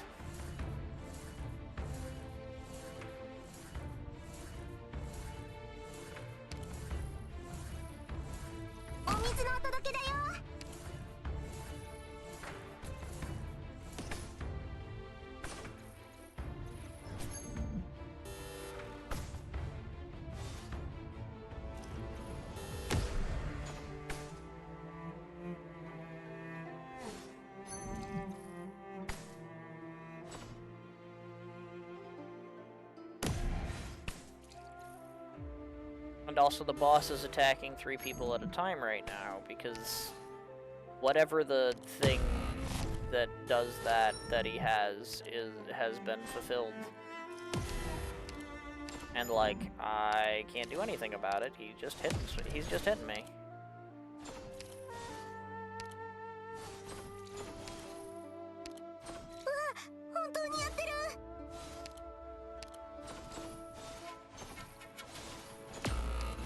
Now there's 2 of those guys, so my pure stream is dead, and I couldn't get anyone else out. Cool. Awesome. My bad, I guess. I didn't realize that Radiant summons were gonna summon an orb. If I had known that, I probably wouldn't have gone for her so early.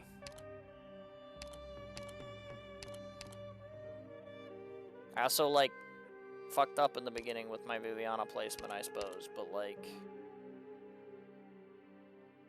That one's, like, a recoverable mistake, like, I could fix that, potentially, right? I didn't realize that putting down a Radiant turret was gonna fuck me over, though, when I put the Radiant turret down to try and clear out the thing on Viviana. Like, it spawned an extra orb next to it, and then that, like, stunned my fucking other unit, and then I was cooked. So, like, yeah, my fault. I didn't realize that Radiant turrets were fucking ass in this fight. My bad. But, alright, well.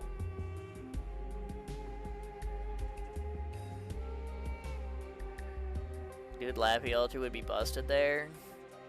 That map in general, Solo clears the nodes. Yeah, because they don't move. Yeah. She would be good at that. Too bad I don't fucking have her. Yeah, sorry.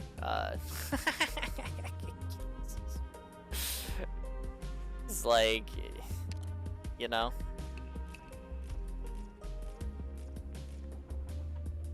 Too bad. Haha, funny joke. Unemployed Lapland decided to not show up to fucking work.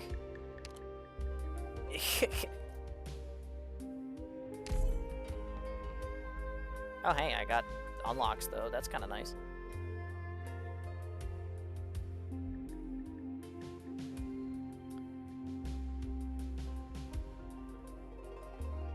It's all just defender stuff. Alright. Sure. Dude.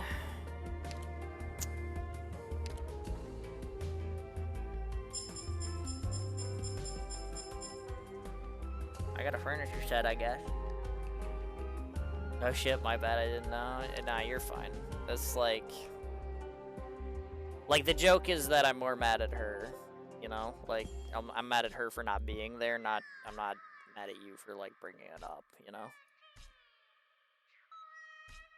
Cause like, yeah, she would go pretty hard there. Like, having, like, all of those non-moving targets, wait, that would actually be kind of sick. Yeah, I agree. But, yeah, you know, Lapland not showing up to work, lol W. I just felt that the overreaction would have been funny.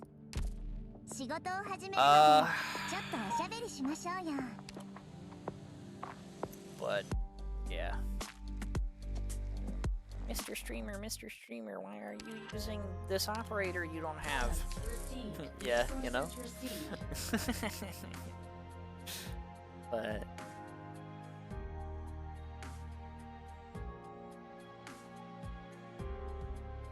Freaking unemployed Lappy, for real. And that sucks. It was such a good run. I had so much good stuff. Doctor. And I got so far. Just to make, like, 2 knowledge check misplays and fucking lose the entire thing. Man. I'm gonna be sad for, like, 2 weeks off of that. That could have been it. I could have had Radiant Mod. But no, turrets summon orbs, and corners stun you.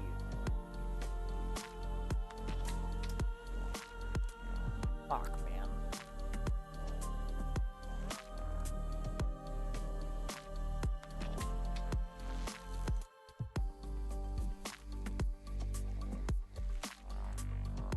Ah, well.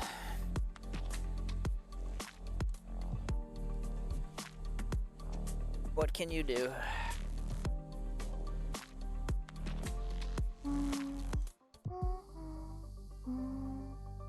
Should have fucking been better at the game.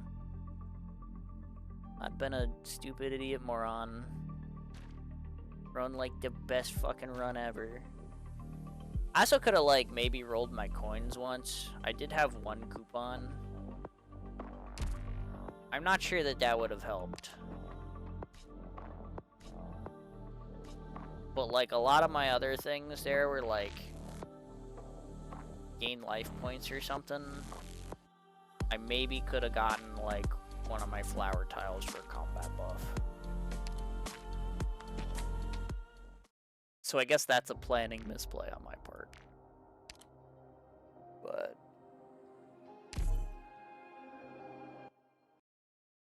you did great for being unspoiled on mechanics. I mean, I guess like it is like the second time I'm seeing the boss. But like also it's the second time I'm seeing the boss, and like I literally like read like the stuff that he did and shit. So like I don't know, like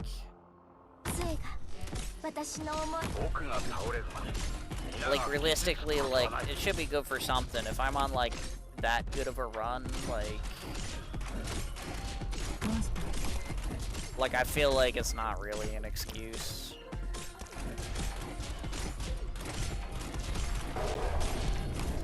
But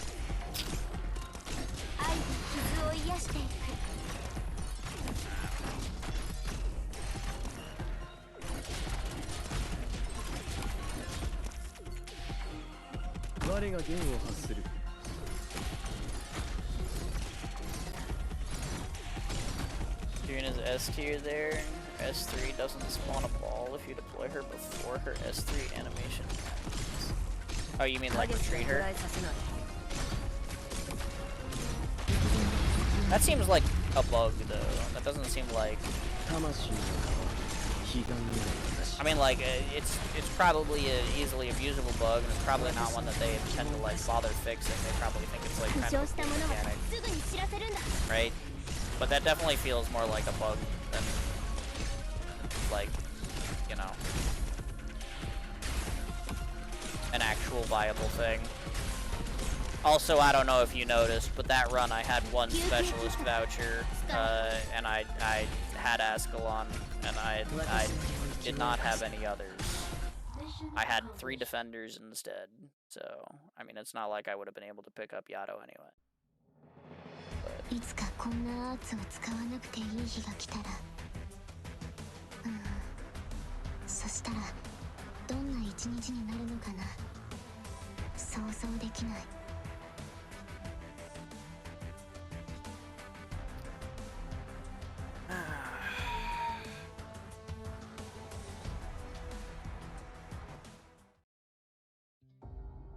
Hardcore meta for that ending because of it, going all the way up to D15.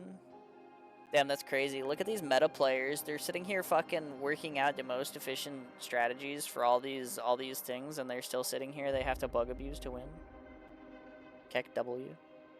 Sorry.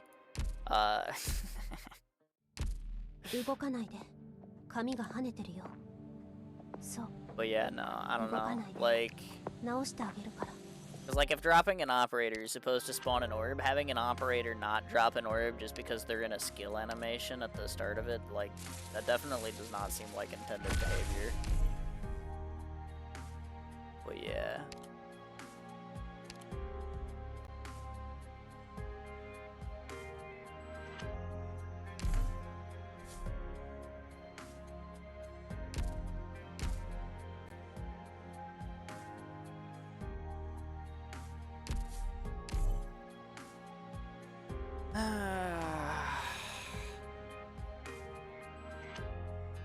ドクター、海岸線にまた新たな動きがあったようです。相談させてください。Well,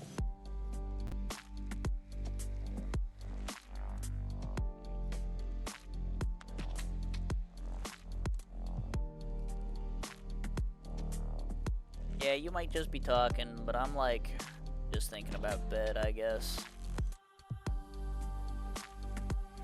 I'll just go to bed sad and unfulfilled. What else is new?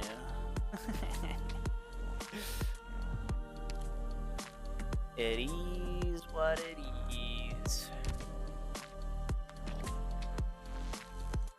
But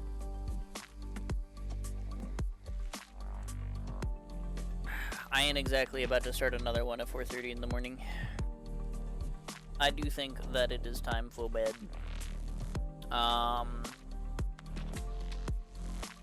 So, Wednesday, I think is probably gonna do variety stuff, because, you know, it's Variety Wednesday. That's one Wednesday. I mean, it's probably just gonna be Spire 2, honestly. I mean, I'm still having fun with that game. Still haven't won on Regent. Got my ass kicked a bunch this week, though. Lots of losing to the first floor boss or a stupid elite. So day 2364 of asking Ducky if and when he's gonna play Expedition 33. Day 2364 of saying, yeah, it would be cool. I kinda want to play the game because lots of people speak highly about it, and I want to experience it. But that game is fucking expensive as balls, and I'm probably not gonna be in a spot where I can pay for it anytime soon. So I don't know. Yeah, saying that is day 2364 of saying that.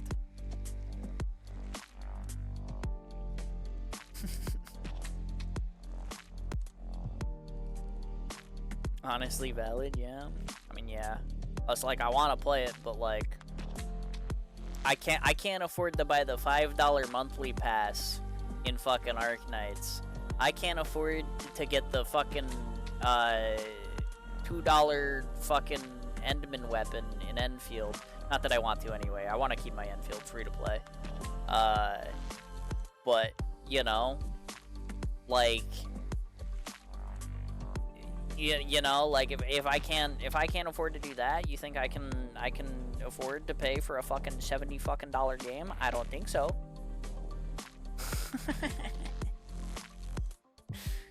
But yeah.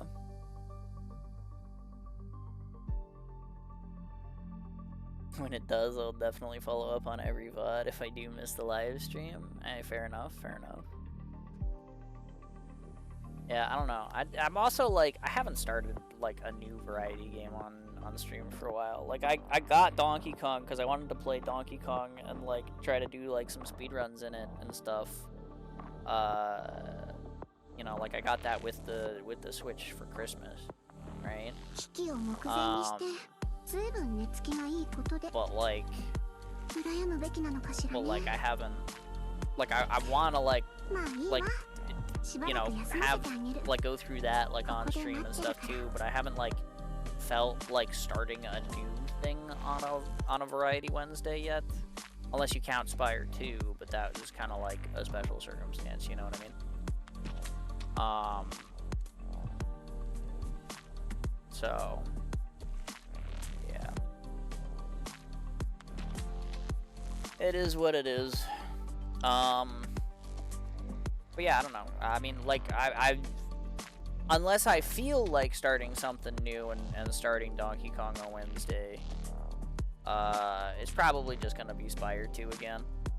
Because again, I am still having fun with that game, and I do still have Ascensions to climb, right? So like, you know, making a little bit of progress in that might feel okay. So, you know, maybe I do a little bit of that. I don't know. Maybe I do start Donkey Kong. I don't know. Starting that might be bad. Might be tough this month. Maybe I'll start Donkey Kong like next month. Maybe that'll be like something for like the start of May. Like play through the game and then some stuff.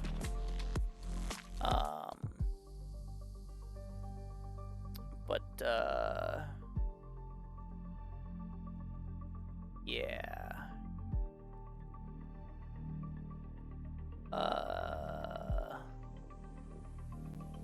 So yeah, this Wednesday is probably just gonna be Spire 2 though.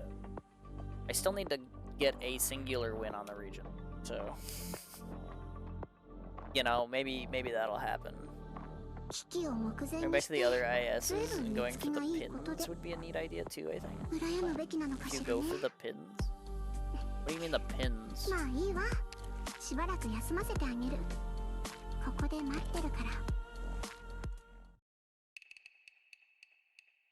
Like, ending clear pins, the seals? Oh yeah, I mean, maybe, I don't know. Like, I feel like I already kinda sorta do some of that. Like, one of my goals, like, when I was playing, like, the original IS2 here was, like, I was trying to... That's not the button I meant to hit. I guess it is, actually. But, like, I was trying to get, like, at least one pin on every squad. Still never unlocked this one. But then, like, I got at least one pin on every squad, so I started trying to fill them out. And, you know, it just kind of got tedious, so I stopped. But...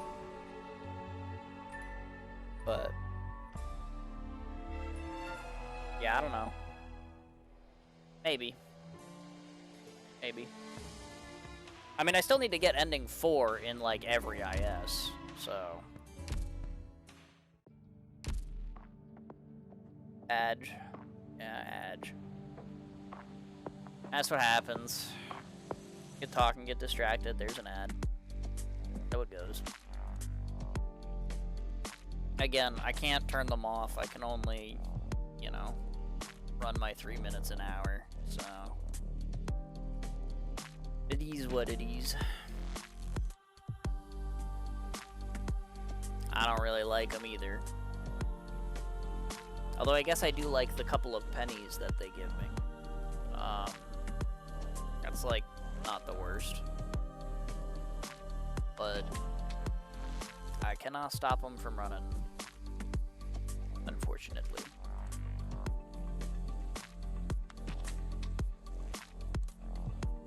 Well, the ad should be over.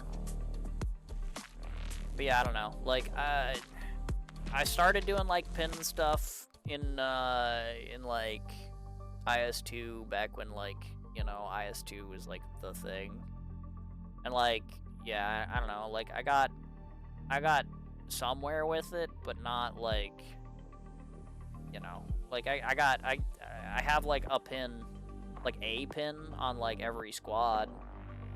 And that was kind of like the goal, and then I started working on getting like other pins on squads that I already had the pins for, and I was just like you know, I stopped doing that, because it was just like, nah, I'm okay. But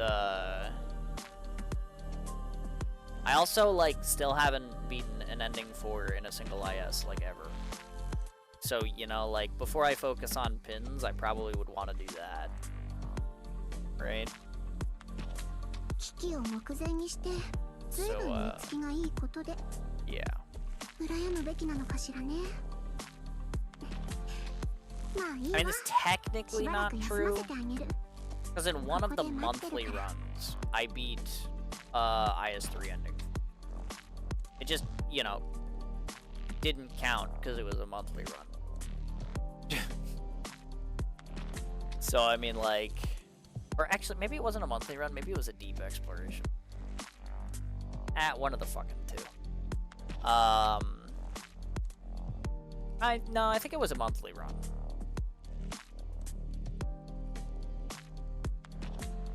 No. Yes? No? I don't remember. I've beaten ending 4 once in ending 3 in some mode where it didn't count. That's all I know.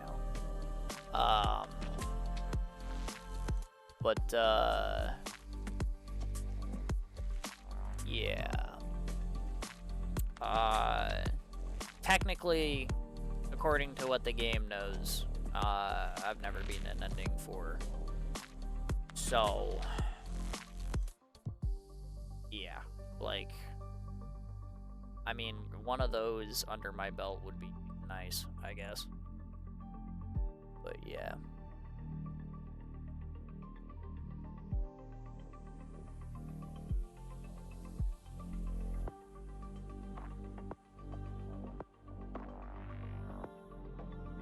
It's refreshing going back after so long. We have like 5 ISs now. I mean, technically, yes, that is true. We have 2 through 6, so that is 5 of them. But yeah. Nothing small, but as of late I swapped the Argonaut's home screen background. BGM to the Vision Run, the OG track. I haven't had mine on the OG track for a long time. It's like, I don't know. I really like the Chill Laterano theme. It's really good. But yeah.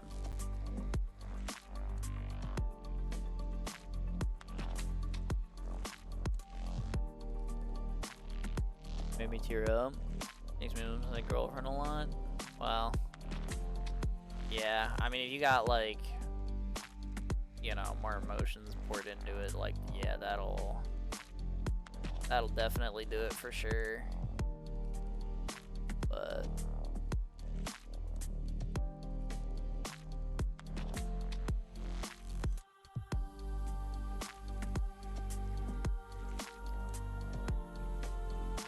yeah.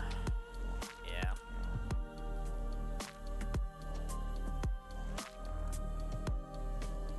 Cause even before I settled on this one to like be my main screen for a while, like I had changed off the OG to be like whatever the first year they gave you like the celebration one. Like New Year's one with the fireworks. Like I switched onto that for a long time too. So like it's been a long time since I had the OG screen. For sure.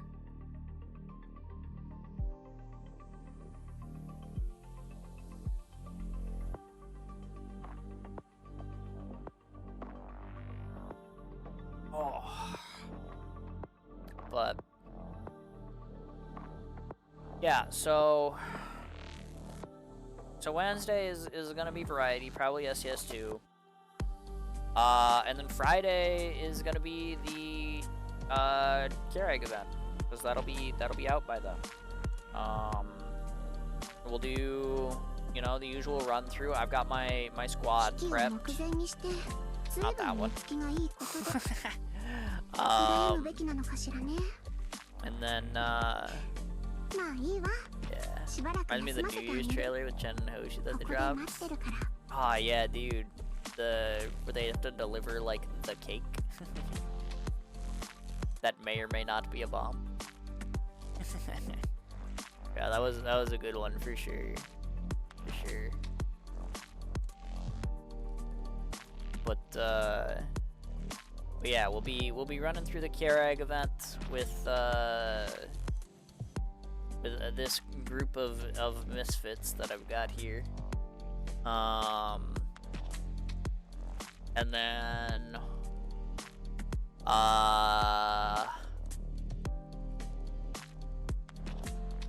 I guess Sunday then will be the Enfield event, right? Like, well, not event, but the story patch stuff.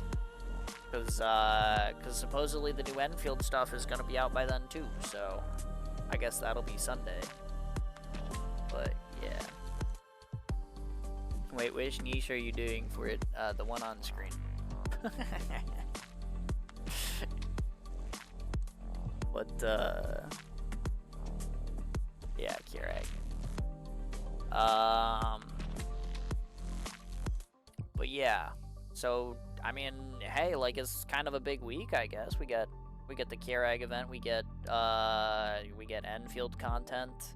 And then I guess, like, that also kind of spells out the week after that, because that means that, you know, the week after that is going to be a Variety Wednesday. It's probably going to be, the EX stages for the Keurig event.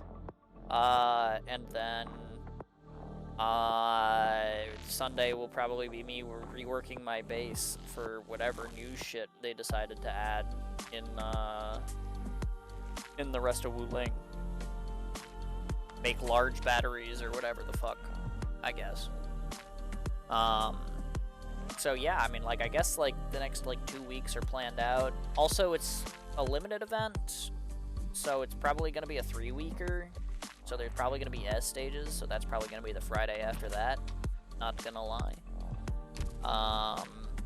So yeah, I mean, like, we got stuff to look forward to for sure.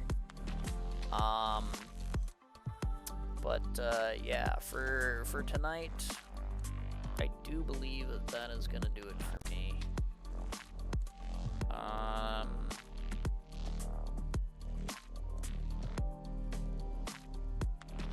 I don't have people online that I know that want to that are rateable. Funny thing is, I've got, like, the, you know, Twitch has, like, a built-in thing where it suggests people to collaborate with or whatever. My own stream is there. That tells you that the category is kind of dead right now. If my recommended streamers that like to collab with playing Arknights right now, like, I'm in my own list. Yeah.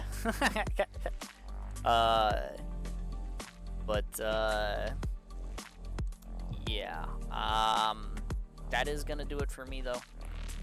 So thanks to everybody who came out and watched and enjoyed. I mean, we did some Enfield stuff. I threw my fucking Arknights run, the Giga run of the century. I get one of those, like, every fucking, like, 4 months, and I threw it in the fucking toilet, so... I guess maybe 4 months from now, maybe I'll get a Radiant module. And then another 4 months from now, IS-7 will be out.